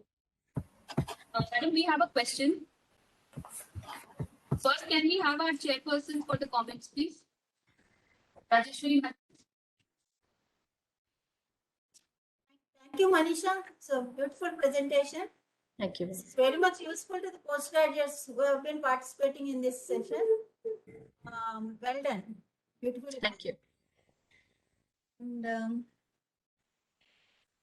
always there is a dilemma between intermediate borderline cases, category 2, what to do when to intervene, because category 1 always reassuring, category 3 always abnormal, but always we have the dilemma with the category 2. You have clarified all our doubts with that. Thank you so much. Ma'am, so one thing that I can talk about category 2 from our CMC experiences, we also at one point of time found out that our section rate for category 2 was very high. So what we did was we started auditing the charts as people were previously telling about.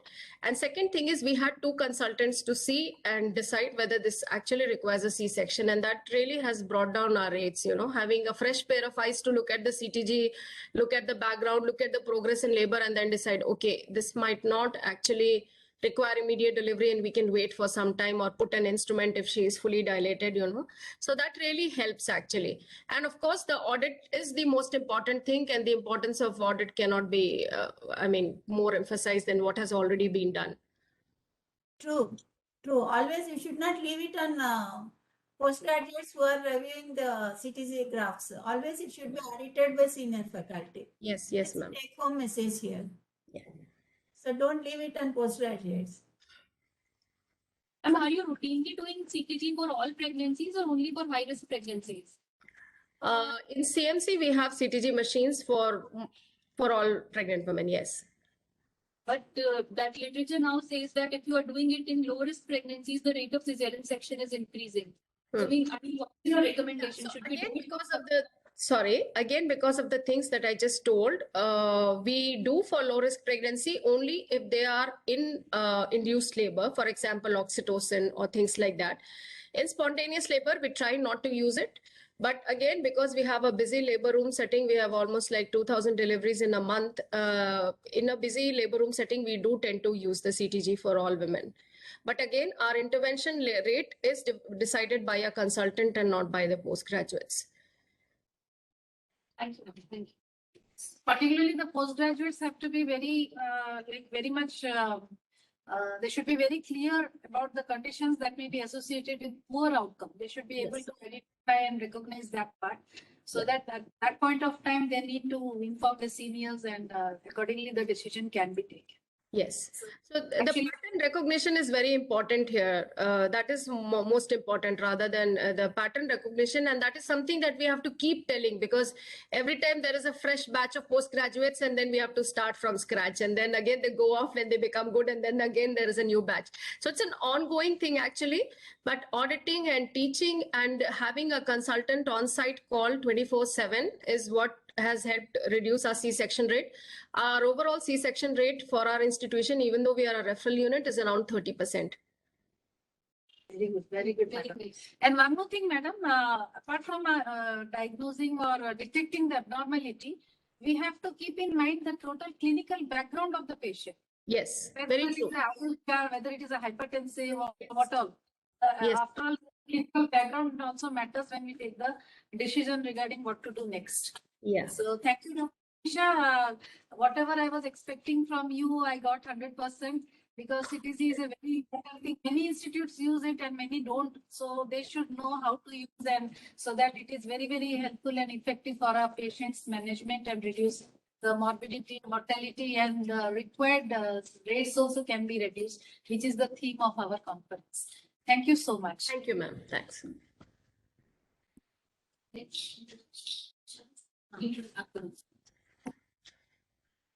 Yeah, so our next talk will be by our sir, Dr. P.C. Mohapatra, sir. Sir will be speaking about the Caesarian myomectomy. That is an important topic because many times we come across with fibroids and pregnancies, and there we get confused what to do, not to do, and how to counsel the patient, what advice do we give to the patients. So it's a very important topic. So sir will be speaking on Caesarian myomectomy, controversies and consensus. Sir needs no introduction, but I will just give a brief about him. Sir was the ex-HOD of Obstetrics and Gynec Department of SCB Medical College, Cuttack, and he was the president of FOPSI in 2011. Sir was the FOPSI representative to SAFOG in 2014 to 15 and president IMA 2018. He was the founder member of ISOPAR, IMS and SOPSI of Odisha chapter. Sir has been felicitated with many awards like the CDD Ratna Award, CDD Sana Best Doctor Award, and the Kuntala Kumari Sabat Award. Sir is very active in his social activities He founded the Voluntary Organization for the Destitute Sakha in Odisha in 1995 and a part and parcel of Janani, a mental asylum for the destitute psychiatric females. So I invite Sir Dr. P.C. Mohapatra sir for a very interesting topic, Caesarean myomectomy, controversies and consensus.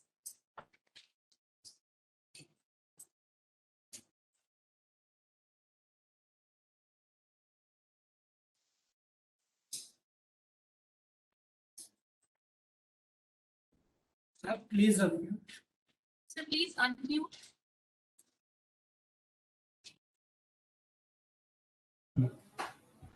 Screen share. Share screen. Share content. ଏଇଠି ଯାଇକିରି ଜାଣିବି ତ ମୁଁ କେମିତି ଜାଣିଛି ହୁଁ କେମିତି ଜାଣନ୍ତି ସରି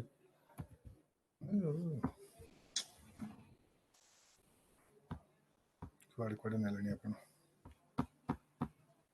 ତଳକୁ ଆଣିଥିଲେ ପୁରା କଣ କୋଉଠି ଆଣିଥିଲେ ହଁ ଦିଅନ୍ତୁ କୋଉଟା ଦେବି ଏଇଟା ଦେବି ଏଇଟା ଦିଅନ୍ତୁ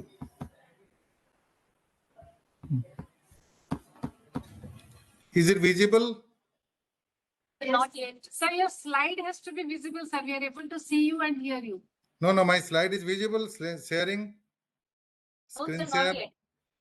Okay.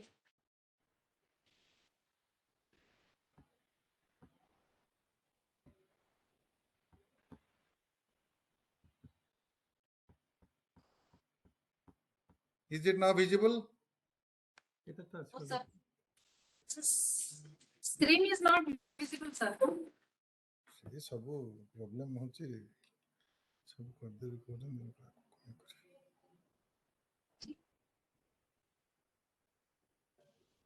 ଏଠି ସେ କହୁଛନ୍ତି ଭିଜିବଲ ହଉନି ଆମେ ଏଇଠି ଯିବା ସେମିତି ଯିବା କେମିତି Sir, we are able to see you, sir. That's all right, but you need not see me. You should see my slide. That's a major problem. I'm physically very, very strong, but digitally extremely weak. And that's why this WebEx and all that, I don't understand anything. It took me around half an hour to contact you with my able manager also, but he is not able to do also. So you can mail me the presentation. I'll share it from here. So can you please Share, sir. share now? Yeah. Click on share. Please click on share. Screen. So first you have to open your presentation, then come back to WebEx and click on share. We have opened the presentation. First open करो तापर share करो से coach हाँ ऐसे open position में sir आगो outer करो connecting click on share. First Now open. you click on First the presentation window. Share window.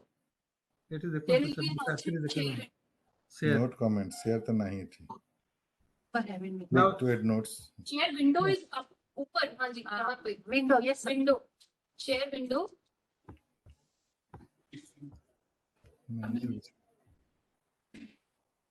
ना Or else you can mail me the presentation. I'll share it from here. Mail address Mail address I mailed you, sir, just now. Please share the presentation on this email. presentation कर दो Share on this email. So email we have sent the link. The same mail you can send the presentations. yes Yeah, you share on this email. yes Share it.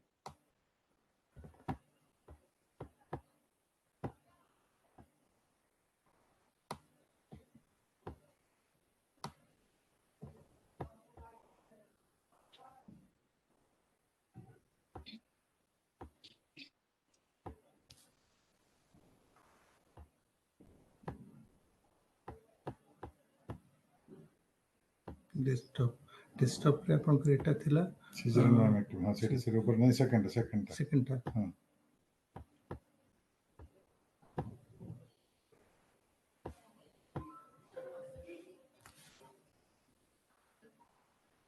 files not found Caesarian myomectomy এইটাই তো।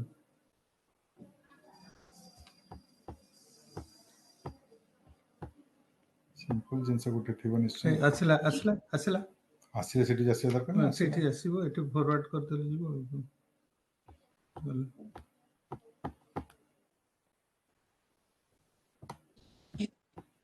Send ଅଛି send.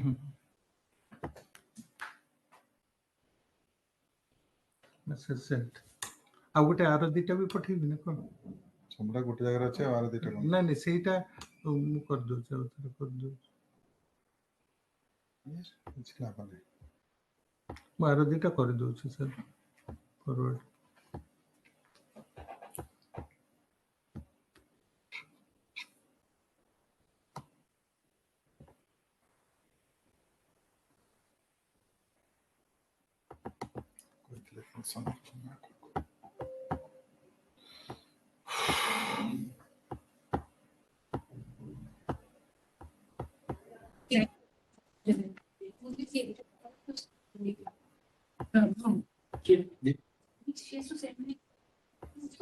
Have you got it? Yes. Yes, sir, we have got it, sir. Video, you have got it? Yes, sir, 1 minute. Video. Exhibit.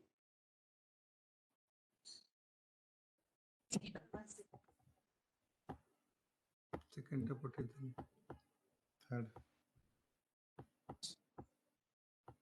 থার্ডটা পঠিয়ে দিন।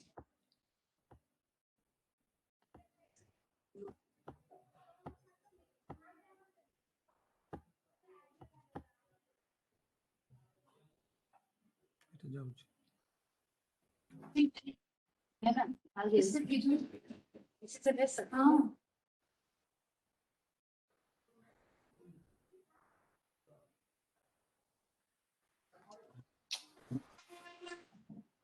This is the link I have sent. Link, but they are. Yes, yes. 2 videos we have sent. Sir, 2 videos sent. Third video we are sending. Have you got the presentation? 2 presentation. Got it, sir. Then about the video, 1 video. I'm sending 2 videos.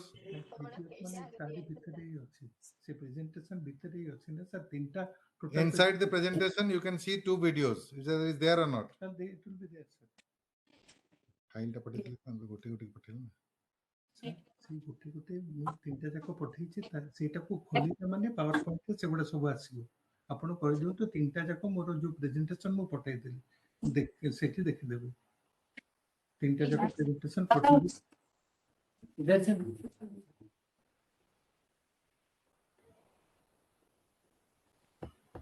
You got it, no?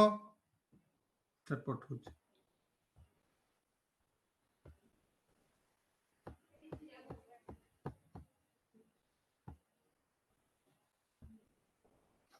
Have you got it? Yes. Just 216. Yes, sir, we got it. All right, let us start. So sorry, my dear delegates, viewers, and all the organizers. I beg apology for the delay, because again I tell that I am physically very strong but digitally weak, and because of this happens. Now I'm unfit for the post webinar thing and all that. But however, we got it by the effort of the event management people. Yeah, let me have the first slide. Yes, sir. Just show them.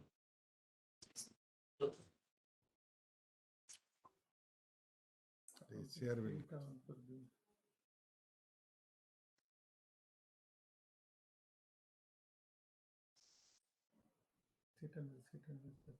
This is fine, sir. No, I'm not able to see my presentation.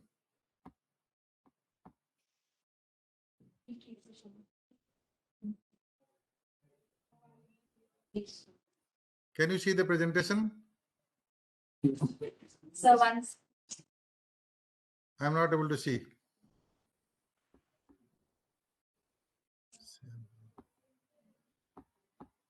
ଏଠି ତ 6ଟା ଯାକ ଆସୁଛି।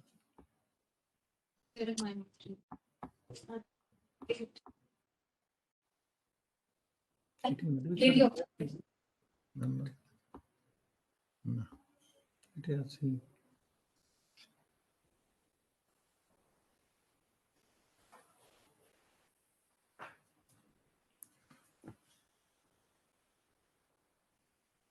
share now.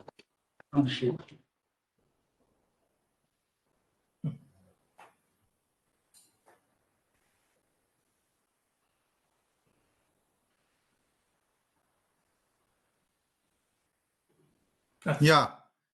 Can you see that? Yes, sir. Can you see? Yes. Yes, sir. Please go ahead, sir. We can see. We can hear Yeah. you also. So thank you very much again. I think I have a task of presenting a topic where this is absolutely, when it comes, a lot of debates and controversies arises. And I wish all the greetings from the place of Lord Jagannath. And next slide. Well, there are a lot of conference. The definition of a conference is a conglomeration of elite people where one alone knows nothing, but together with the group, after knowing many, many things, cannot do anything. And that is the classical definition of a conference. But this is something different, and Nabnita, that you have focused particularly on one particular subject and discussing on that aspect for 2 days. And this is something different from the conference. Next. So creating controversy is a step ahead of solving controversy. So today I will create a lot of controversy amongst all of you, and you are the persons to solve it later on. Next. Next. We shall not wait. Next. Yeah, therefore, a very, see, believe me, I am a totally uncontroversial person, but today I am presenting something which is very, very controversial. So it is known that yes, yesterday's contraindications are today's indication. So things are changing. Science is a very dynamic process, and whatever you say that you don't do it, after a few years, you can say that it's wise to do that. And that is one of the indications where I'm going to talk about here. Next. And when we come as a obstetrics, today we are discussing the obstetrics in business. And I say that obstetrics is a bloody business. And at times it culminates in such an event that it's considered as a bloody business. Next. Now, the age-old teaching and practice of myomectomy during Caesarean section. When we were teaching the students earlier, we were saying that myomectomy during Caesarean section is absolutely contraindicated. It is a next door to manslaughter because the risk of hemorrhage is absolutely alarming. Second point is the future scar integrity is a problem. Third is possibility of increased infections. These are the three main areas for which myomectomy during Caesarean section was considered that it is absolutely contraindicated. Next slide. So the consensus out of all these, at that time only some situations where you are permitted to do a Caesarean myomectomy, where there is a pedunculated subserous myoma, it is indicated you can do it. Second, when there is a myoma over the lower segment on the anterior wall, over the line of incision, you can do a myomectomy first and then deliver the baby. That's second indication. Third is when a myoma undergoing a complications like a torsion or hemorrhage during emergency, I think this is the only indication for that. Next. Next. Now, what is the resurgence of concept? Why? No, just previous thing. The resurgence of concept arises because the hemostasis is a major issue. Controlled hemostasis. We can control the hemostasis by the newer hemostatic agents. Avoidance of repeat surgery. I think this is a case where you leave it and do the surgery after the Caesarean section and a subsequent. That is a very important thing which is beneficial for the patient, because in one surgery you can do both. You can get a better cleavage during the pregnancy. Effective ecbolics are now there. The misoprostols are there, the carbitocin are there, the effective ecbolics are there, and there are smart surgeons. Earlier we were the surgeons where they were not very smart surgeons. Now, Nabnita, you people and the next generation of surgeons are very smart. They can do, the surgical skill is improved much better than the yester generations. And location of myoma, therefore, no option left. Wherever it is, whether it's intramural, subserous, whatever it may be, and whatever may be the size, you can do a myomectomy. This is possible, and that's why the concept has been revived. Next slide. Now, there are special techniques for which the skill is applied for that. Vasopressin as a hemostatic agent. You can use vasopressin as a hemostatic agent before the myomectomy. The choice of effective uterotonic, as I have already told, the prostaglandins and the different carbitocins, all these are effective. Uterotonics, which has come up, and hemostatic closures. The suture material has improved, and the Vicryl and hemostatic closure techniques must be very well adopted for that. And pre-op devascularization could be there, and even post-myomectomy, if at all there is a possibility of bleeding or you feel that there is a necessity of a compression suture, you can convert it with the compression suture. These are the special techniques for which myomectomy is important. Next slide. So, in view of this, earlier we were devoting to only the subserous myoma or myoma, intramural myoma. We are giving a separate incision. After the Caesarean scar incision, we are closing the Caesarean scar, the incision wound, and we are giving a second incision if it is located in the fundus or in the anterior wall or on the posterior wall, and then doing a myomectomy and then delivering the myoma. Now, this is a new technique which I will show. That is my experience for the last 10-15 years, where I'm doing a newer technique of Caesarean myomectomy. If it is an intramural, if it is a subserous, there is no problem. You can do it. But the problem arises out of intramural. If it is an intramural anterior or posterior, you go through the intracavitary approach. Through the cavity, I think the no second incision is necessary, and through the cavity you can deliver the myoma so that the whole dead space will be clipped to a smaller area and suturing will be much more better. And this is one which I want to show you, and I'm very happy with that, and therefore I feel that all intramural myoma, whatever may be the size, can be approached for that, excepting the subserous myoma. Next, you can see the video. You can see the video. Yeah, just run the video. So I think we will need 5 more minutes for the video, I think. Oh, this is a myoma which I see that you have opened after the baby is being delivered. This is the second video. This is the second video. The second video. Give us 5 minutes. We're trying to download the video, sir. So this is what the concept what I want to transmit before you is that it's not that giving a separate incision. I want to give it through the cavity. You give an incision. Or if it is located is the anterior myoma, you just retract the uterus, find out a space, and there locate it, give an incision there, and through the myoma screw, you can completely enucleate the myoma through the proper screw. And therefore, after that, whole area can be clipped to a very small area, and the living ligature of the uterus is taking part in controlling the bleeding, and you can have a closure, intracavitary closure of the myoma under vision, and that is absolutely fantastic. With the same Caesarean scar, Caesarean incision, you can do both rather than repeating it, giving a different incisions for that. Only one. They are same. You take all 3. Input. That is the main purpose of this Caesarean myomectomy, that the newer generation of smart surgeons can adapt and do much better technique for this, so that unnecessary complications are being avoided, unnecessary suturing, unnecessary pre- post-operative adhesions could be prevented by that. Are you connecting? Yes, sir. We are trying to show the video now.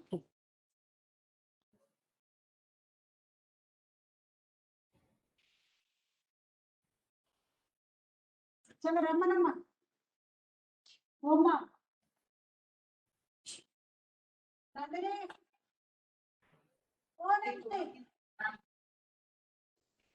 Not playing. Not playing. App to put us in it.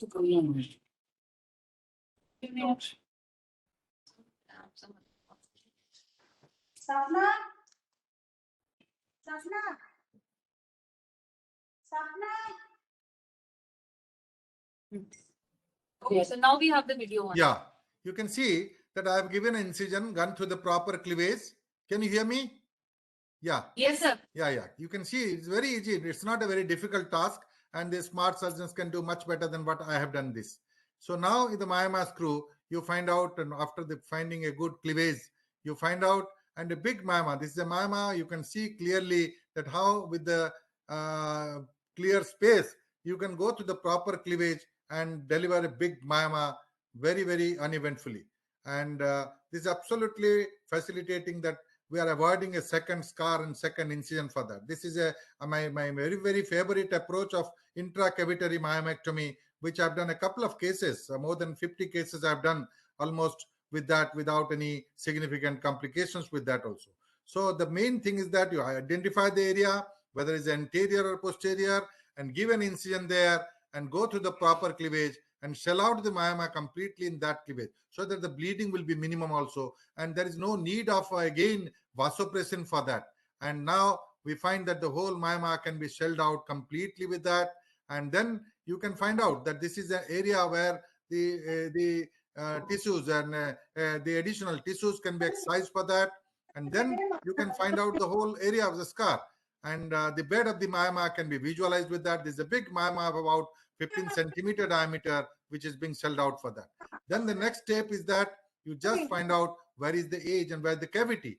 This is the cavity you can do as you go for that. A continuous suture, you can go and cover it within 2 layers so that the bleeding, the hemostasis is absolutely maintained with that. This is the additional tissues which can be excised with that. And then you can have proper cleavage. You can see the good cleavage in layers. You can do it. This is the second layer of the suture, which I'm giving it with the myoma bed. And that completes the procedure. If you give it continuously also, there is no need of a, say, the interrupted is not necessary for that also. And just identify the 2 edges and close it. And the dead space should be very much close with the thick hemostasis. That is the very important technique and a clue to this procedure of myomectomy. And always we use the 10 Vicryl with that. And here what happened after doing that, the large area, if in contrast to the incision, if you give it over the myoma, over the uterus in conventional surgery of myomectomy outside the from the serosal layer, you find that after opening, the scar becomes much more, and it's very difficult to close the whole dead space.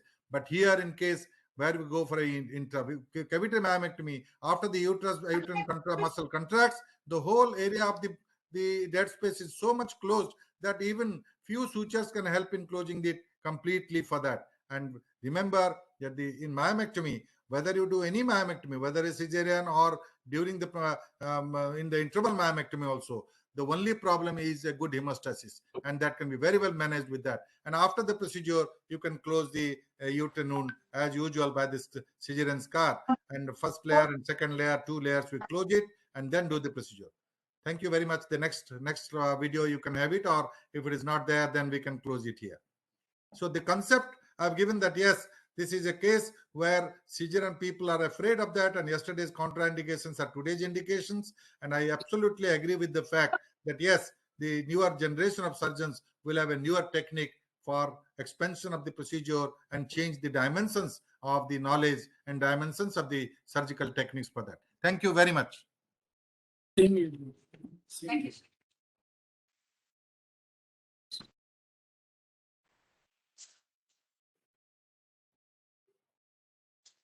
This is the second video.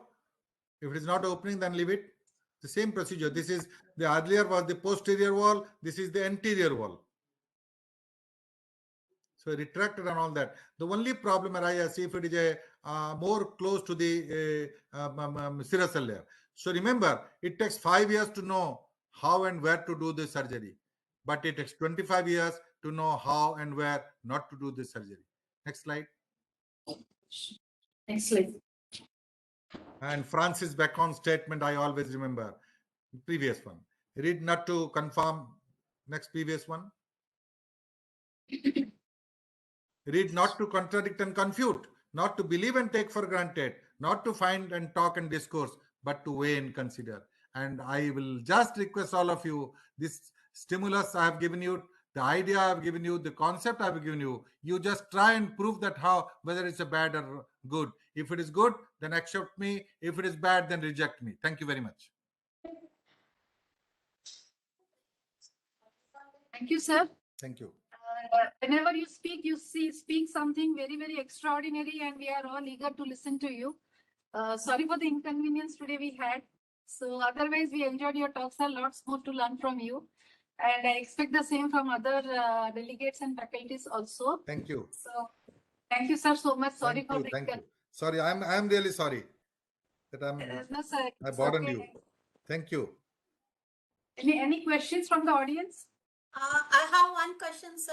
Yeah. Sir, have you one of your patients have come with intra additions following intracavitary myomectomy? I have done a repeat check hysteroscopy in about 50% of the cases, just to find out that whether it's there or not.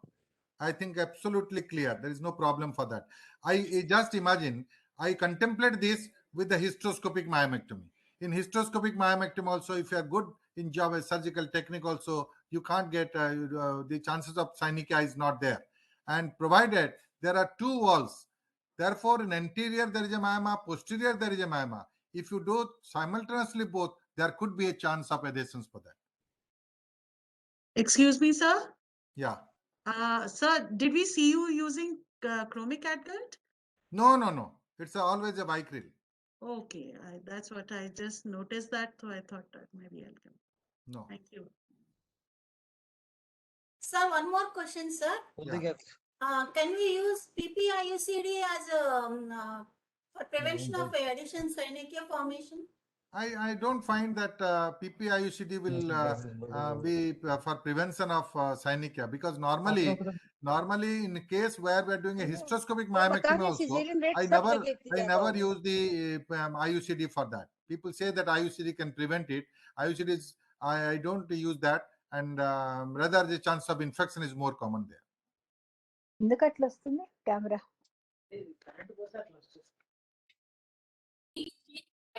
It is not obstructing our field of work. It is not in the lower segment. It is somewhere in the fundal region and maybe a 6 or 7 centimeter fibroid. Should we go for myomectomy in that case? That's why I told that there could be a difficulty in fundal, but anterior and posterior and lower part is absolutely easy. And the difficulty arises if it is a more towards the serous part. Say, for example, FIGO grading, if you compare the FIGO grading 6, 7, 5, 6, 7, that up till 5, there is not a problem. But 6, 7, when there is a more towards the serous area, I think there could be a problem for that. So should we go for that, sir? Fundal fibroid, maybe? No. I won't recommend a fundal fibroid or subserous fibroid for this. So if a patient has a subserous or a broad ligament fibroid identified before she conceives, she is planning for conceiving. Yeah. So it is around 4 to 5 centimeter fibroid before she conceives. Then what will you advise her? Should she go for a myomectomy before conceiving, or we can wait? Because a big no for surgery, because we find the myomas with pregnancies very often continuing and uneventful. I have seen patients who have come with early pregnancy with a large 8 weeks pregnancy with 16 weeks size of the uterus and a large myoma, and many of the gynecologists have advised termination of pregnancy, then myomectomy, then subsequently encourage the second pregnancy. I think I differ in that. You continue it. If there is you explain the counsel that there is a chance, there could be a chance of spontaneous abortion, there could be a chance of preterm labor, there could be a chance of malpresentation, but invariably majority of the cases go uneventful and have a normal delivery also, vaginal delivery also. So if there is a previous myoma and encourage pregnancy, if the pregnancy is not there, then attributable that is case of due to myoma, then do a myomectomy. Otherwise, don't touch. So if she has come in the pre and antenatal counseling period also, we should advise her to proceed with the pregnancy. To continue the pregnancy, yeah. And majority, I think it goes uneventful. Oh, so once I had a patient, she had around 12 centimeter fibroid, which was degenerated. Yeah. And it was around 8 to 10 weeks pregnancy. The patient repeatedly came on with admission like she's having pain abdomen fever. How to approach this type of cases, sir? I think these are the cases where same thing, common thing, red degeneration. We say that yes, I have encountered a few cases on that. At least I remember 2 cases where the pain is persisting, it is not relieved and all that. So those are the cases. Usually, majority of the cases respond to the normal conventional analgesics and conservative management. And these 2 cases which I remember that came with a 16 weeks pregnancy and the uterus size, I think it's about 28 weeks pregnancy, 28 weeks size. But the pregnancy is 16 weeks. They were rolling with pain abdomen, and I immediately thought that it's a case of a red degeneration. And when the pain is really not subsiding and it is rather aggravating, then I did a laparotomy. I found that it is a torsion subserous myoma, which has undergone absolutely necrosis. So these are the cases where, if you majority of the cases, if it doesn't respond to the normal conjugate thing, think that it could be something else, right? That like a torsion pedunculated myoma. There surgery is necessary. Sir, I had come across a case, a patient who had a previous pregnancy with a submucous fibroid of around 5 to 6 centimeters. She underwent an elective Caesarean section for the first pregnancy with the fibroid, and the fibroid was kept as it is inside the cavity. It was not removed. But then after few days, she found some fleshy mass she has expelled. So the subsequent scans was not showing any more fibroids. So that means the submucous fibroid had degenerated and was expelled on its own. Don't expect that always this will happen. You are lucky that it has expelled. I think it's better that you enucleate. When you find that during the time of delivery, you find a submucous myoma, it is very easy to enucleate. There is not a problem for that. It is better to enuclate. Don't expect that. Don't presume that all cases will have a spontaneous, because these are the cases where I have faced. I had gone for a expert opinion for a medical legal case like this. Post-cesarean pregnancy, myoma, bleeding, secondary PPH, and they continued exploration. They thought that it is a retained myoma, retained placental tissue, and subsequently it came out to be a submucous myoma. And these are the cases where if you detect it, you better enucleate it. This is my opinion. So I was dealing with the second pregnancy. This was the history in the first pregnancy where she delivered outside. So that is what I thought I will just share with you. Then if it is a vaginal delivery, that's a different issue. But if you are doing a cesarean and you can find a submucous myoma, I think it's better to remove that. It was a cesarean. It's a very easy. Submucous myoma, there is no controversy. But subserous myoma, there is no controversy. The problem arises with intramural myoma, where intracavitary can help. Yes. If any of the delegates have any questions, they can ask.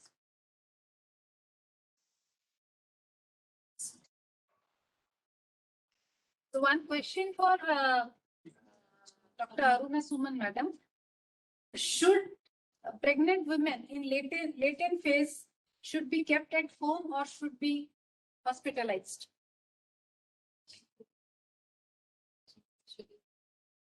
Dr. Aruna Suman, madam. I think we can go for the opinion of Mohapatra sir for this. Yes, tell me. A practical question. Many patients come to the labor room with mild pains. So should all the patients who are in latent phase of labor kept at home or should they be hospitalized? It's a very practical thing which everyone at the middle of the night she has come or any time. Now, I think domiciliary has no place. If it is a clear latent phase of labor, it should be hospitalized. I have seen many cases where they have been transferred to the home and later the next day they come with IUFD. I have seen that. I don't encourage this because it's not a question of prolonged latent phase. The observation is important for that. Observation and monitoring.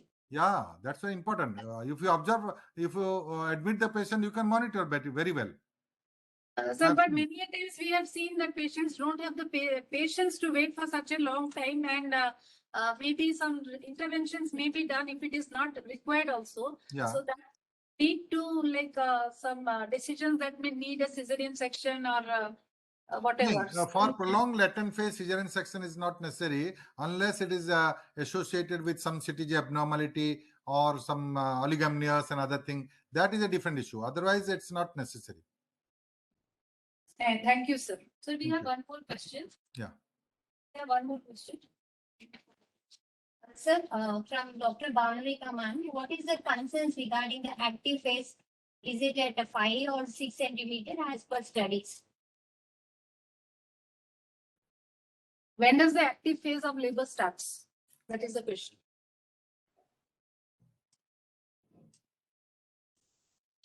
As per the Safe Labor Consortium, madam, the recommendation now is active labor starts at 6 centimeters of cervical dilatation, because that before that, primies and multis, they have different curves of labor progression.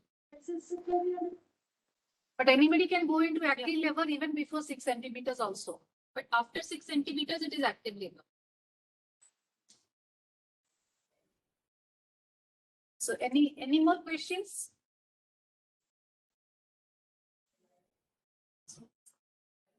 Thank you, PC Mohapatra, sir. Thank you very much. Thank you very much for association with this dynamic event. Thank you. Pleasure having you with us, sir. Thank you. Yes, sir. Thank you, everybody, and thank you, Nabnita. And that increases the weightage of the conference when you are there, sir.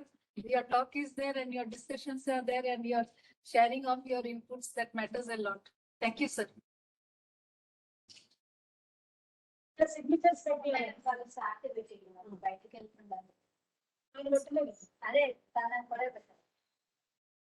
It is my pleasure to propose the vote of thanks on this occasion. So we come to the end of first day. Again, tomorrow 1:30 p.m. we'll be starting with the next session, that is session 3. On behalf of Department of Obs and Gynae, I would like to thank our Executive Director, Dr. Vikas Bhatia, for his continuous guidance and support in organizing this event. I thank our Dean Academics, Professor Rahul Naram, and Medical Superintendent, Professor Neeraj Agarwal, for being a continuous pillar of strength in all our endeavors. I'm thankful to our chief guests, Dr. Shanta Kumari and Dr. PC Mohapatra, sir, for taking out valuable time and gracing the occasion. A special thanks to Dr. Vindhya, President of OGHS, for her valuable support. I'm thankful to our chairpersons, Dr. Pratibha Singh, Dr. Tushar, Dr. Rajeshwari, for sharing their experience and rich knowledge with us. I thank all our expert speakers, Dr. Anupama Bahadur, Dr. Archana Singh, Dr. Aruna Suman, Dr. Manisha, and PC Mohapatra, sir, again for sharing their inputs on this topic. I am also thankful to our head of the department, Dr. Nabnita, and our faculty, Dr. Naina and Dr. Aparna, without whose support this event would not have been possible. A deep sense of gratitude to all our supporting staff, our junior resident, our nursing officers, and our IT team. And thank you all the delegates for making this event successful. Thank you all. Please do join on time tomorrow, 1:30 p.m. We'll be starting with our scientific session directly. And we have interesting debates tomorrow for which there are prizes also. So we can enjoy a lot. If more of us join, definitely it will be beneficial to everyone. Very important points to be discussed and argument is there in the debates. So thank you all for your valuable time in joining to this program.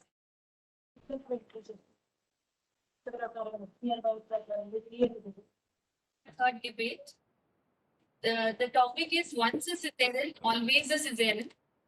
The speaker for the motion is Dr. Meenkashi Gothwal.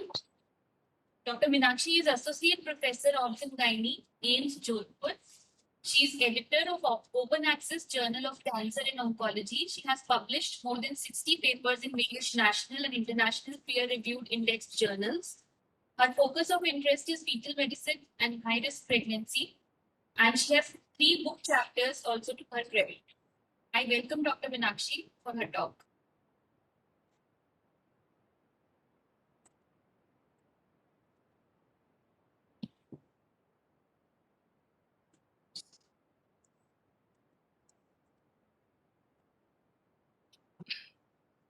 Am I audible, Dr. Mishu? Really audible, but your screen is not visible. Previously it was visible, now it is gone off. Just close the window. Yeah, now it is visible. Is it visible? Okay. So when I was asked to speak in favor of topic once a Caesarean, always a Caesarean, I was in dilemma and wondered that's what I'm going to talk in this topic, in which already guidelines are there that favor myself working in AIIMS, following guidelines. To personally, I am also not much in favor of this, but as I got responsibility to speak in favor of the topic, I tried my best to highlight certain issues that goes in the favor. So let's start with that. So old century when opinion that Edwin Cavell opines that once a Caesarean, always a Caesarean. In that time era that in US there was a rule that once a Caesarean, always a Caesarean. that leads to a very rising threat for cesarean section. But once the concept of VBAC came, the pendulum began to swing away from the routine repeat cesarean delivery. Recently, the wisdom of this transition has been questioned, and the treatment of the patient with prior cesarean delivery is remain controversial. So I have a question for you all, that in this present world, with the concept of having one or two baby, is it okay to give a trial of vaginal delivery after C-section that carries, although a very rare, maternal as well as a perinatal risk? So I just want to highlight certain risk factors, certain risks in the VBAC that is documented in literatures, that is documented in the guidelines. So there are certain maternal risk that is more in VBAC as compared to the repeat elective cesarean section, that it is associated with uterine rupture of approximately 0.5 to 0.9%. There's incidence of emergency cesarean section of approximately 25%, endometritis and blood transfusion of around 1%. There's a risk of anal sphincter injury, and the risk of maternal death, although rare, is also there. Certain perinatal outcomes are also associated with VBAC, that is, first is HI, that is hypoxic ischemic encephalopathy, with the incidence of 8 per 10,000, and in some cases, stillbirths are also there with the incidence of 4 per 10,000. So actually these data, this literature that are published in various journals, these data they took from a large medical center, staff with an in-house physician and operative group personnel available to perform the emergency cesarean at the time of a day or a night, and they are well capable enough to manage the complication because they have an ICU facility, they have a blood bank, they have surgeons with them. These larger studies have documented the risk of uterine rupture is 1%, but what about the risk of uterine rupture in the low resource setting? So the incidence of uterine rupture is same in that setting also, but outcome can be different and disastrous. So I just want to know what about the data from the rural centers or from the low resource settings. The isolated complication at these centers generally are not published, and they may be underreporting bias that mask unfavorable outcome associated with uterine rupture and during the VBAC. So I just want to present certain evidence based on the literature that is published in various journals that says that VBAC is associated with maternal. The journal, that is an article that is published in the journal in 2010 that shows that when the trial of labor after cesarean section fails, emergent cesarean associated with increased uterine rupture, hysterectomy, operative injury, blood transfusion, endometritis, and longer hospital stay. This is one of the articles that was published in Scientific Reports in 2017. Says it is a very good and large study based on 29 countries. Says women with a prior cesarean, especially in the resource limited settings, are facing higher risk of uterine rupture and more complication as compared to the other institutes. And very renowned journal, that is New England Medical Journal, says that yes, cesarean delivery, this VBAC is associated with greater perinatal risk. So I'm also concerned regarding the induction of labor in the case of cesarean section. So this in this the author has compared a cohort study between once in a group with the induction of labor was done in the cesarean section and one with the spontaneous labor, and they concluded that the patient with undergo induction of labor has a lower success rate of vaginal delivery compared to those presenting in spontaneous labor. So with these incidences led to the question about the safety of VBAC. So this is the confusion of every patient. Madam, I am confused. Can you explain in detail what is going to be happen next? So discussing what we can do and what we can counsel the patient, let's start with that. So if there is in a patient, the risk and benefit of VBAC and elective repeat section should be discussed in patient in a detail. Respect should be given to their personal choices, preference to achieve vaginal birth or to repeat cesarean section, her attitude towards the risk of rare but serious adverse outcome. And regarding the obstetrician, it is very important to review the operative note of the previous cesarean to identify the indication, type of uterine incision, and the peri-operative complication. As we are getting referral from very remote centers, we don't know which type of cesarean was performed, what was the indication, and who performed. Because in Rajasthan, in the remote area, most of the cesarean are performed by general surgeons also. Again, the woman should be informed regarding that planned VBAC is associated with risk of 0.5% and there is no risk of rupture in the elective repeat section. Then the woman will ask, why will I take this 0.5% risk of rupture? I already had a scar, I am happy with the second scar. Then the woman should also inform regarding that this VBAC is associated with additional 2 to 3 per 10,000 additional risk of birth-related perinatal death as compared to the elective repeat cesarean section. This slide is very sensitive and heart-touching for me that as VBAC is associated 10 per 10,000 risk in a woman with HIE, that is hypoxic ischemic encephalopathy. But what about that 8 women that has a HIE baby? Think about the future, the financial, the physical, and the mental trauma of raising a HIE kid in this present world where the students are scoring 100 out of 100 and the 8 parents are raising a HIE baby with them. We also know that, yes, it is documented that VBAC has additional 1% risk of blood transfusion and endometritis as compared to the repeat elective cesarean section. And definitely for a repeat for VBAC, continuous intrapartum care monitoring is required to identify and management of uterine scar rupture that utilize the manpower, the resources. And the institute or the low resource setting where this is not available, is it okay to give a trial in that patient? For me, I think it is no, big no. And this is very important nowadays. The medical legal issue is a very interesting article that is published in 2018 that most of the cesarean sections are performed due to the fear of litigation, and most of them perceive fear regarding the legal consequences arising the complication associated with vaginal birth compared to the birth by cesarean section. So there are certain benefits of elective repeat cesarean section that a woman can plan cesarean according to her choice. There is no risk of uterine rupture, very less risk of HI compared to VBAC, reduces the risk of pelvic organ prolapse, urinary incontinence, and sexual dysfunction. Nowadays, that woman is asking for vaginal rejuvenation surgery, and if the family is completed, the patient can have a sterilization if she wanted in the same setting. So why the patient is opting for elective repeat cesarean section, or why the incidence of elective repeat section is rising first is a non-consent. The patient is not willing to take a 0.5% risk of maternal or very low risk of perinatal complication for them, because if the complication occur, that become 100% for that lady. Increasing maternal age, increase post-dated pregnancy, induction of labor, and in Rajasthan, male fetus. If the woman has a first female fetus, they have a strong belief that this fetus is going to be a male fetus, and they don't want to take 0.000% 1% risk for that fetus. Secondly, infertility leading to IVF pregnancy, very costly treatment. The patient don't want to give a little chance of any complication, lifestyle choices, and most important, the fear of litigation. So, in last, the VBAC trend is accompanied with numerous challenges for healthcare professionals for establishing suitability of each pregnant patient profile, for TOLAC to active labor management, and ethical or legal issues, which occasionally are not included in specific guidelines. That is why individualized risk assessment and management can serve obstetrician as a useful tool for improving outcome of a patient satisfaction and also for avoiding legal or moral liabilities. So, although I'm not happy with this data, this is the last month data from my institute, in which the patient who came in spontaneous labor, out of 14, 13 refuses for the VBAC, and only one patient went for a vaginal delivery. That is, she came in an active labor.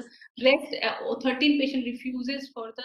In spite of better counseling, we have all resources, we have all monitoring, we have 24 hours blood bank, 24 hours labor room. Patient refuses for that. Thank you so much for your patient hearings, and for myself that 9 months preparing to fall in love for a lifetime. I think we should give a safe motherhood, safe child, and healthy mother to our patient or patient party. Thank you so much for your patient hearing. Thank you, Dr. Meenakshi. It was a pleasure hearing your point of view. Now I invite Dr. Kiranmai for presenting her opinion against the motion that is once a cesarean, always a cesarean.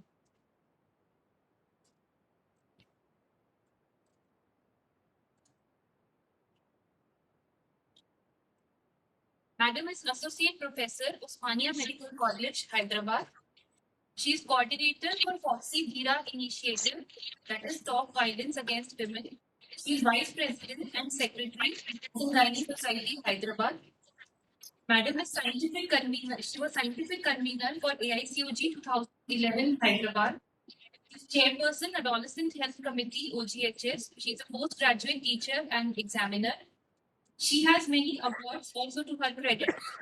She is Kamini Rao Yuva Foxy Orator 2013. She's peer reviewer for Journal of Obs and Gynae of India 2021. She has co-authored 2 books and published research papers in various peer-reviewed journals. She is also trainer of trainers for UNICEF Gender-Based Violence Training on Survivor-Centered Engagement Skills. She is trainer of trainers for Government of India and National Health Mission initiatives. She's trained in medical education curriculum CISP EdCom by National Medical Council. We welcome you, madam, for this conference. May I add one more sentence to her biodata? Please, madam, go ahead. Yeah, she's one of the champions from our public sector. I'm proud to have her as a team member, Dr. Kiranmai. I'm humbled, Malti madam, coming from you. And at the outset, let me thank this great initiative from AIIMS Bibinagar on such an important topic. And yesterday also I was listening to some of the topics. All were going great guns, very high academic content. And thank you, Dr. Meenakshi, for your views. I know we don't have a choice in this, but having taken up the for and against motion, we have to do full justice for it. So let me share my screen.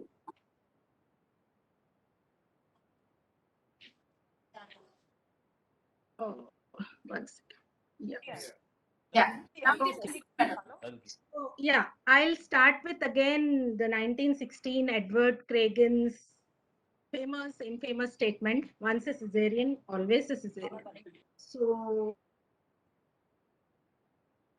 mark, then I would take the first part of it, once a Caesarean. See, this is the Lancet series with 10 papers, research papers in the latest Lancet series, which has dedicated to stemming the Caesarean section epidemic. And WHO, as you all know, since yesterday, we have been doing 6.2 million excess of Caesarean sections. And a major part of this belong to the Robson Group 5, that is one previous Caesarean section. On one side, we are already doing excess primary Caesareans. On the second hand, we are not considering this one previous section and going on doing Caesarean sections on one after the other. So this is Indian situation, geographic variation. If we have correct indications, if we have correct protocols, this variation will not exist. So on one hand, we have less than 10% due to lack of access. On the other hand, we have more than 30, 40, 50, 60, 70 also in Telangana. And this BJOG paper has clearly mentioned any rate higher than 10% at the population level is not associated with maternal and reduced maternal neonatal mortality rates. And this is Frank Lowen in his keynote address in the recent obstetric update, who has said a vehement no, that Caesarean section rates do not have a role in decreasing both maternal and perinatal morbidity and mortality. Actually, you can see as the rate increases, the perinatal mortality and morbidity actually do not reduce. On the other hand, it may increase. And we have had one beautiful topic today on microbiota.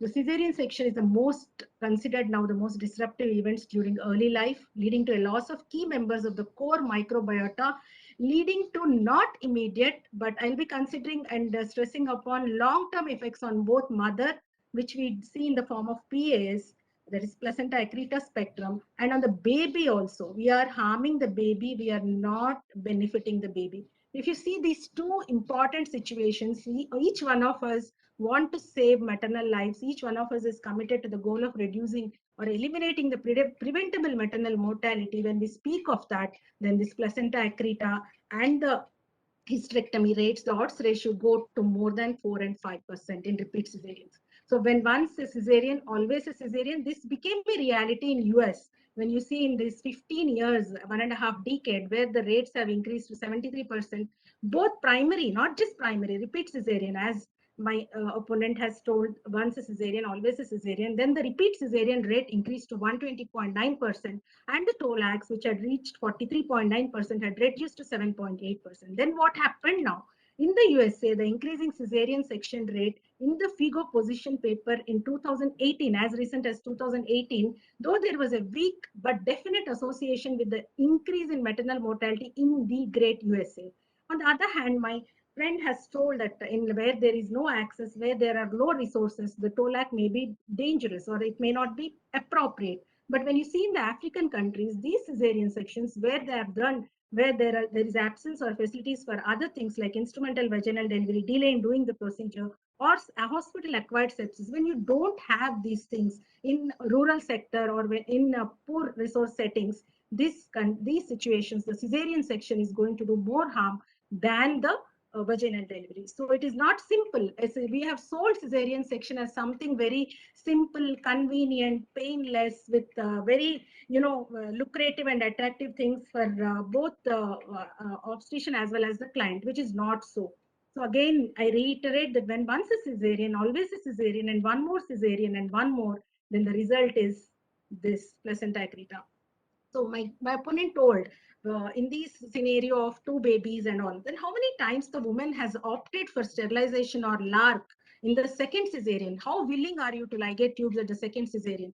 How willing are you to place a LARC, or how willing is the patient to get a LARC or a sterilization at second cesarean? So there is a possibility that she'll go for a third and fourth pregnancy. We know that PAS, the simple, common, most important factor is a previous cesarean delivery. And as the number of cesareans increase, 3, 11, 40, 61, and 67%, it is going to increase. The PAS, an experience of a decade in one of our Indian hospitals, tertiary care institutes at Ahmedabad, has shown that the PAS has increased by more than 0.1 to 0.01 to 0.1% with all the possible complications of hemorrhage, hysterectomy, mortality, and bladder injury.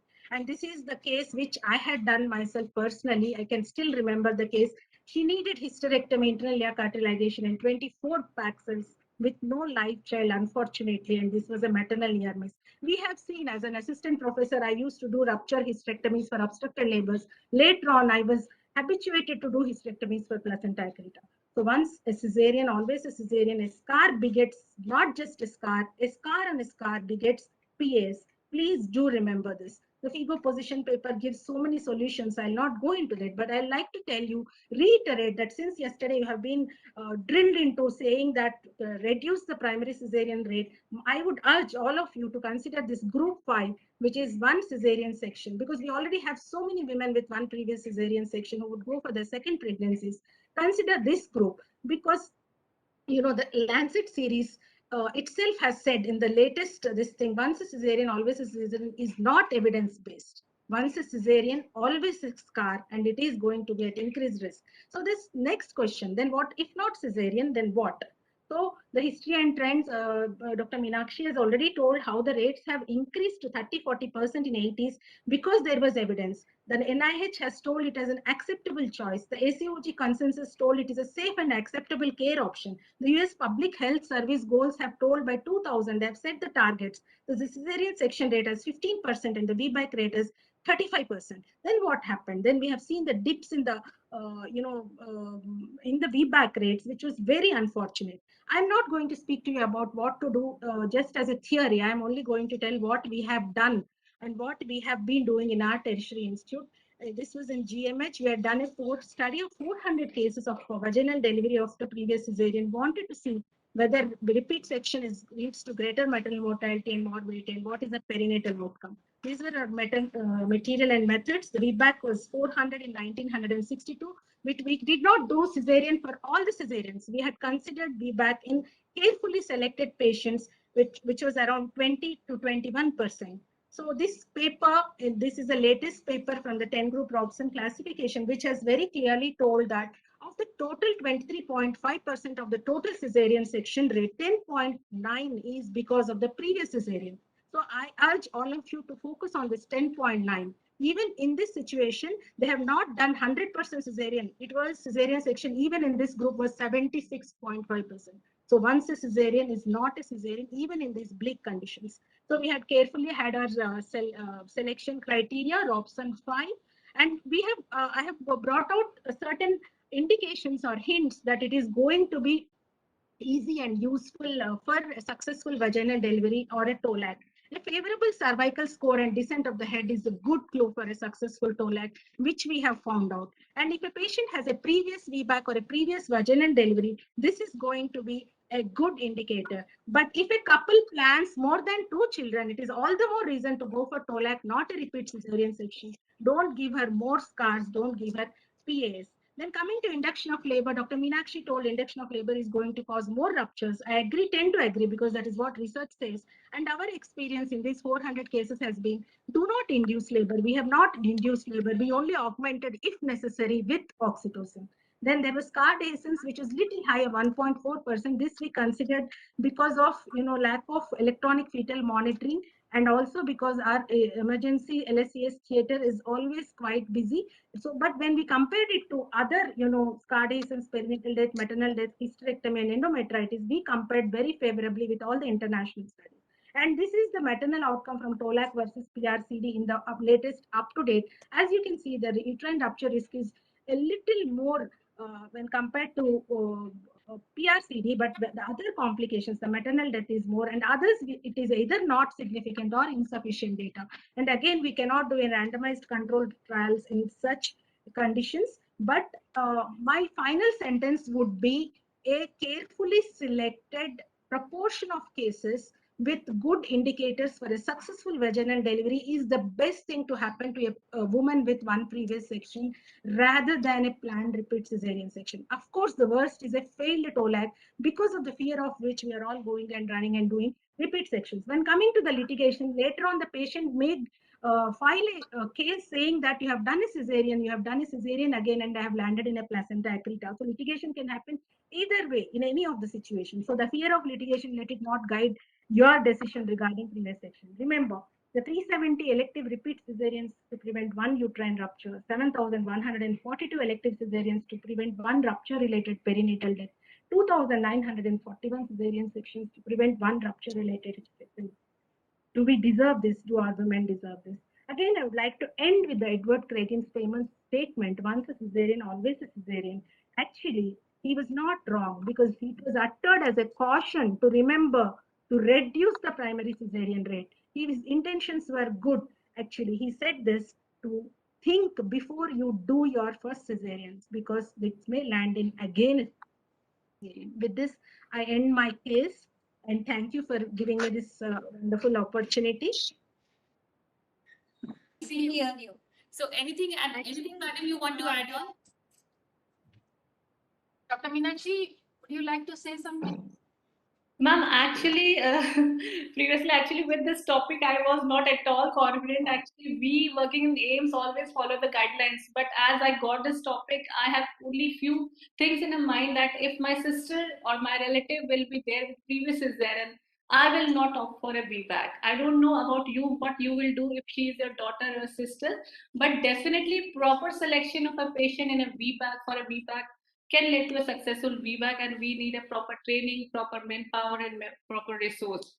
Otherwise, I think repeat elective cesarean section has definitely have a certain complication like accreta spectrum. But if the patient who don't want to wish have a more than 2 child, and yes, definitely it can happen to them. For that, we can offer this.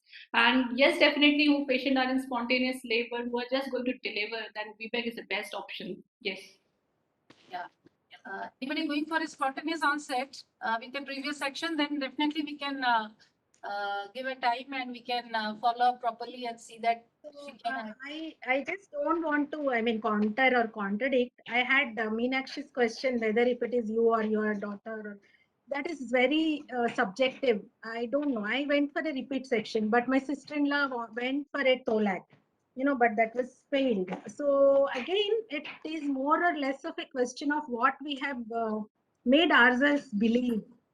Or what we have thought. We have always thought cesarean as a protective, prophylactic intervention, which is kind of, that mindset, I think even we have to change. And as tertiary institutes, as the discussion before has happened, the instrumental delivery. So this is again another area where it falls on the shoulders of premier institute like AIIMS and maybe ours also, to rotate swing the pendulum to the to reasonably.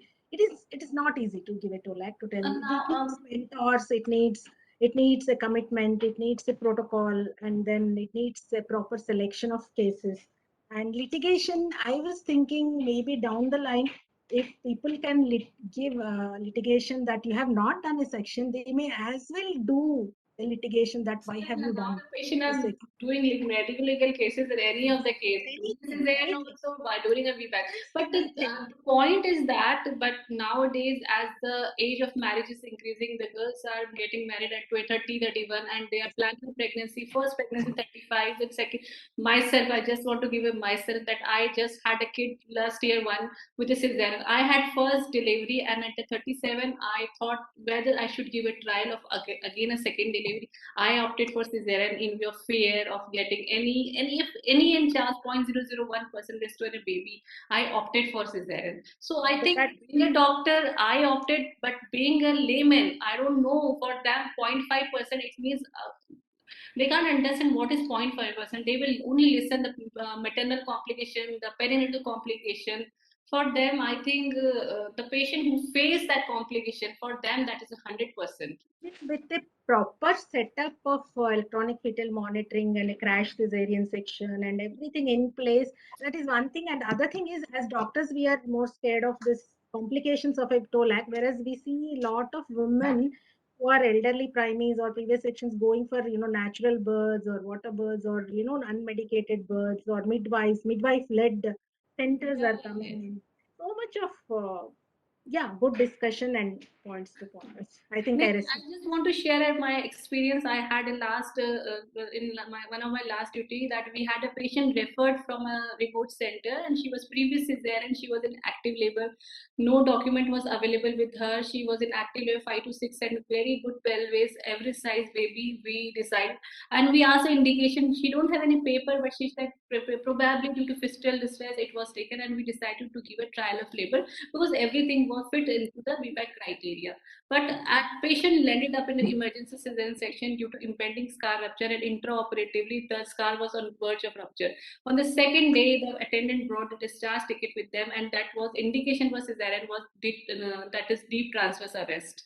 So this is very important that if the patient is having a proper operative note of previous indication, that plays a very important role for a successful VBAC. But if the patient that is what I mean by having a proper protocol, where how you include your cases in your checklist, as Dr. Malti was. There are checklists, but yes, definitely various tools are available for prediction of VBAC rates, but they are not 100% sensitive. We can't say that in this patient there is increased chance of uterus rupture, or this patient is 100% going to be delivered vaginally if it is a good candidate for VBAC also. But okay, yes, VBAC is good, definitely. We follow guideline, we are in favor of VBAC, but for me personally, I'm equally scared. You can say when I'm doing a second cesarean and I'm not going for a tubal ligation, I'm scared for the mother. Today itself, we could not do a section third cesarean. They wanted a male baby and the baby was little low birth weight. They did not go for sterilization. I was thinking, what will happen to and for this male baby, only for this male baby in Rajasthan,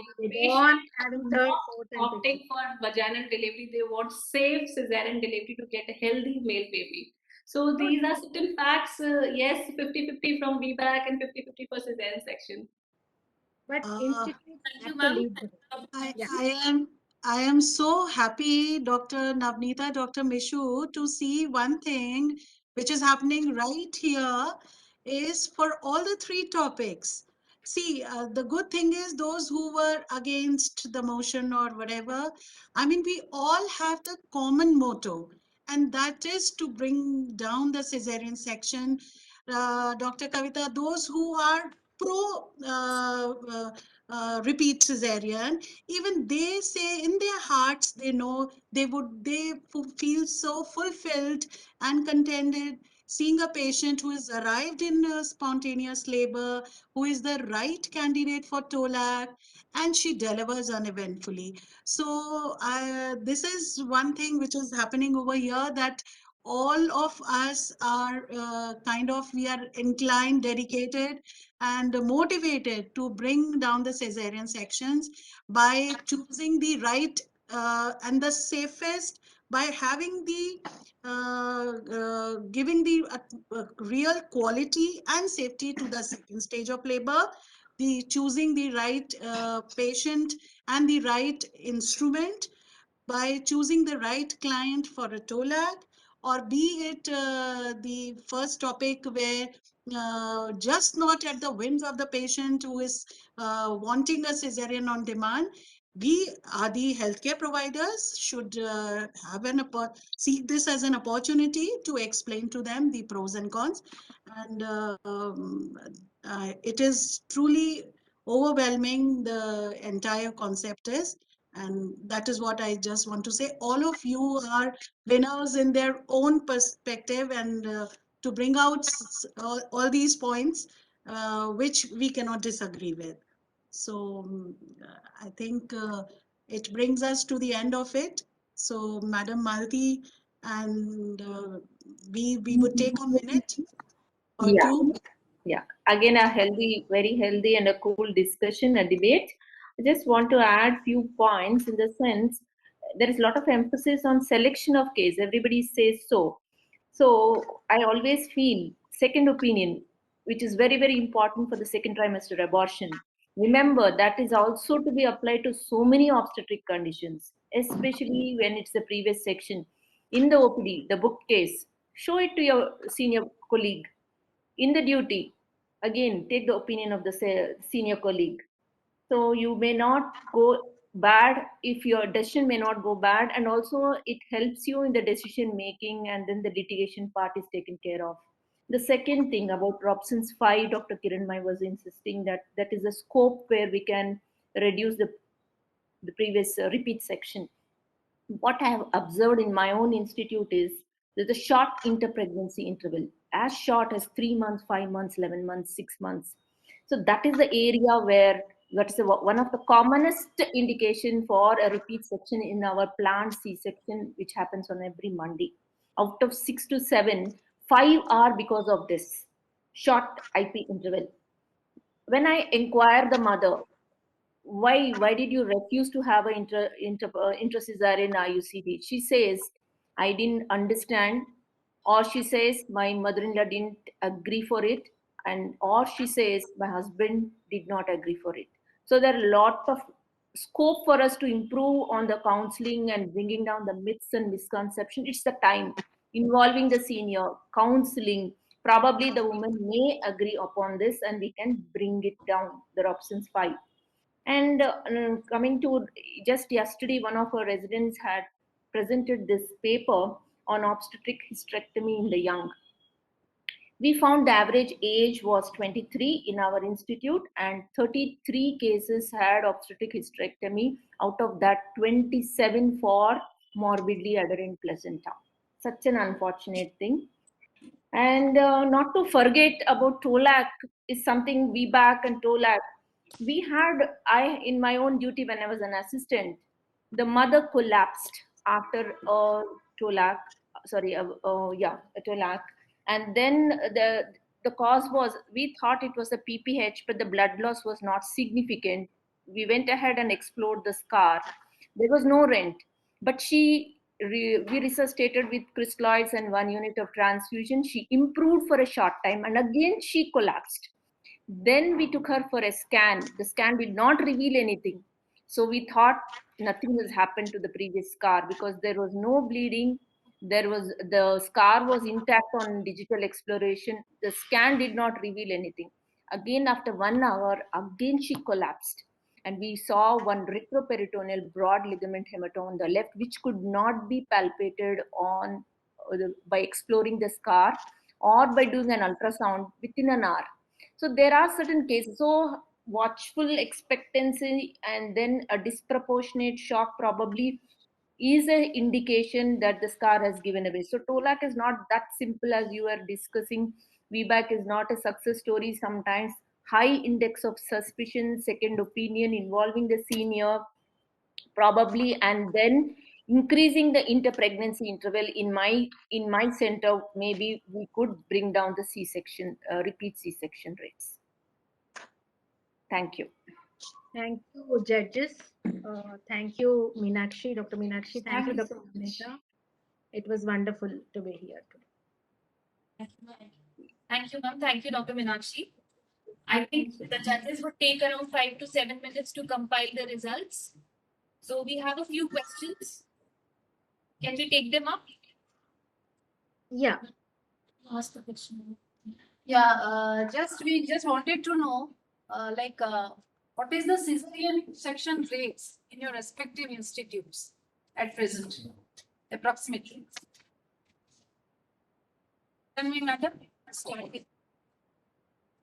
It is around, it used to be around 29 to 30%. Now it has climbed almost to 35 to 36%.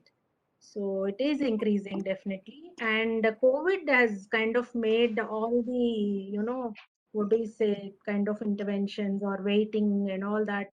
So COVID has made us go quickly to deliver, and then that is also one of the reasons. And we had lots of referrals. For the recent increase. And one more thing, what I think is, if we targeted reducing the primary sections, then definitely it will help in reducing the overall rates of the Caesarean sections. So our primaries, we have to be very careful before we take up for sections and try our best that they have a normal delivery, keeping the maternal and the fetal conditions in the back of our mind. What about you, Dr. Meenakshi? Ma'am, at my institutes, definitely this Caesarean section rate is around 32 to 34%. And yes, I totally agree with you that primary Caesarean section rate should be reduced. And I think the CTG machine, sometimes that we do a Caesarean section due to pathological CTGs, and while doing a Caesarean, we are not getting in any cause for that CTG. And this pathological CTGs plays a very important role in increasing the rate of this primary Caesarean. So that's what, when we check the abnormality in the CTG, we have to always keep in mind the background of the patient, like her age, any comorbidities, and what is the fetal status, all those things, whether it's IUGR, whether it is oligo. So all these things, I think once we take, and then we can interpret, and then accordingly we can plan our management. I think CTG is very helpful in detecting, but at the same time, that is also one of the causes for the increased risk. So scalp pH, if we combine with the scalp pH, I think that will help in reducing the rate of Caesarean section, basically, importantly, the primary Caesarean section. Do we have Dr. Shruti, Dr. Harpreet? I think you know to hear. I think some issues are there. Suman, are you there? Yes, ma'am. What is the Caesarean section rate at your institute? Any measures in place so as to reduce that?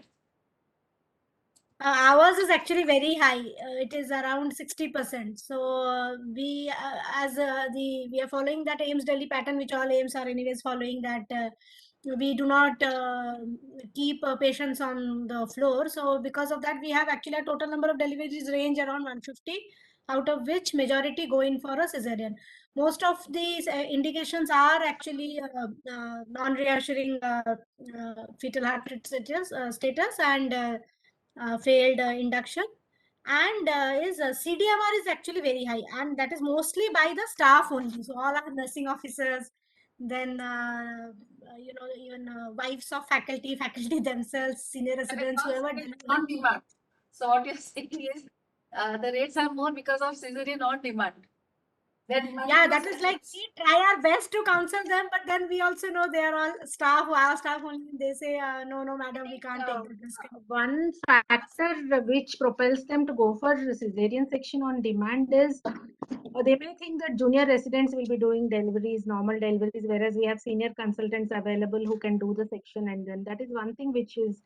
And we had Caesarean section rate in Telangana, as you are telling, 80-90%. Nizamabad was one district which had 90%. So from OGSH, we had done one seminar, I remember 3 or 4 years back. We just gave a survey there. What was the reasons for them why they are going for Caesarean? Actually, very valid points. One is non-availability of the anesthetist round the clock. This is in the private sector, not the public, because our private sector rates are very high, not the public sector. So they were saying anesthetist availability, the pediatrician availability round the clock, and also the management of second stage. Many were, as Dr. Subarna was telling, many had done their forceps vacuum when they were PGs, and later on it was gone, the learning curve, and then they have forgotten how to use and all. Then second stage section also they were not very confident, because Patwardhans and then extensions, you don't have your colleague or someone as in our public hospitals where they can run for help. They're alone doing in the middle of the night. So what do they do? Once it is a floating head, they'll decide for a cesarean section. Once there is, PROM, they decide for a cesarean section. Once they feel that little baby is big, they decide for a cesarean section. So these are the reasons for high rates of primary cesarean rates, not commercial aspects, as they make us everyone keeps telling that because of commercial reasons that you keep doing cesarean section, which is not so. They genuinely had problems and litigation. If the baby had a section and landed in NICU, it was okay. But if a baby had a vaginal delivery and landed in NICU, then you have not done, because cesarean is considered as a protective prophylactic intervention that an obstetrician, he has the right to and privilege to. Yeah, ultimately the patients also blame that you are the right person to decide. It is a complex situation, Dr. Nabnita, because Lancet, FIGO, WHO, everyone coming up with so much of research articles and focusing, and they are saying it as an epidemic. And there were sanctions, and they were telling, we had, all our civil servants coming after collectors and all coming after our private consultants, that your section rates you have to publish, you have to send us every day. All these things were happening. It is not a simple thing that obstetricians are responsible. It has to be there in the society. It has become an epidemic. It has to come, the inputs and the commitment has to come from every part of the society. So, and we have to lead, maybe, as proponents of women health advocates, we have a great role to play. And again, one more important thing is the progress of the labor, the monitoring of the labor, and the time we need to allow for each phase of the labor, and in case augmentation necessary or not. And I heard we had this big initiative of our CM KCR kit, which had propelled, which has shifted the delivery scene from the private to public. Now the public sector has 50% of deliveries. It used to be 30-40%. Now it is 50 to 60% because of the financial incentive. So what happened? All the public facilities were doing the deliveries, but ultimately the section rate has gone up in all the districts, not the vaginal deliveries. Why? Again, they had so many stories to tell. One consultant or one obstetrician round the clock every day. And then, not unlike in urban areas, in cities, metros and institutes, we are little away from the patient point of, we are away. We are in a kind of protected place. Whereas they are totally exposed. The MLA comes, the press person comes, and the attenders come, and they pester them. We've admitted yesterday, we have admitted in the morning. Why is she not delivering? Why don't you do something? So it becomes a hell. So at the slightest indication, they have to rush for a cesarean.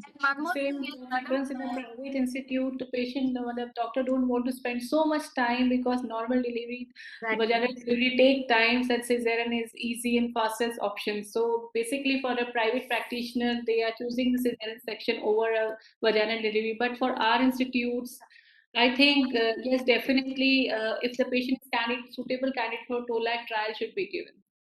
TOLAC is a long way, I think, Dr. Meenakshi. I think the primary cesarean, actually the papers, WHO, FIGO and all have, WHO's especially yesterday, Dr. Anupama was mentioning very clearly, have gone not in total, but they have given non-clinical guidelines of how to go about it. They have spoken about second opinions, as Dr. Malti was telling. For every cesarean, take a second opinion, then audits, publish your rates. As Dr. Nabnita was asking, we are ready to give our rates. And then one of the other things was midwife-led obstetrics, I think, which again is a very big point of discussion. If midwives do, the section rates come down. That is one thing which is, and the finances being equal for both vaginal as well as cesarean. Lot of things. It has become a public health issue now. So admission of the patient also plays a role. If we admit the patient in a very latent phase, then the patients, they are waiting for the delivery to happen. So that also matters. So, yes, Dr. Ruchira. Now we are ready with I'm sure every one of you is eagerly waiting for the results. All of you deserve all kudos for gathering such evidence and presenting with all your might, and congratulations to each one of you, So the runner-up today for today's debate is, any guesses? Runner-up. I'm supposed to be announcing two winners. So runner-up and the one who was first. So the runner-up is Dr. Shruti. Congratulations, Dr. Shruti. I don't see her on the screen. I guess. Dr. Shruti, congratulations. Okay. And so the winner, make some guesses. All were good, actually. We cannot make. All were given justice to that. It was so difficult for us, Madam Malti and me. Such close marks, matlab wo other numbers idhar udhar zabardasti. But then, of course, so you all are so modest, na? Nobody is. I mean, Dr. Kiranmai, congratulations. Dr. Kiranmai. You are clear, precise, crisp, and you hit the bullseye. So, hearty congratulations. Thank you so much, ma'am. But I don't know the trends in scientific. I don't know. I mean, how it is See, going. the message should be sent across, whichever way. That is what matters, and you exactly did that. I Hearty congratulations. Thank you, thank you. Yes. But I was still uncomfortable when they said there are prizes and judges.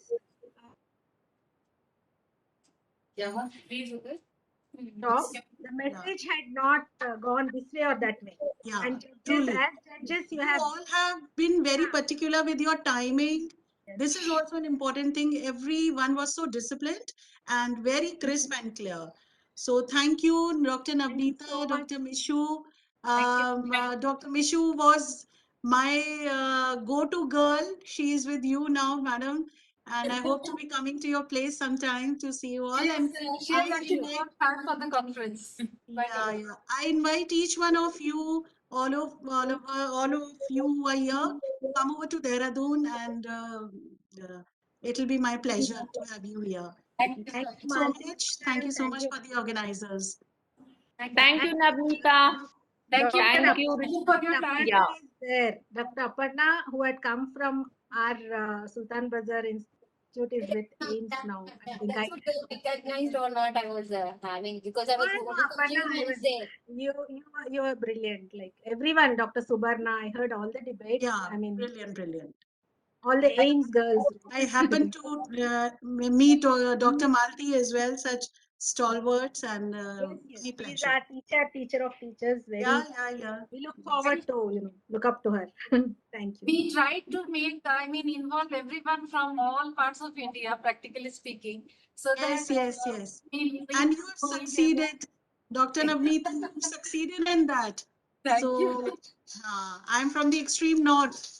Yeah, that's what. So I just tried to be involved from all aspects, See, from all parts. we all have to work together to make a video first. Subarna is so much like feeling so bad that that's a dying art. The forceps. Let's all make a video. Let us share. Let's finalize. That's the first step of success of this Congress, I feel. Yes, madam. Yes. Thank you so much. Thank you, ma'am. Give credit to Corona also, because this video conference thing has come up just because of Corona pandemic. We are able to connect. So one from north, one from south, all of us are able to connect in one step. So before we close down, I would like to just deliver the vote of thanks. Good evening, all who have joined here. So it's a great honor and privilege to propose the vote of thanks on this memorable occasion. This is our first national conference AIIMS Bibinagar Department of OBG is conducting. So on the behalf of the organizing team, let me first thank our brilliant and truly outstanding director, Professor Vikas Bhatia sir, whose leadership and vision steered the project from day one. Although sir could not attend this conference, suddenly he has to go for some commitments to Bangalore. He has always been there with us since we first thought of conducting this national conference. We are highly indebted to Sir for his assistance for all the times. I sincerely convey my special thanks and gratitude to our co-patrons, our Dean Professor Rakul Narang Sir and Medical Superintendent Professor Neeraj Agarwal Sir for encouraging us with their humble presence and good wishes. I would like to thank our Deputy Director Sir, Colonel S.P. Anantrao Sir, for extending all the support required in conducting this conference. My special thanks goes to all the delegates for their interest in participating in this conference and making it a success in spite of their busy schedule. Our heart fills with lots of gratitude and respect for all our distinguished guest speakers, chairpersons, judges, and faculties for not only sparing their valuable time for us to grace the occasion, but also for enlightening us with a commendable talk on their subject. Thanks to all of you for clearing the concepts and enhancing our understanding, everybody's understanding, pertaining to the various aspects of the burning issue of optimizing the rates of Caesarean sections. You have indeed put best of your efforts to make this event an unforgettable one. On behalf of the organizing team, I extend my sincere thanks to the OBS and Gynec Society of Hyderabad for their constant support and coordination. I am running short of words to express my humble thanks to our administrations, AIIMS Bibinagar, for all the support they have provided to us for this 2 days event. It is needless to say, our IT team, they have taken utmost care of the audio-visual system very nicely so that the conference could proceed without any interruption. My special thanks goes to our first-year students, Miss Lashya and Amulya, for the opening of this conference with the sweet and talented voice with the Ganesh Vandana. A special thanks to the non-teaching staff, our nursing officers, and our other supporting staff who have worked hard to ensure that the occasion becomes a memorable one. Last but not the least, I would like to thank wholeheartedly my faculty members of the Department of OBS and Gynec, AIIMS Bibinagar, for their dedication and hard work so as to make this conference a grand success. I sincerely apologize if I have missed anyone else. Special thanks to all my guest speakers, chairpersons, faculties, and they have put up their best in making it a success. And I'm very happy to tell that we are having more than around 500 registrations, and all our faculties have also joined this program. So thank you, everyone. Thank you. So we can end the conference now. And one thing I just wanted to tell, please send us your addresses so that we can post the mementos and everything. And regarding the certificates, we are planning for the e-certificates, but it is taking some time as per the Telangana State Medical Council. And I'm happy to tell that my target was, my aim was to add more and more credit points so that our postgraduates and junior doctors take benefit out of it. So we have got 3 ICOG points also along with 2 Telangana State Medical credit hours. So that's what. Thank you all. Thank you, Dr. Malati. Thank you, Dr. Ruchira. Thank you all the faculties for your nice and presentations and your inputs for this conference. Thank you. Thank you, Nabnita. We will be in touch, madam. We will plan. Yes, yes. Definitely, we will be making many more such scientific programs. I'll be in touch with you and take your guidance. Thank you. First endeavor to make a video on instrumental delivery. Yes, madam. Yes. Thank you.